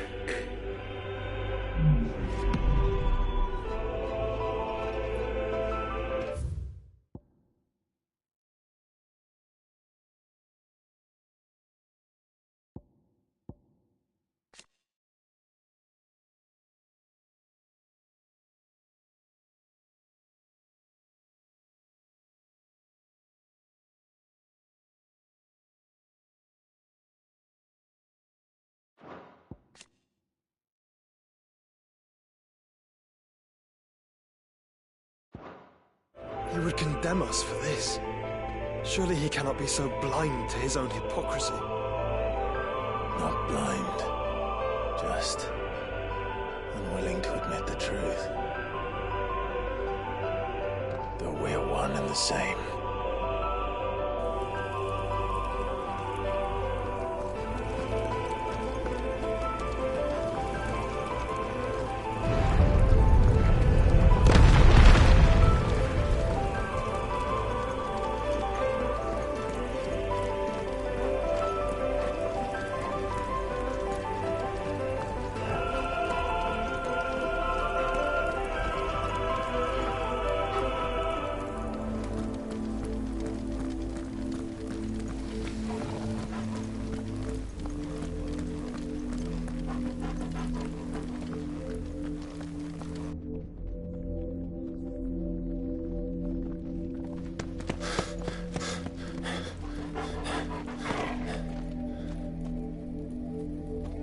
That? Ifrit, or what's left of him. Long have our ashes lain cold for want of a spark. Cast your eyes upon them and see what you must become.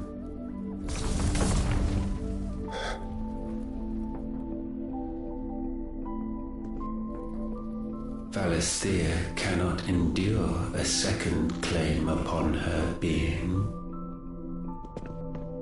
The avarice of man drives her ever closer to destruction. But she may yet be saved by you. It is what you were born to do, why we nursed you and fed you, as your own mother should have. And now that you are fully grown, our Muthos, it is time at last for you to serve your purpose.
right your wrongs.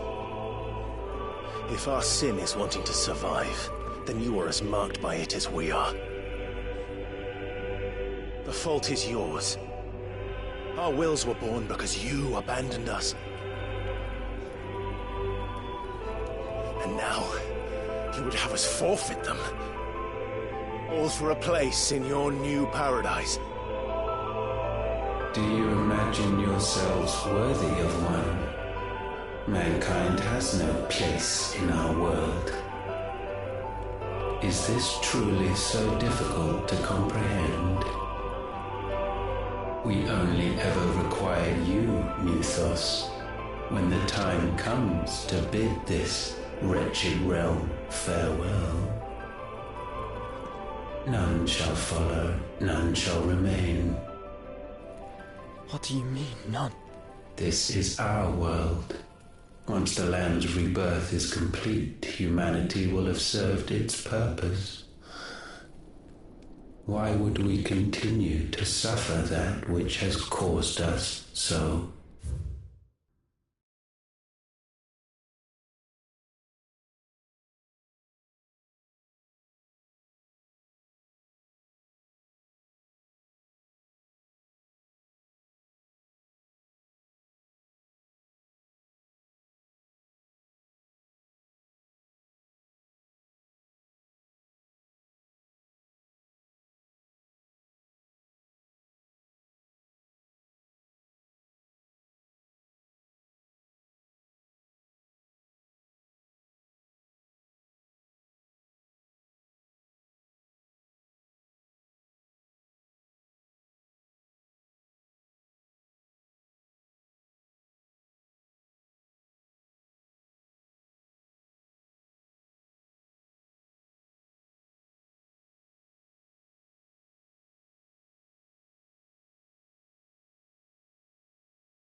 Much vexation. Because the land doesn't belong to you.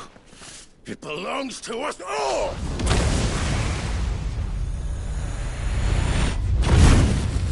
What? That is where you are mistaken. You own nothing. nothing but your precious will.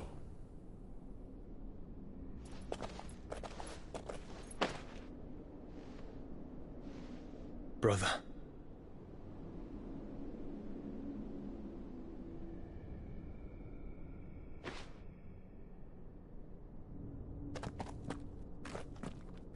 I can't do this alone. And you don't have to. I grow weary of your dissent. Now you must learn that this master will not tolerate disobedience.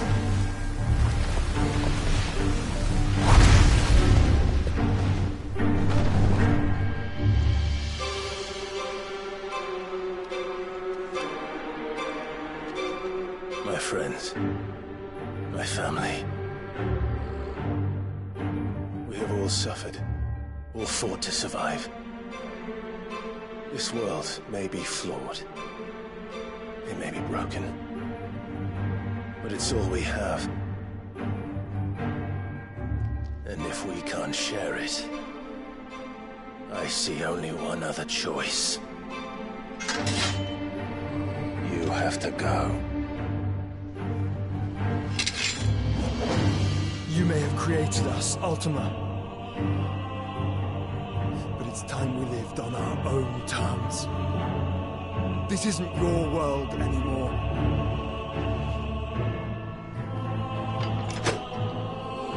It's ours. Bow down, offenders, hearts disdained.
Such foul attaint may not be sublimed through gainstanding.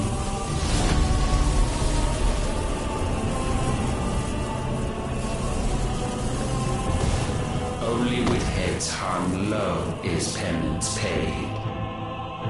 O wretched mortals incapable even of contrition, in fitting season shall we reap our harvest.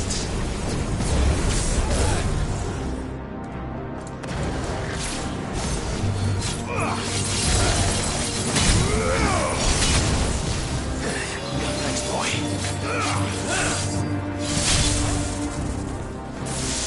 I needed that.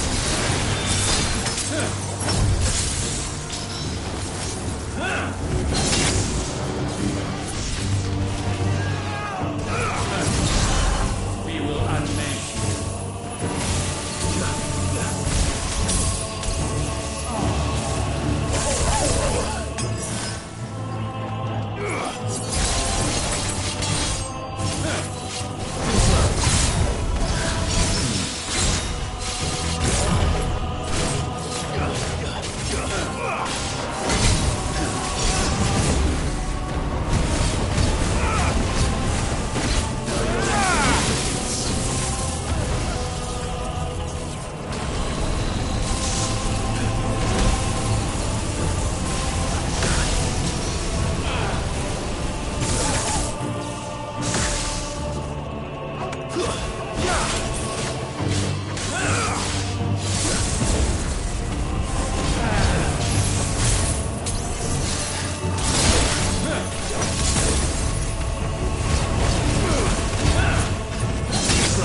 Gifted this chance, and still you would raise your hand against the Lord. What now? The darkness bends.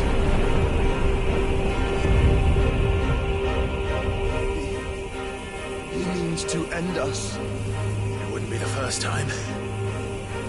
But let's make it his last.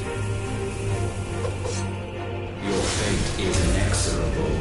Surrender the vessel unto the darkness. Surrender it unto us.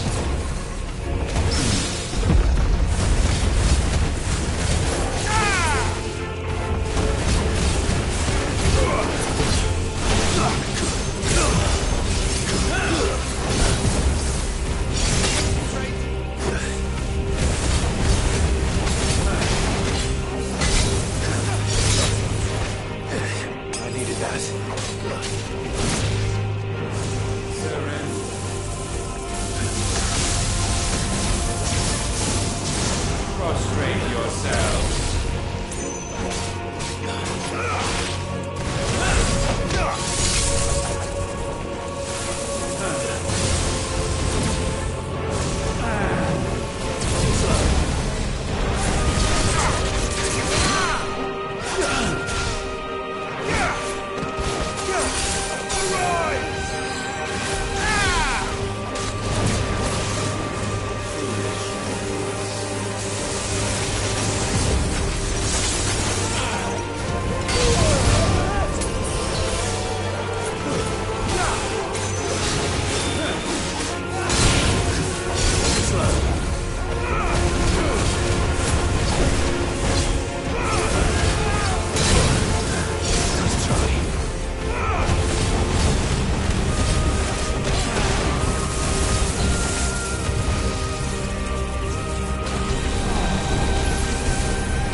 Your fate is inexorable. Surrender the vessel unto the darkness. Surrender it unto us.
countless generations have we awaited this moment.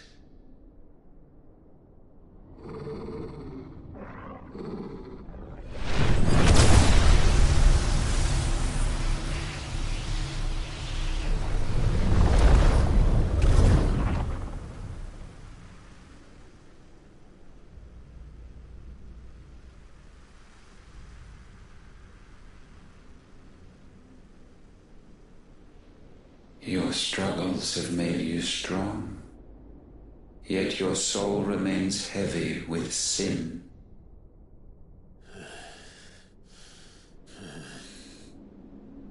Absolution is nigh.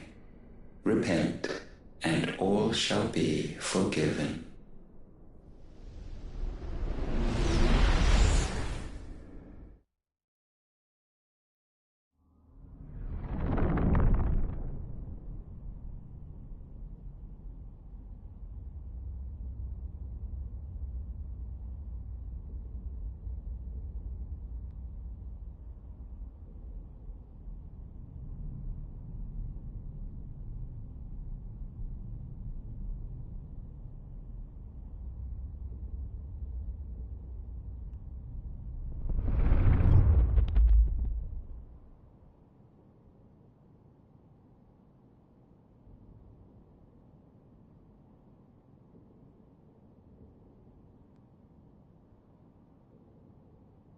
Tell me, Clive, how many lives have you saved since taking my name?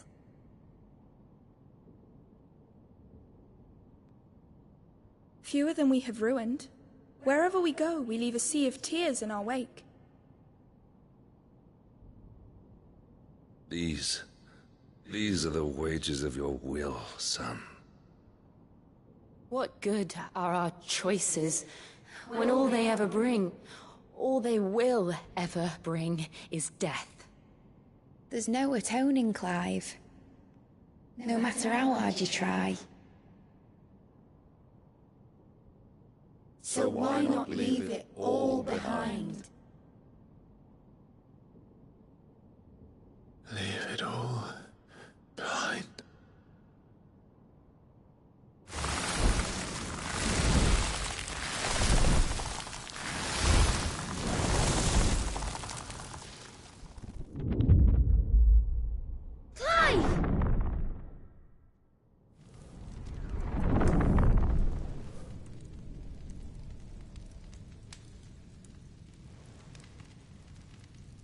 Please, won't somebody save me? Won't anybody love me? I've yearned, yet still she is not mine. Have I not given enough? From will is born desire, and it is this which consumes you, rendering you incomplete. Do you not see how the world bends and warps under the weight of your hungering hearts?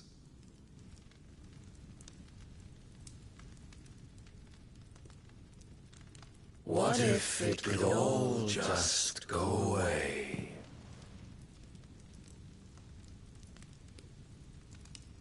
Just go away.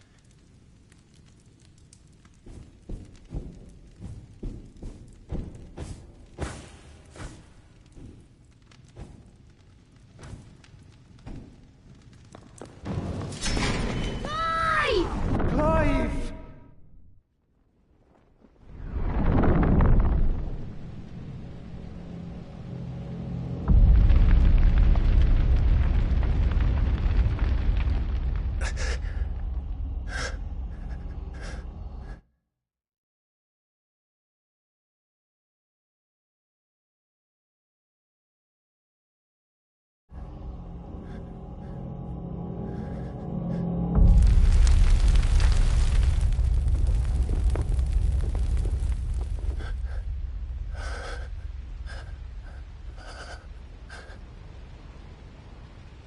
None of this is real.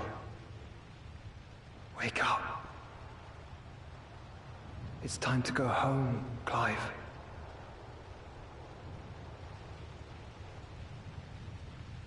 Clive. That's right. You're my brother. Brother.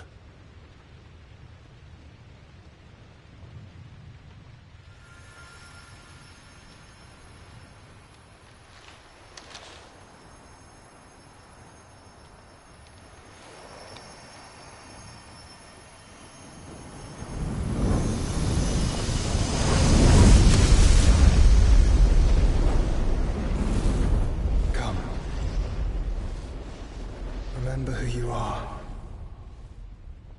Clive.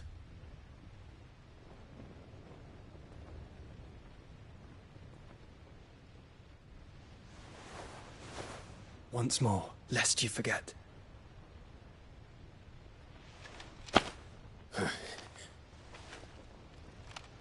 My name is Clive. Clive Rossfield. Look, Ultima.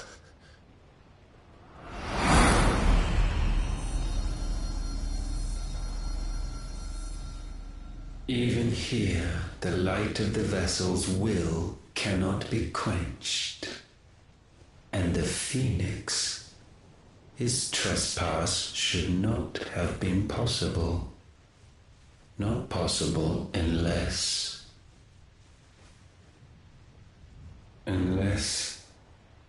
he has been with Muthos all along. The mark of the Phoenix, emblazoned upon his heart, made manifest by the power of will alone. The power of creation. Can it be? Are their wills truly so potent? Are you still talking?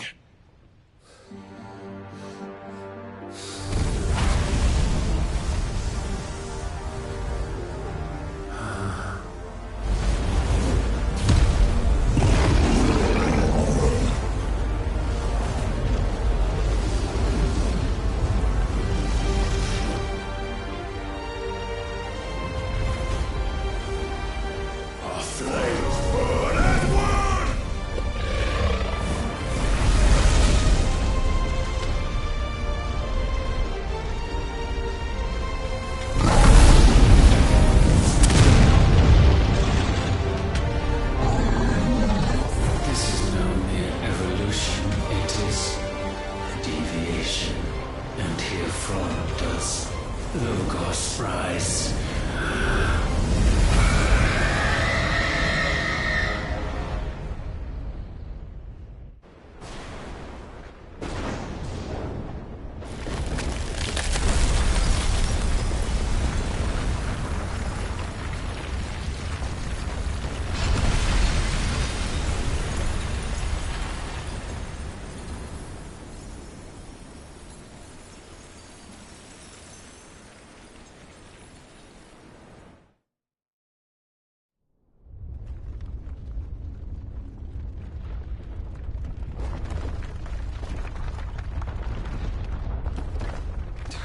Damn it, Clive. Wake up.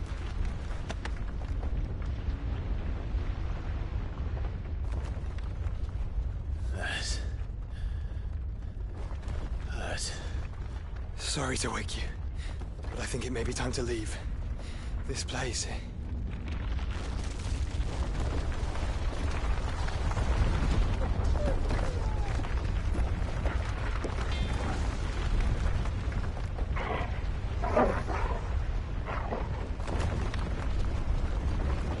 And once again does my creation stray from the path laid before it. Steeped in conceit, you fancy yourself a god. You embrace Logos.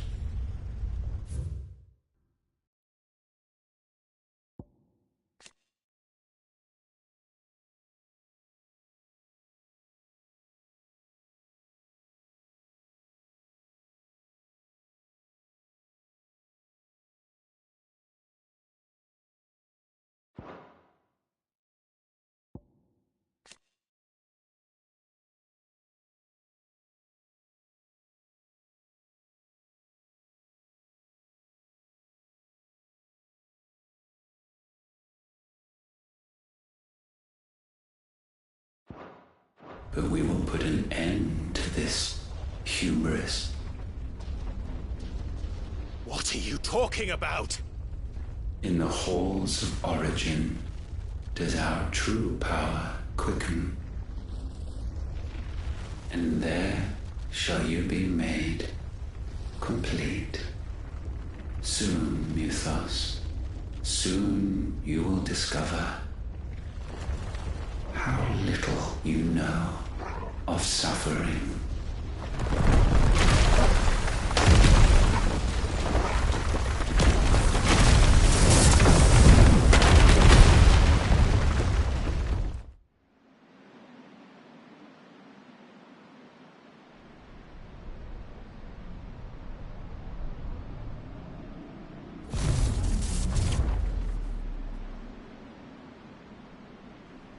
And so the crystals are no more. Yet in their silence, a new song rings. Its chorus building, a crescendo as it enters its final movement, stirring those long aslumber to waking. And back to their origin.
Bloody crystal's cracked.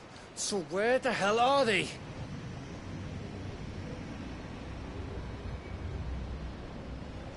Oh, fuck me.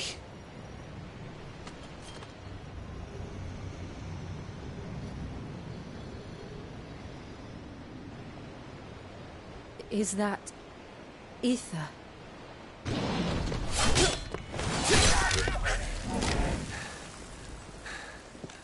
What in good Grieger's name is going on? This is wrong.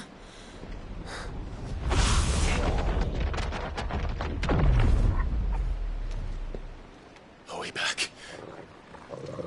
Clive! Joshua! Jill!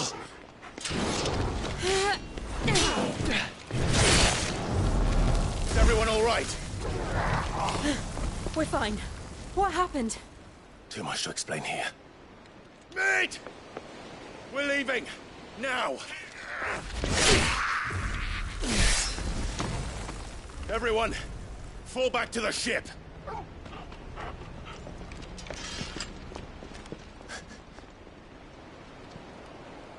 I will be with you anon. Thank you.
tell everyone what happened at Drake's Spine. And I'm going to need Otto's help.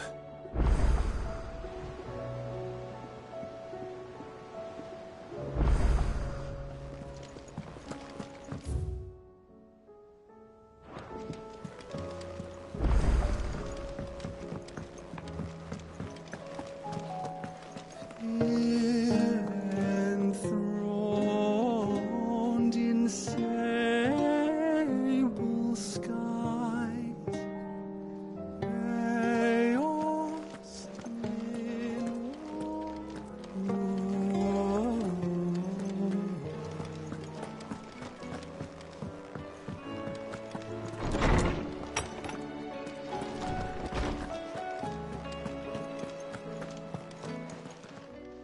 Good morrow to you, my friend. If I may observe,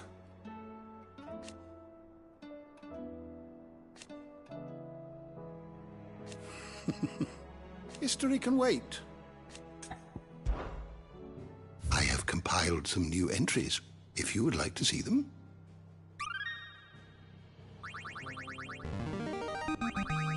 I have quite the find for you today.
You wish to study the tomes?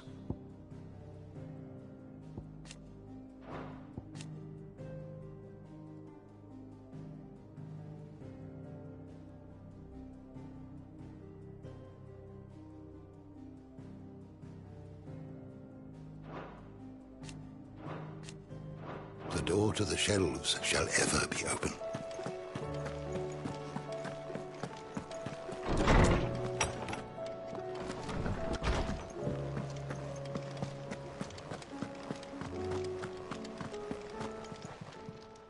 Clive.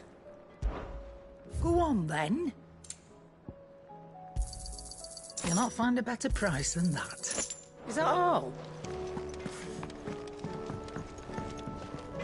Trouble with your gear, or... What do you want?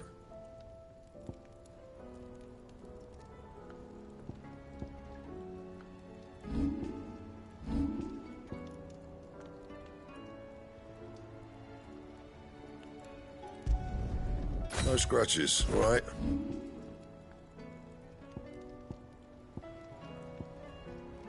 That it? Fine. First the skies, then the crystal.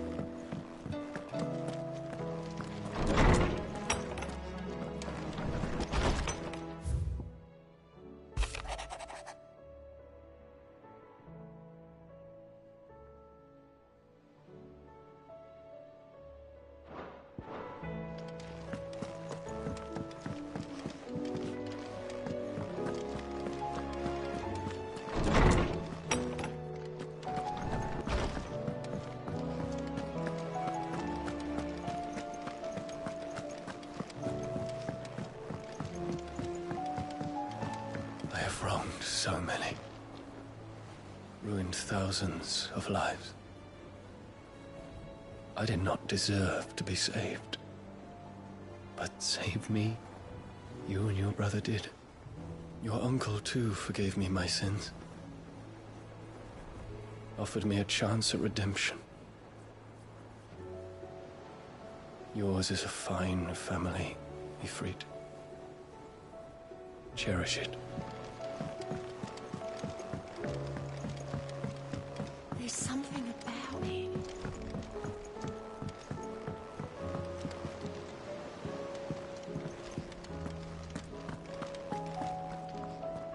Still alive, I see. Something tells me that eyesore on the horizon is your doing. How'd you manage that? It's a long story. One that I'd rather only tell once. Right. All hands on deck, then.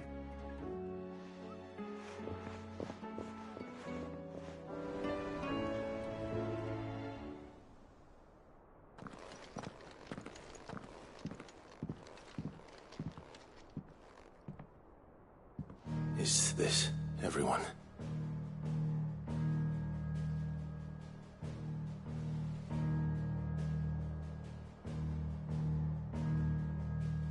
As I'm sure you've all guessed, the crystal which now commands the eastern skies was summoned by Ultima. He called it Origin. Though the significance of that name is as yet unclear. What does it matter what it's called? Its emergence tore Twinside asunder and wiped my homeland from the map.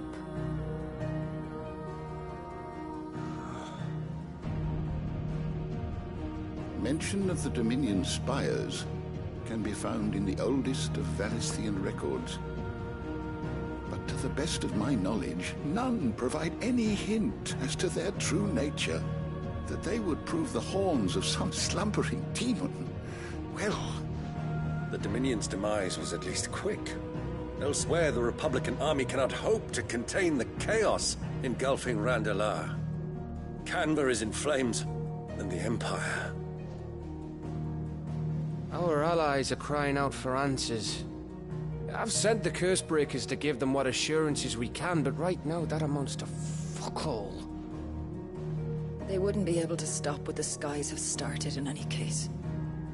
People here and across the realm grow sicker with every passing day.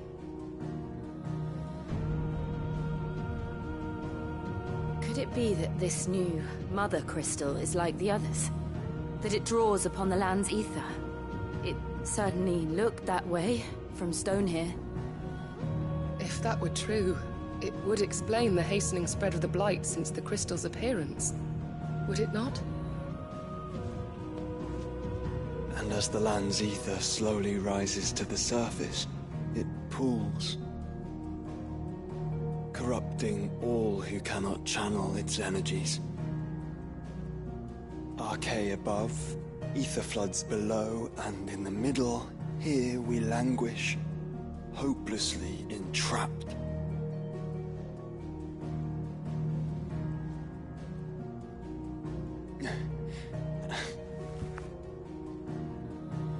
It's all right.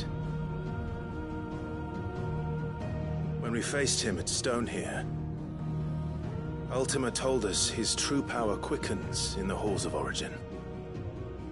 Needless to say, we cannot allow that to continue. If we are to stop him, we will have to find a way into the crystal. How are we gonna manage that then? It's up in the sky. And fast as she is, the Enterprise can't fly.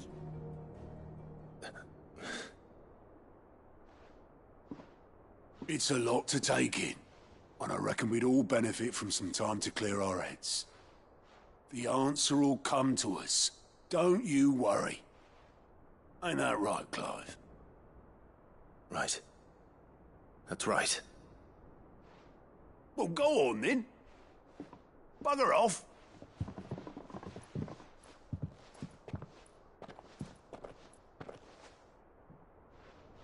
Same goes for you, Clive. You won't solve anything like this. Trust me. Go and get some fresh air, eh? Thank you.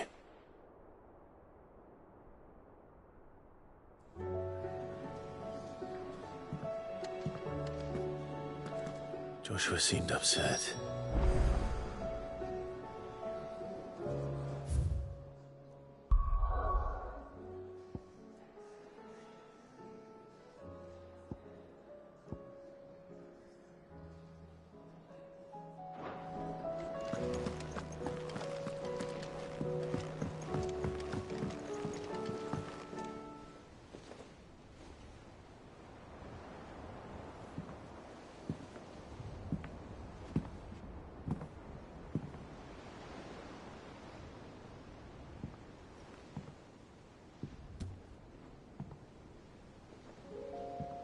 Ultima may have created us, but he doesn't make us who we are.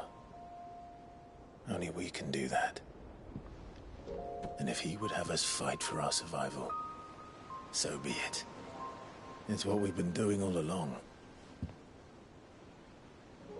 Much like Ultima himself, it would seem. His new world being naught but a means to survive. And so, we must contend to decide which of us shall inherit the land. Should Ultima prevail, it will mean death for us all. Of that, we can be certain. But even should he fail, what world awaits us? A withered, godless place, where our newfound freedom will most like prove a chain in itself.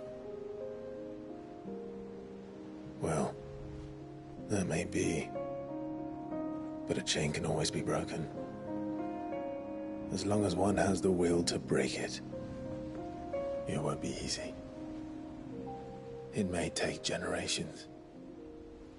Centuries of suffering. And that is, if everyone plays their part. But it will happen. And when it does, it will be on our terms. That is the world that awaits us. Indeed. And what better world could one wish for?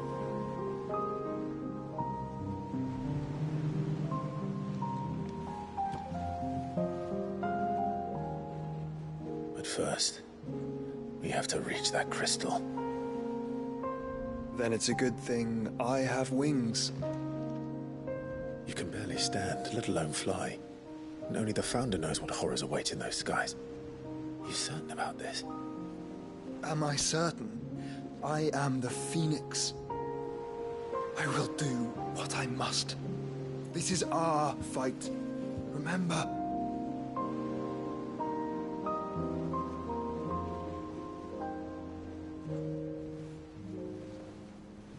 All right. I yield. But only what you must, yes? I'm still your sworn shield. That you are. And what of my wings? Lest you forget, you go to stand against a god. I would not have you succumb to fatigue before the fight begins. Ifrit, your brother mentioned that some few of the dominants who had lost their power to you were still able to prime. Is that true? It is. But their icons no longer submitted to their will.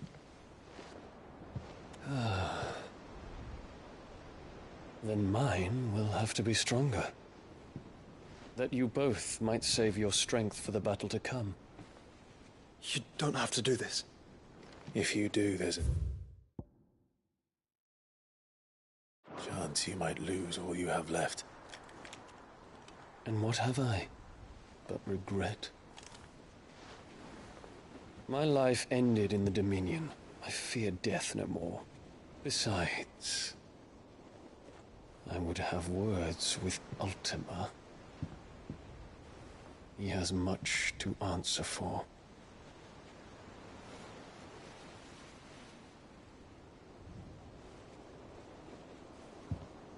We are in your debt, Dion.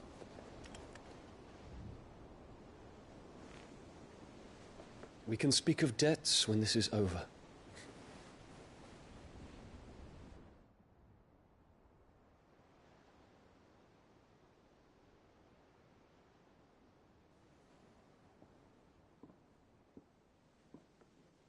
He speaks like a man who knows he's not coming back. And has come to terms with that.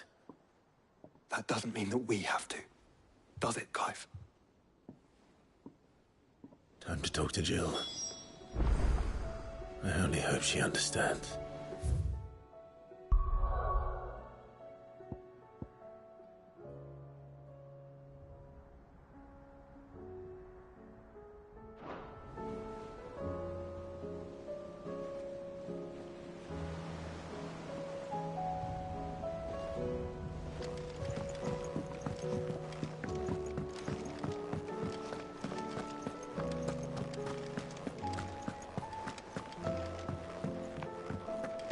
I will not forget this kindness, my lord.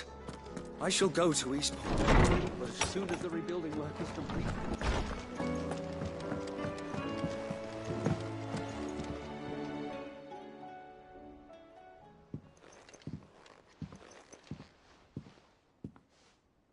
Come to wish on a star. That might not be such a bad idea. This is it, Jill. You know what I have to do. Why I have to do it. There's no turning back now. This is where our journey was leading us. Where it will end, for better or worse. I could pray to Metia for you. But you'll be all right, won't you, Clive?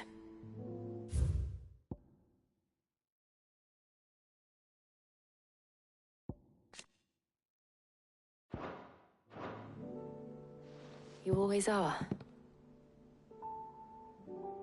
I did promise we'd watch the moon together.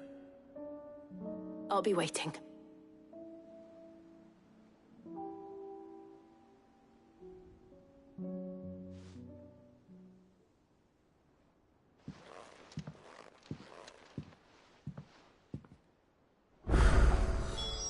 It's almost time. Better make sure I haven't forgotten anything.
What is it this time, Torgal?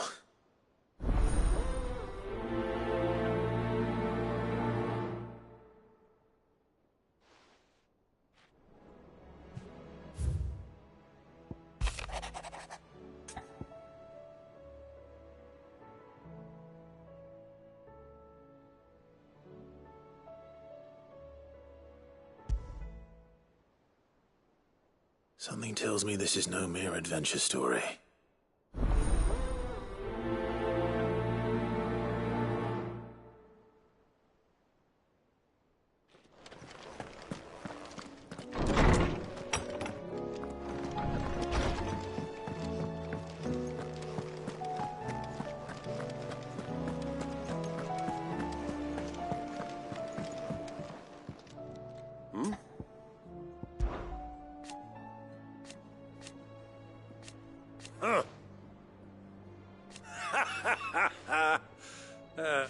Thank you, Uncle.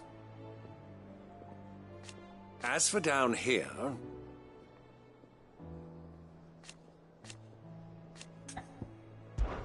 Clive, my boy! Rutherford informs me that we owe you our thanks. Hadn't intended for you to get involved, but such are the times we live in, huh? I would have done the same for anyone else. You're far too modest, Clive. You'd make a terrible nobleman. But tell me, is the realm truly in as dire a state as Rutherford suggests? From what little I saw, you were right to be worried. I suppose I should have expected the worst. But I was rather hoping the great and good of the realm might have things a little more under control. Alas, it seems that firm leadership is in short supply these days, and without it, the people are bound to lose their way. We must move quickly. But where do we start? True, the challenges that face us are many. But in my estimation, there are two key areas to be addressed before any other. The realm's armies and her larders. As you've seen firsthand, it's every man and woman for themselves out there. Certain cities have banded together to try and maintain some semblance of order, yes? But such cases are few and far between. And yet, the only remedy for the chaos that faces us is unity. A unity that transcends even the borders laid down by our ancestors. In short, if Storm does not stand together, she will fall apart. But how would one even begin to unite the realm? The armies, my boy. As I told you already, we begin by restoring order among the ranks of those sworn to maintain it. Sadly, I doubt I could convince even the lowliest gaggle of privates to dig a latrine together. But I do know someone the High Commanders have been known to listen to on occasion. Field Marshal Eugen Havel. I thought he was retired. He was, until an Akashic army tore through Randalar and killed most of the rank and file. There is no man alive more capable. Literally. And as luck would have it, I've already spoken with him on the matter. Of course you have. And he's agreed to help. On one condition. That he first speaks with you personally. Havel has always been a man of frustratingly rigid principle, and he has certain qualms about clasping arms with, well, with an outlaw. I extolled your many virtues as best I could, of course, but the old goat was adamant that he be allowed to appraise you in person. You don't mind, do you, my boy? Very well. But you must not tarry, dear boy.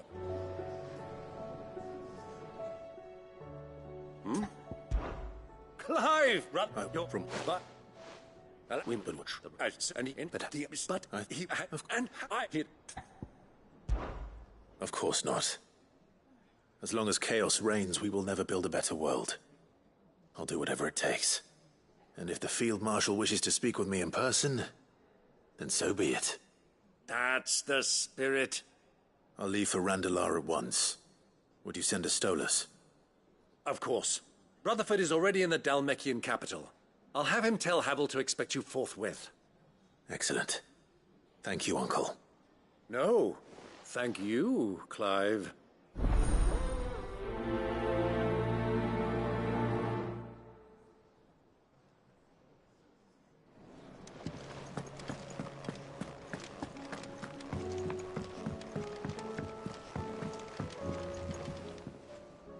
Ah, Clive.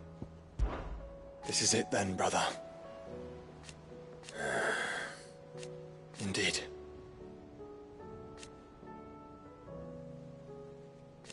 You're wrong.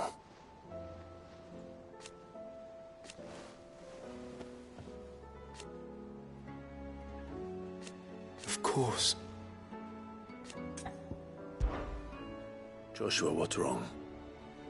And don't say nothing. It's...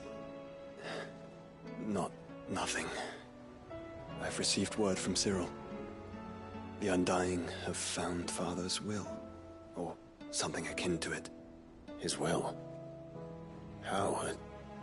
Where? In the crypt beneath Rosalith Castle. After Kupka was kind enough to drive out the Imperials, the Undying took the opportunity to recover what relics of the Duchy yet remained. And in the process of doing so, they found a letter from Father. I'm surprised anything survived down there. Cyril asked that I join him in Tabor at my convenience. I have been meaning to go, but... would you join me? Of course. I want to know what's in that letter as much as you do. Very well. I am ready to leave when you are.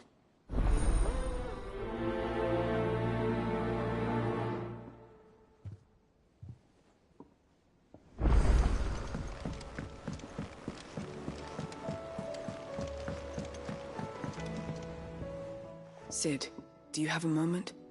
By all means. It's my old master. Seems there's no escaping her. She found some way to send me a letter. And something else. Records from a Waluda prison. Seems they were keeping a lot of bearers there. How did she come by such a thing? Finding bearers always was her strong point. And it seems the cells of Balmung Dark are full of them. Foreign captives, the masterless. Bearers no one would miss.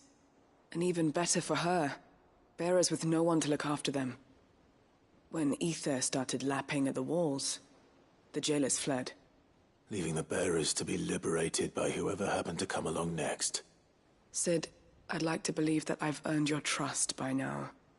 And while I'm well aware that you've forbidden Cursebreakers from traveling to Waloed, I can't let those bearers die in their cells. I'd rather risk shipwreck on the Shadow Coast than leave them to starve. We'll be needing the Enterprise if we're going to navigate the Narrow. Does that mean... I'm making an exception, but we travel together. And we stay no longer than we have to. Ash is an inhospitable place at the best of times. We save as many as we can, and we leave. Thank you, Cid. There was a name in the prison register. A name from my past. Chadwick. Another of my former master's protégés. A gifted soldier, and the closest thing I had to family. The thought of him held captive in that place. He must be very important to you. He was. Is. Then we find him. The entrance to the prison lies in the shadow of Ravenwit Walls, just beyond the portcullis. We should head there as quickly as we can. I only pray there are still bearers alive to save. As do I, Doris.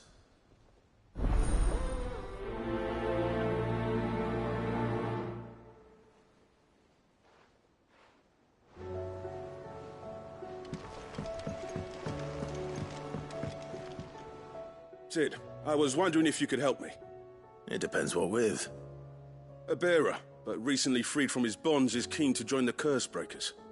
As you know, the work we do is not easy, which is why we test every volunteer's suitability. I was hoping you could oversee this one's evaluation. I don't mind, but why this one? Because he wants to be a scout. Our ranks are filled with men and women capable of breaking chains and putting slavers to the sword. But scouting, we're few with the nose for that, which is why we still rely so heavily on Gav. And since he accompanies you on so many of your missions, I thought you might be better placed to recognize the traits in him that we should look for in those who'd fill his boots. Sounds reasonable. So you're happy to oversee the boys' test, then? One can never have too many scouts. Truer words, Cid. I'll let the initiate know that you'll be attending his trial, and that he is to proceed directly to Northreach in readiness. No time like the present, eh? No time like the present. I'll await you there.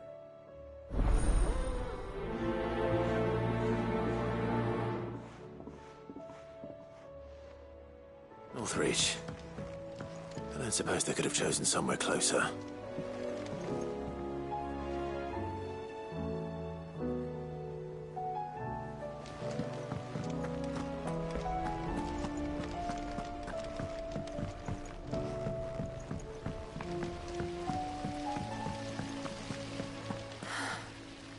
All this time, my heart has wandered hither and thither in search of the perfect companion.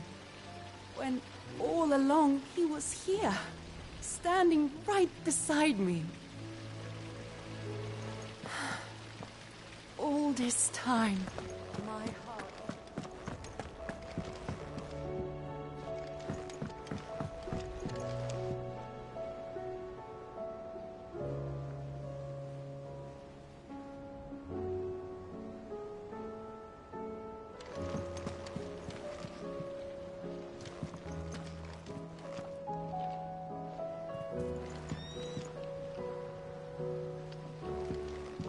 What do you think happened to Miss Midadol? I heard...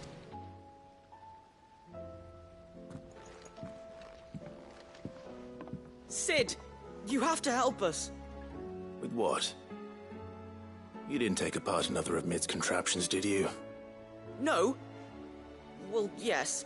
But that's not what we want to talk to you about. It's Miss Midadol. She's been acting strange. Very strange. She's barely ever around. When she is, she acts like we aren't even there. Her head's in a crowd. In the clouds. That's what I said. In the clouds. Well, she does have a lot on her mind. When did you last see her? Not long ago. Right after she got back from saving you from Stoneir. Then it's probably just about the Enterprise. It did take quite a battering on the way there and back. You didn't break it, did you, Cid? You really should be more careful around Miss Midadol's inventions. Don't listen to her. Even if you did break the Enterprise, you could put it back together, couldn't you? But who's gonna put Miss Midadol back together? She seems really sad. Why don't I go and see if I can cheer her up? You do that? For us? She's in her dungeon. Don't scare him. It's not a real dungeon. Thanks for the warning.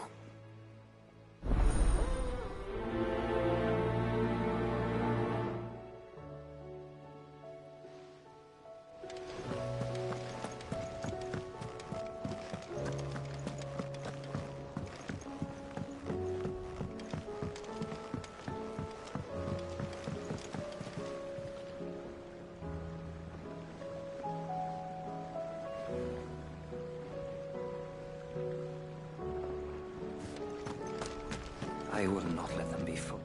Cid, may I have a moment? Of course. It is an honor to finally speak with you. My name is Herman.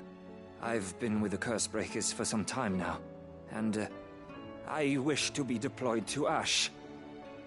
Any assignment will do. No. The lands across the Narrow are too dangerous. I will not send good men and women to risk their lives needlessly. Why would you want to go back? I need to retrieve something. Something important. I was raised in an orphanage. The Badbach Conservatory. Or rather, I was held captive there. It was not a place of nurture. It existed solely to turn bearer children into mindless weapons. We were tortured until we feared no pain. Tormented until our hearts turned to stone, and few ever survived long enough to become tools of the last king. I can't imagine. I lost so many. I can't even remember all their names, but they must be remembered. They cannot fade away, faceless and forgotten. The Institute was run with military precision. Every child measured, every name recorded, every death logged with meticulous care. Cid, allow me to travel to Ash and recover the registry, so that my brothers and sisters might live on. You were a good friend, Herman. But the fact remains that Ash is simply too dangerous. Cid, please. Even should it cost me my life. Too dangerous for you, Herman. But not for me. I'll go to Bad Bach and find the registry. You will? I won't let you risk your life. I don't know how to thank you. You can start by telling me where I'll find this orphanage. Vida Grace. Hidden in a forest, overlooking the plains. All right. I'll see what I can find there. May the mothers guide you.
Do you see that too?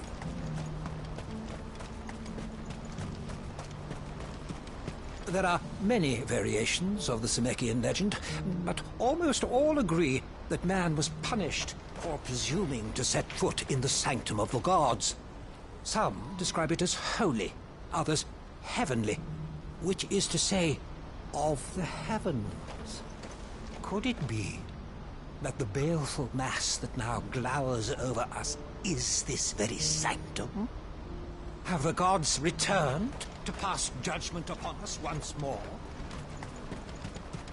Papa? What is it? Oh, please. I'm scared. Nothing good's gonna come of this, I'm telling you. Just looking at it's enough to see.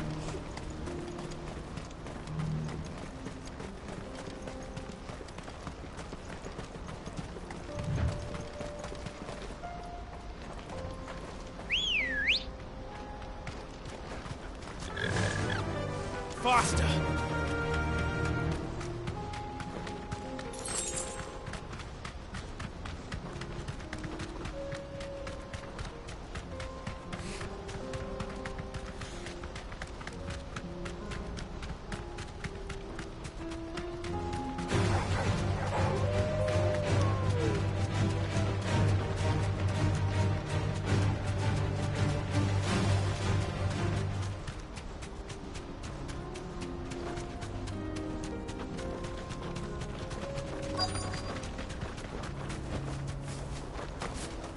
Can't be Rutherford, can it?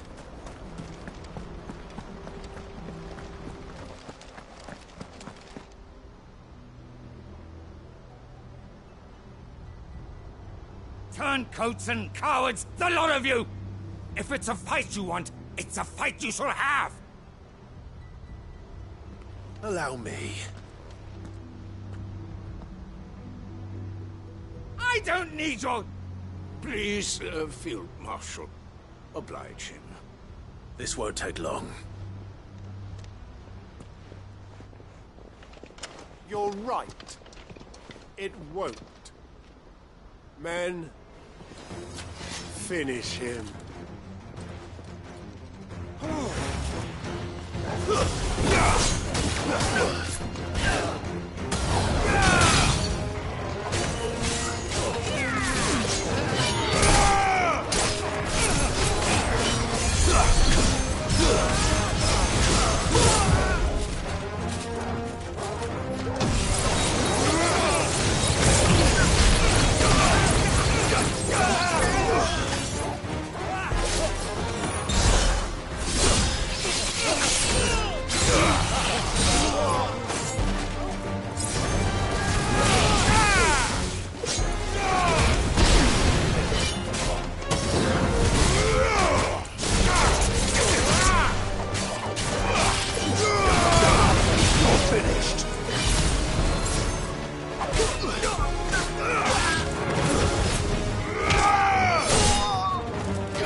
A little longer than I'd have liked.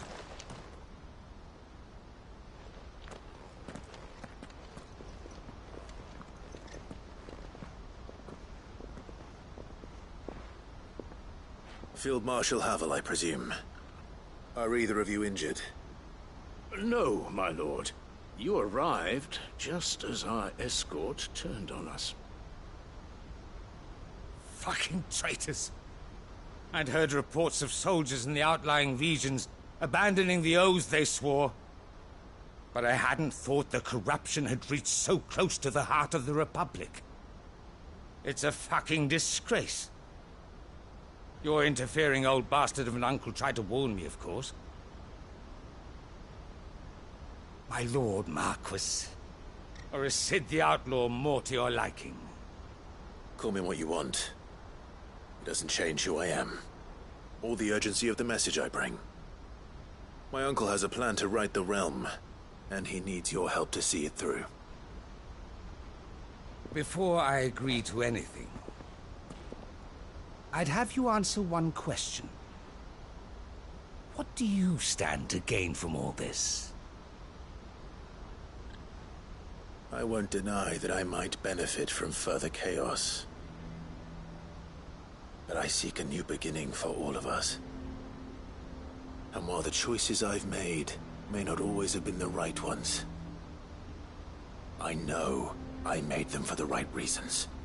For so long, so many of us have been told how we could live, how we could die, when it should have been our decision all along. Now we have a chance to put things right. But in order to take it, we must stand together, even if it be beside those with whom we don't see eye to eye.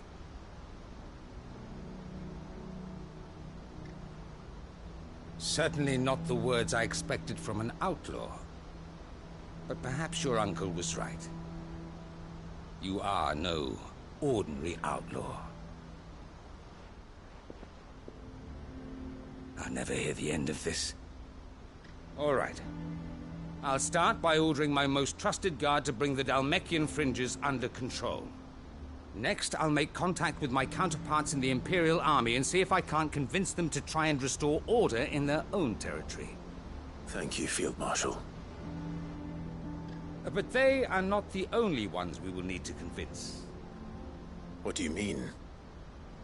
I don't doubt that I can bully some sense into a few generals. But those they answer to require a different kind of persuasion. And when it comes to honeyed words, well, we will need an envoy. One who can court even the most stubborn of statesmen. You, perhaps. I'm flattered. But I'm no diplomat either. And I have other problems to attend to. What we need is a skilled arbitrator. And I may know just the person. Is that so? And would he happen to be an outlaw too? Of a different kind, perhaps. Well, beggars can't be choosers.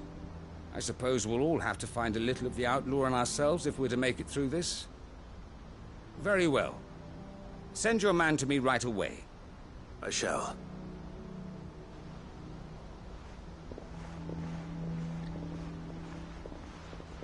My Lord Marquis. Your Lord Uncle bade me escort the Field Marshal to his manor in Port Isolde. And I will see that my associate joins you there. Very good, my lord.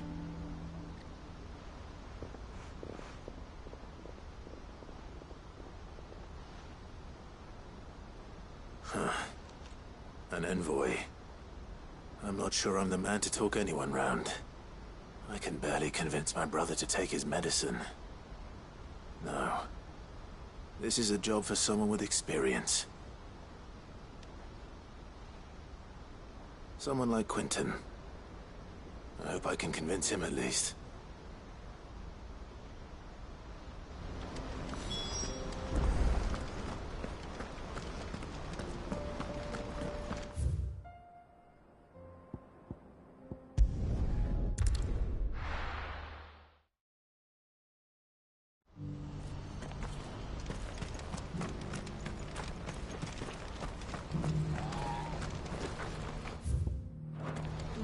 Do you see that too?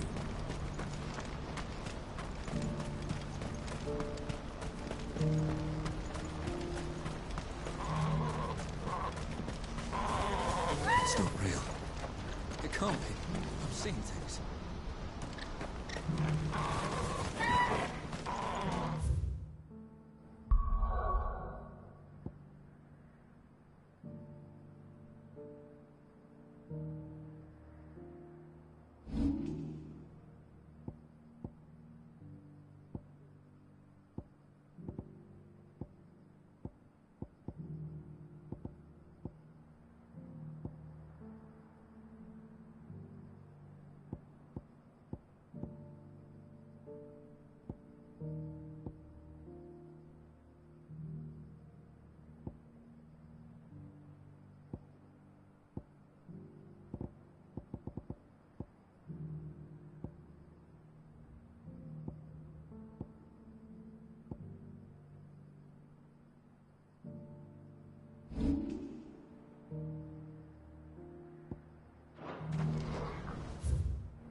Let's go.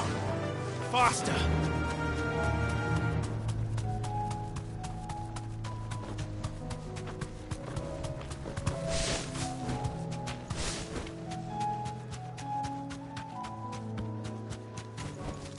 No need to ride from here.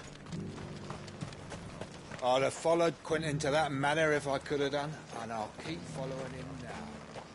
Wherever that surly bastard cares to lead us. Quentin, I have a proposal for you. Do you now? Something tells me you'll be asking more of me than a cask of Gotand gold. Go on then. Propose.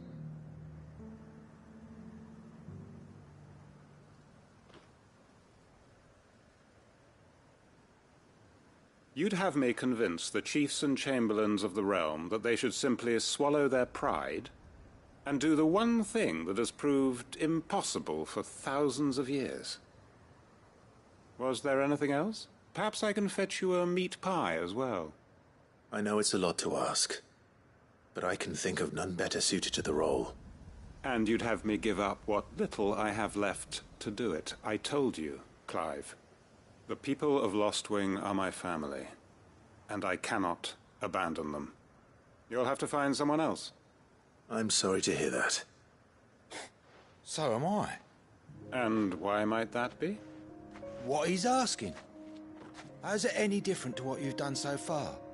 They want you to speak for those who can't speak for themselves. That's what you do best. If it's the vineyard you're worried about, we'll see that the grapes are picked and the tons filled. You know we will. It's not that. Then what is it? You said yourself we're family. Don't you trust us? You know that's not what I'm... Then what are you saying? That only we are worth saving? Why turn your back on everyone else? You convinced us we could build new lives for ourselves, and if you can do that, who's to say you couldn't convince the entire realm? A stirring argument. I fear that any rejoinder I make might fall somewhat flat by comparison. So you'll join us? Where do you need me? Field Marshal Havel will want to speak with you in person. He's currently in Port Isolde. I can arrange for a party of Cursebreakers to accompany you there. That would be very much appreciated. I hear the roads are far from safe these days. Hopefully not for long. My uncle will want to know that his plan is taking shape.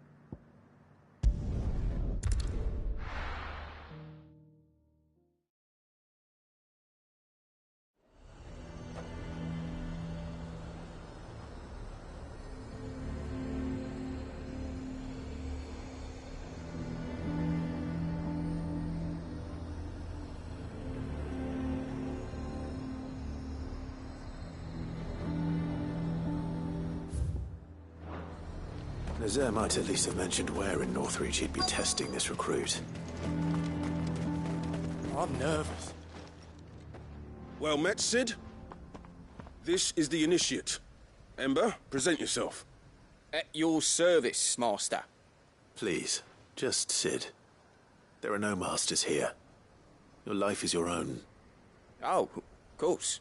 Thank you, Cid. The Sergeant says you'll be evaluating me at my trial. To become a scout, yes.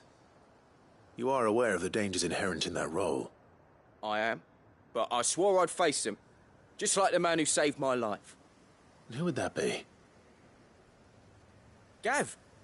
It was him who found me and freed me. No magic, no support, just one man and his nose. Came and sniffed me out. It taught me what one man can do if he puts his mind to it. And I've been training ever since, so that one day I can be someone's saviour, just like Gav was mine. I'm sure he'd be flattered. You clearly have good intentions, Ember. And it sounds like you're under no illusions. Stick to this path and you'll make a fine Cursebreaker. So, what? Have I passed? You haven't even started yet. Now listen.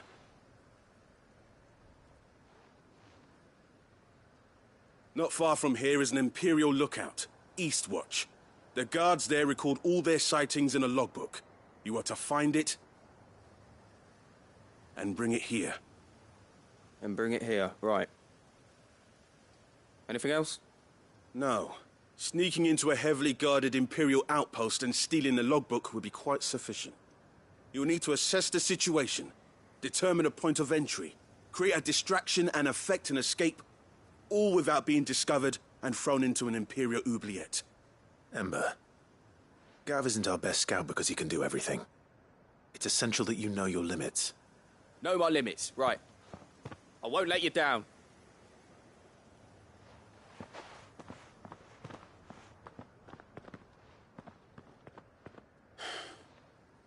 It shouldn't be as dangerous as I made out. But keep a weather eye on him all the same, would you?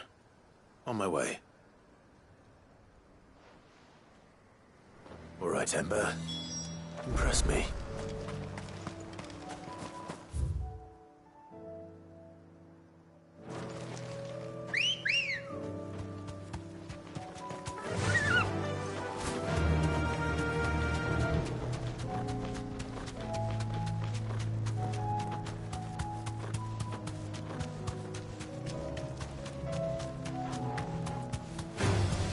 All right.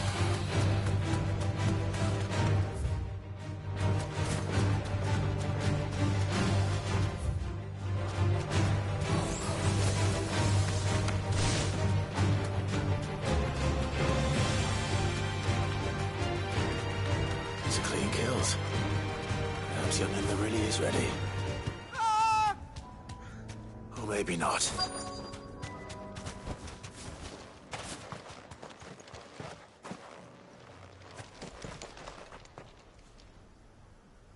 Damn it. Ember, draw your sword! I can't! There! Then run! If you want him, you'll have to go through me.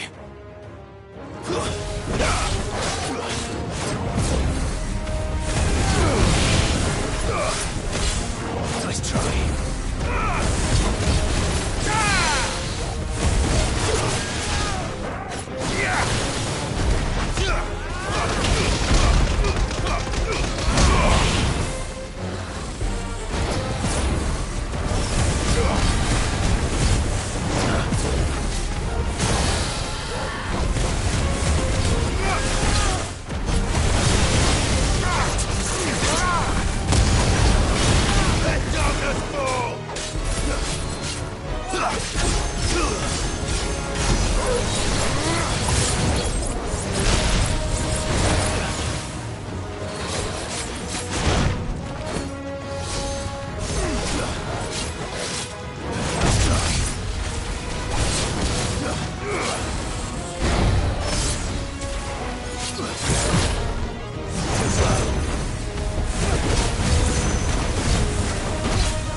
Nice try. Nice try.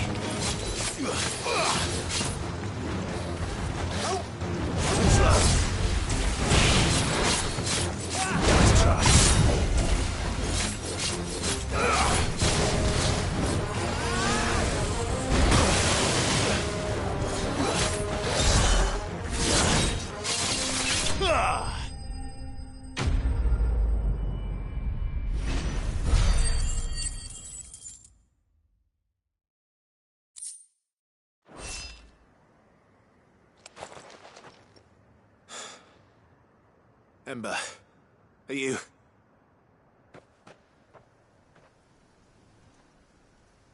Gone. Of course. Scouts really are a rare breed.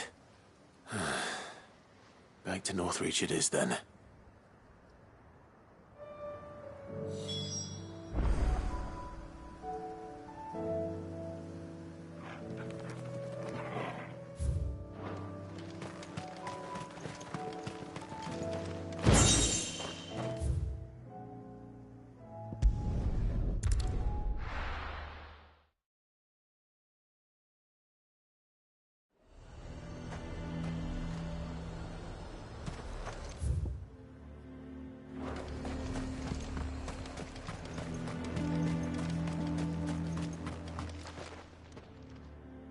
I didn't expect you back so soon.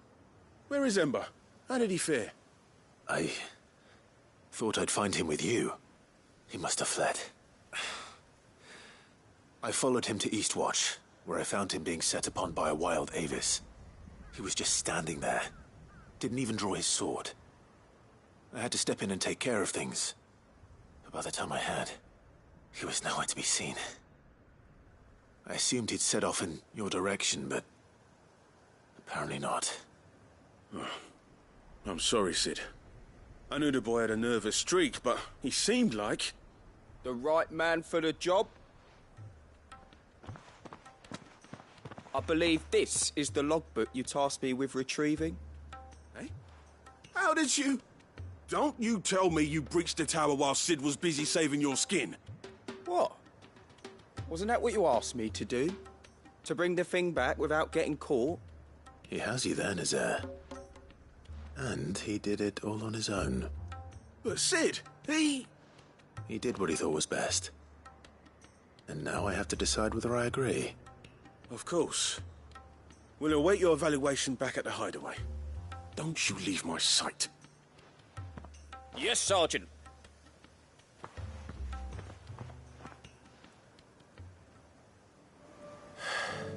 This won't be an easy decision.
Your Grace, my lord, I trust your journey was not overly onerous.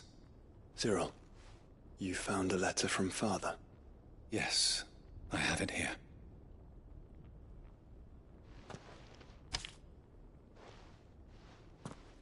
If you would do us the honor, my lord.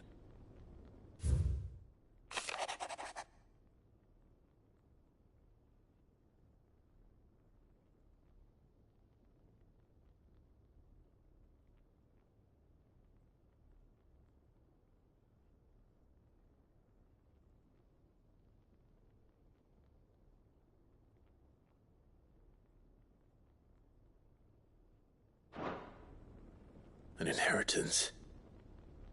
It would seem the late Archduke penned this missive shortly before his passing. The day before we left for Phoenix Gate. What are these plans he spoke of? His plans for the duchy, Your Grace. Your father entrusted them to my predecessor, the former bearer of the Burning Quill, who entrusted them in turn to me. The complete emancipation of bearers is their stated aim. But your father's dream did not end there. His Grace also spoke of building hospices to care for those stricken by the curse, and the founding of a new university to further the development of non-magical technologies. With the blight spreading ever more widely across the twins, Archduke Elwyn saw this as the only means of securing Rosaria's survival. He wished to see men and bearers treated as equals. To see centuries of common wisdom overturned. Small wonder he did not think it achievable within his lifetime. But he thought it achievable nonetheless. Had he not, he would never have written this message. Nor would he have entrusted his vision to his most faithful aides, those who would have stood with you, shielded you from the machinations of the less benevolent personages at court. It's a pity only they are still with us. 'Tis true that those most loyal to your father were the first to suffer the Duchess's wrath. But one at least remains, and she has come bearing gifts. What do you mean? Mayhap it is better that she explain, my lord. After all, the duties entrusted to me by my predecessor extended only to recovering His Grace's will and arranging a meeting with the one who might execute it, or a part of it, at least. And where is this woman? She awaits you in the archive, Your Grace. Thank you, Cyril. Shall we then?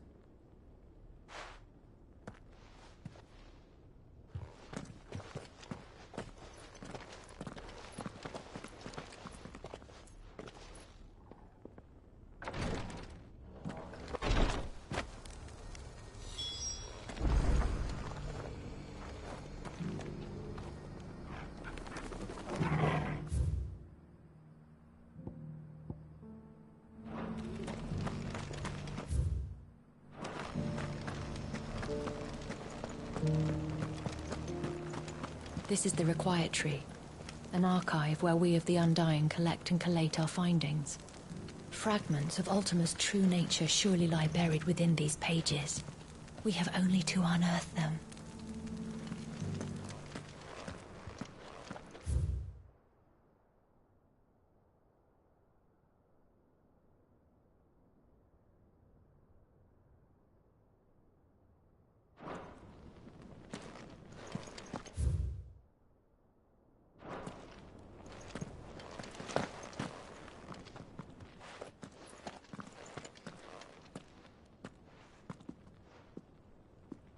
My lord, your grace.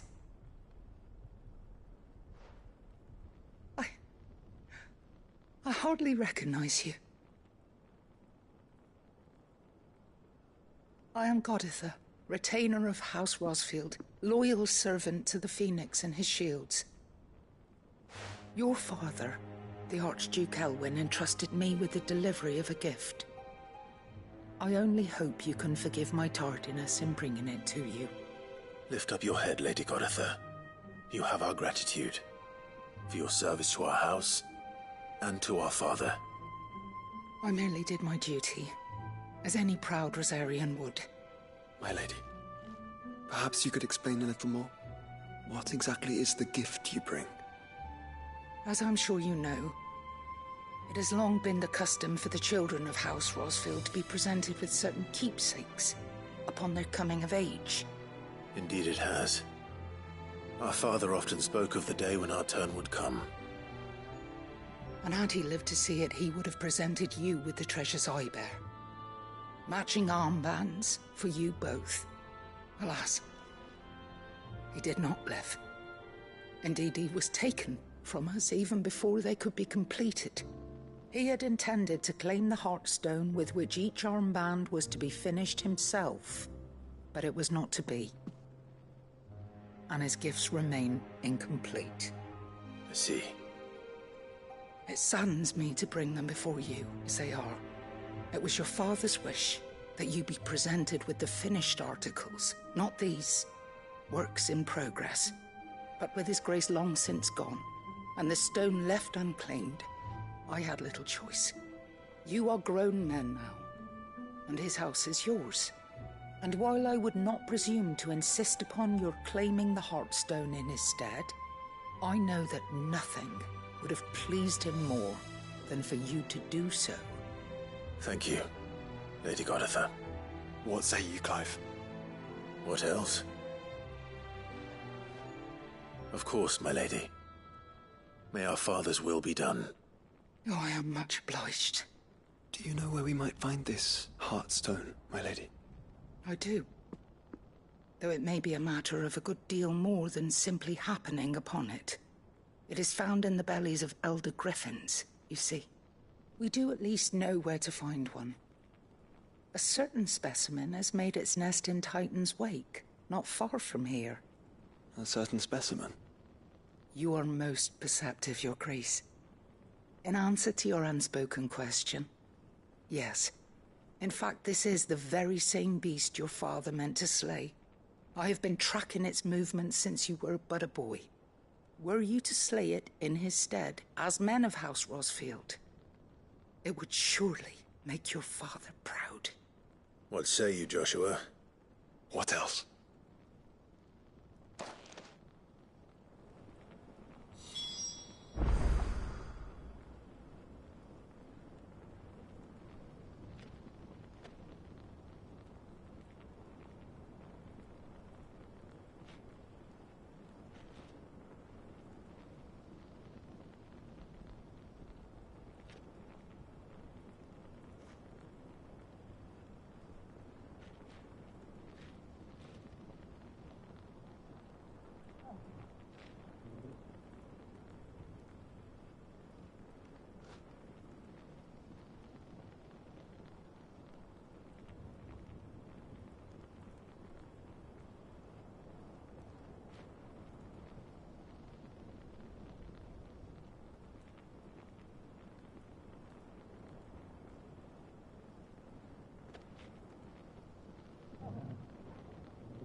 Titan's Wake, to the south of here.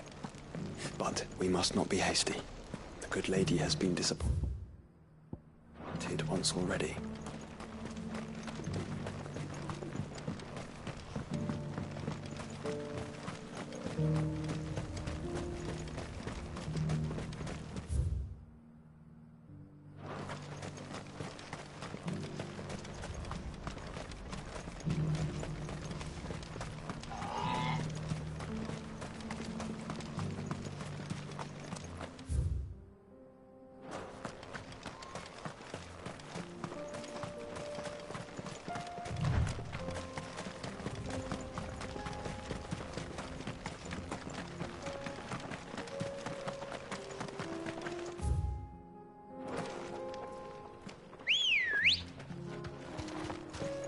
Come on. Faster! Caution.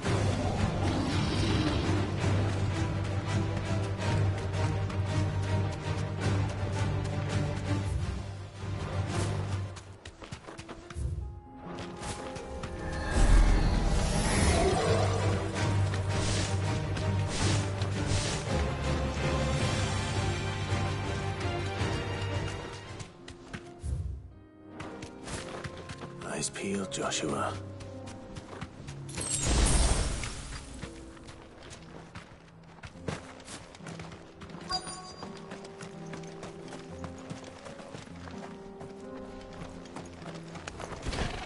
There it is. The House Rossfield.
Enough!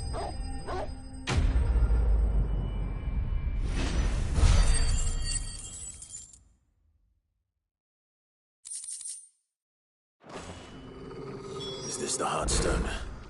I expect Lady Goditha will know.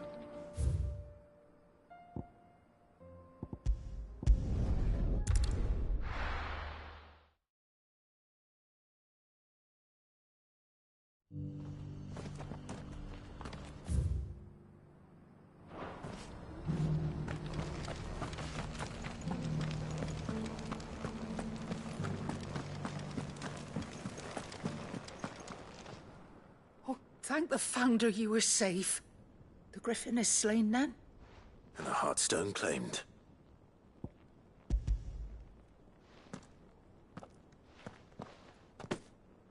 Yes. This radiant luster, like frozen flame. It is just as your father described it. Thank you, my lord. Your grace. Your father would be so proud. Lady Goditha, the lapidary is ready. Thank you, Cyril. I will be with him shortly. If you would excuse me, I shall have the stone cut and set forthwith.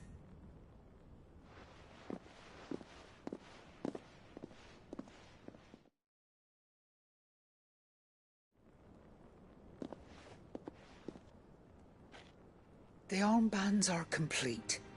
Pray, take them. They are yours, after all. Heartstone is harder and more enduring than garnet, or even ruby. It symbolizes unwavering will and devotion. And the graven vines encircling the stone represent the unbreakable bonds between you. It's a message. Father knew we had enemies both inside and outside the duchy. Enemies who would thwart his vision. Only with unwavering devotion would it ever be realized.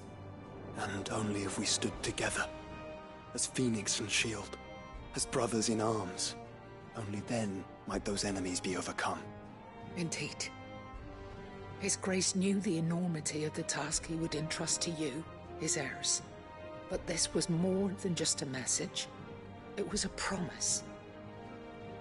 That he would always be with you. Thank you, Lady Goditha, for remaining the steadfast custodian of our father's will. Forgive me, my lady, but there is something I don't quite understand. The Undying told me that after Father died, Mother claimed all of the ducal treasures for her own. Even if the armbands were incomplete, she would surely not have overlooked them. So, how were you able to keep them from her? Because I was the keeper of the vault. Though I was but a lowly servant, your father spoke to me of his intentions for the bands, of the deep love he had for both of you, and his hopes for your future. In the days before the disaster at Phoenix Gate, I discovered that the Duchess had ordered her jewelry be sent away from the castle. It was then that I knew she meant to betray us. I tried to warn your father, but it was too late.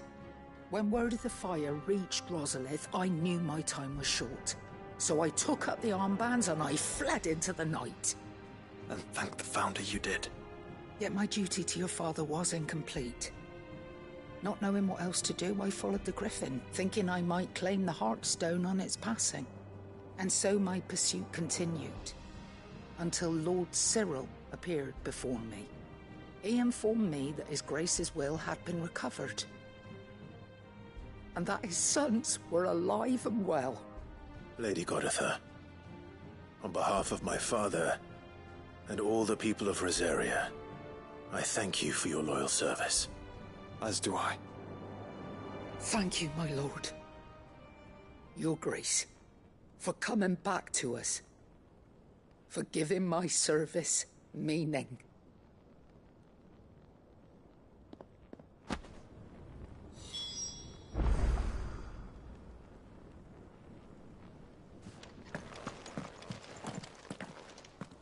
The bands suit you well. It must be gratifying to finally receive the inheritance that was denied you for so long. It is.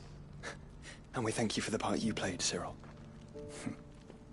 If you would permit me to play my part a little longer, might I suggest that you make your way to your father's memorial atop Hawk's Cry Cliff? Let him see that you have received his blessing, and that his vision lives on in you. I suppose it would be churlish not to. What do you say, Clive? Shall we pay Father a visit? I think we should. I was hoping to be able to offer him my thanks before we left for Origin. Your father's helm is enshrined there. It has been since the day we recovered it from Phoenix Gate. I prithee claim it, for it too is a part of your inheritance, and I do not doubt that your father would prefer it in your hands than perched upon some lonely rock. Thank you, Cyril.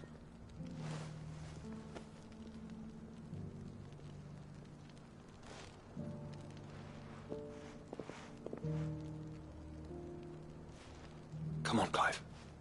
He's waiting.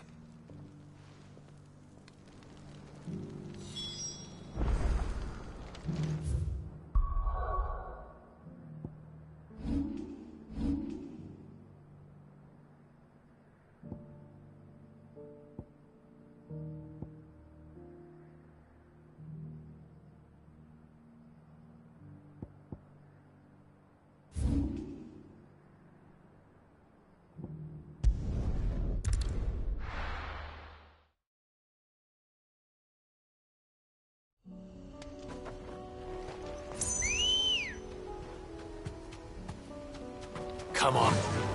Yeah! Unwavering will and an unbreakable bond. Do you really think we're strong enough? Save the world? Of course. To have overcome Father's political enemies. Of that I'm less certain. Especially knowing what we know now. What Mother was truly capable of. But perhaps these bands would have helped. Knowing he was with us would have made all the difference.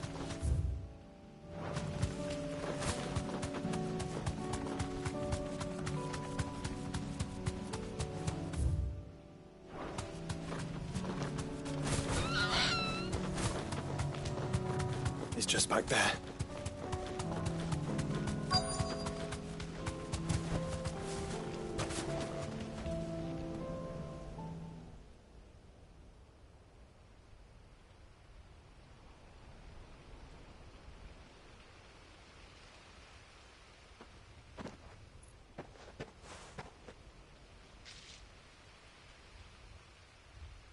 Father always fought for what he believed was right.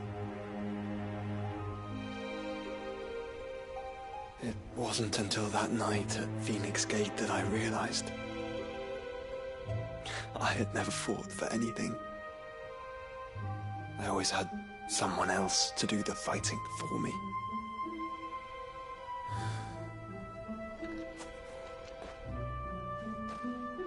No matter how fate conspired against him, he never lost heart, never looked back, never stopped fighting. To me, he was the greatest of men. And I've been trying to live up to his ideals ever since.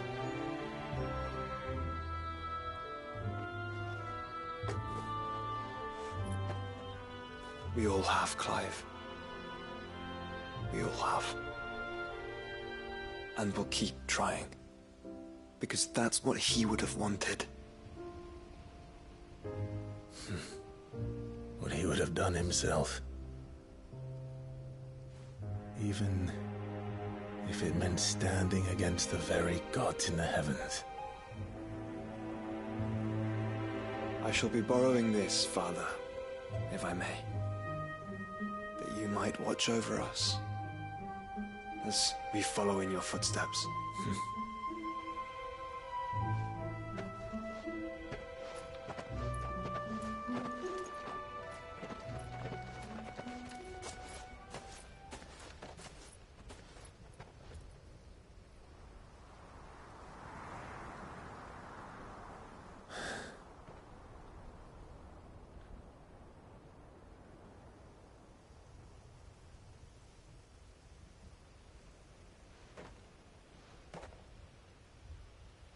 We won't lay you down.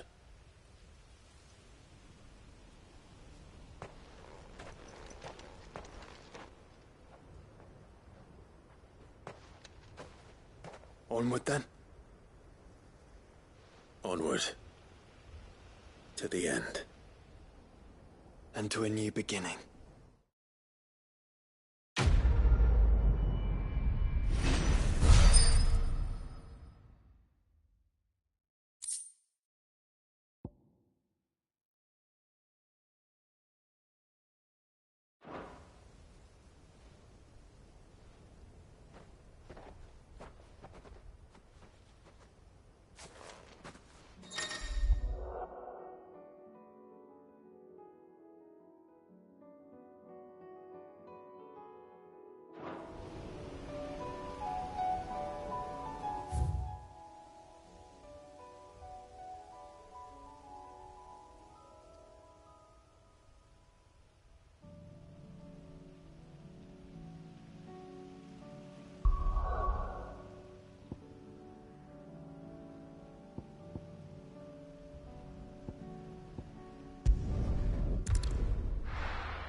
Uncle, I bring good news. The Field Marshal has agreed to your plan. Ha! Of course he has. I didn't doubt you for a moment, dear boy. Rutherford is accompanying him back to your manor in Port Isolde as we speak. They will await your return there. As will one other. One other? Who, exactly? Lord Havel was concerned that even if he could get the realm's armies to agree to an accord, he might not be as successful in convincing those with political power. He asked if I might have a solution, and I suggested a certain Imperial Lord Magistrate turned Liberator. One of your co-conspirators? Master Quinton would probably call me one of his, but yes. Another outlaw, then. Just the thing we need to put these rotten politicos in their places. Good thinking, Clive. I'm glad you approve. The more the merrier, eh? Uncle, assuming Havel and Quinton can solve our problem with the armies, you still haven't mentioned how we might manage the grain shortages. Oh, don't you worry, my boy. The 7 high houses will be seeing to that. They have all agreed to make the most generous of donations. Oh, of course, it did take a little persuasion. But luckily I had some unexpected help. From who? Why, you, my boy. Rumor has it that you rescued the Lady Ariane's head steward Rockford from a horde of bloodthirsty bandits. It was more of a handful. Well, the old battle-axe was so pleased. She had a shipload of talents delivered to my private docks by the next new moon. And when the other houses saw the parsimonious old crone's purse strings finally loosen, they as good as tripped over themselves in the rush to follow suit. I'm happy to hear it. Now, I must be getting back to the manor. Join us there at your earliest convenience, would you? Of course, Uncle.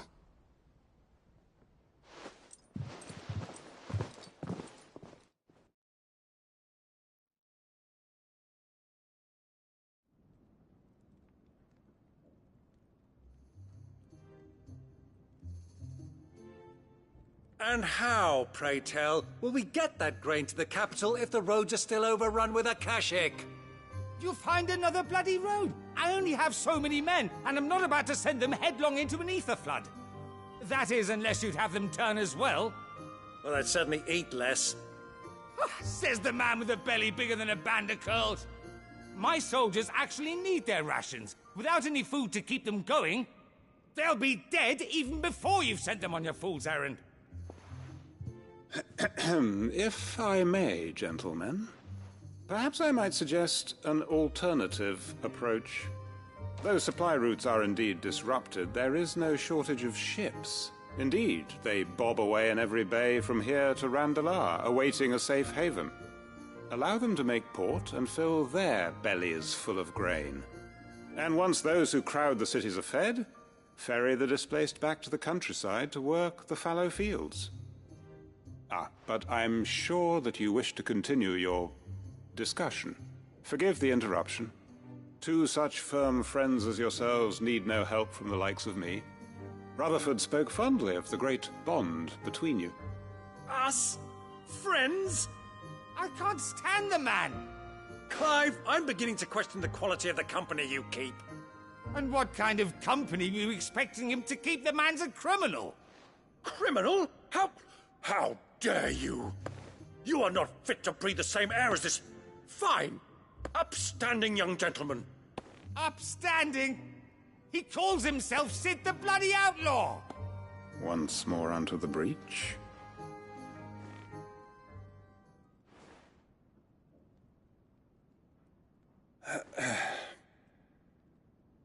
Shall we begin again? What we seek here is not to create a new nation, nor to claim the thrones of those that already exist. We wish simply to bring stability to the realm that mankind might weather the current storm. And to do that, we must convince those in power, the generals, the statesmen, the nobles, that our cause is just. There will be disagreements, yes, and I imagine some resistance, much resistance. But we cannot let that deter us. If we show them the path, show them that we walk it ourselves, then I am confident they will follow. The fate of the world lies in my nephew's hands, but the well-being of her people lies in ours. And we must not squander the chance that Clive has given us. Uncle Byron, Now, with that settled, let's move on to the signing of the Accord.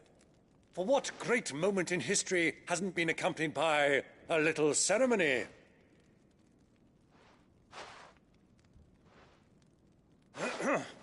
Citizens of Valisthea, I present to you the Triunity. Rutherford, Mike Will.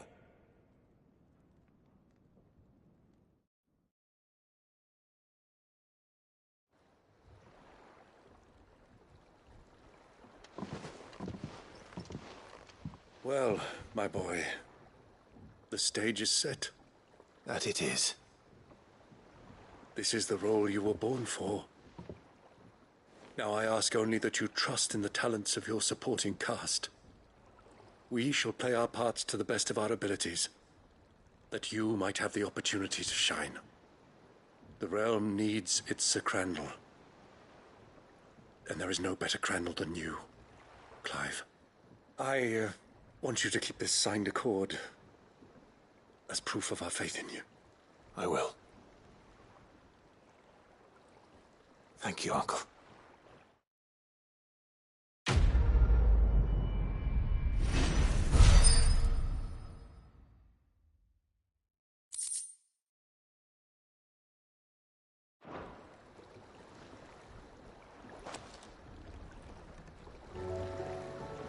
Sorry, can't take you where you need to get to, but the Argo and me will be waiting when you get back.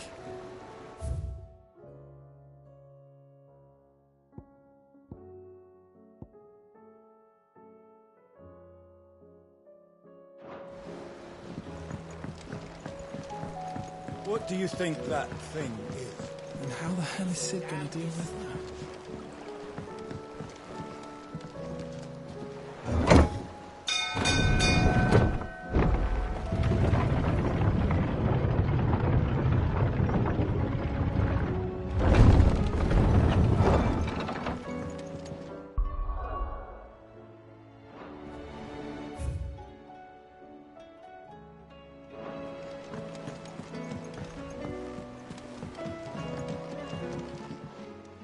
The hour fast approaches. My decision is made.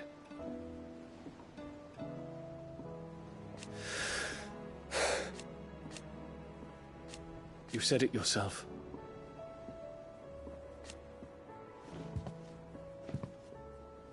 He must be stopped. He must.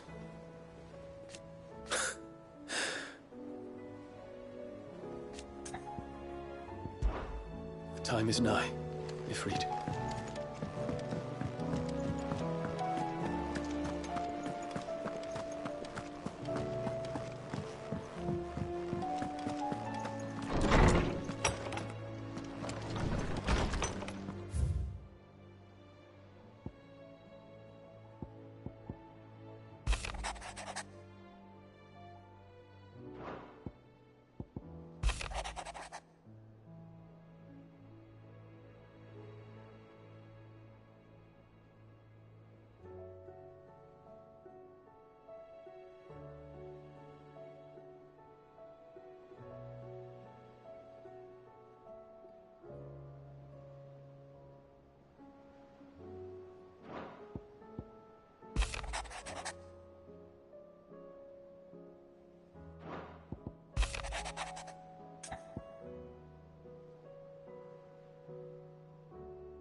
If Joshua's worried about Jill, I should go and speak with him.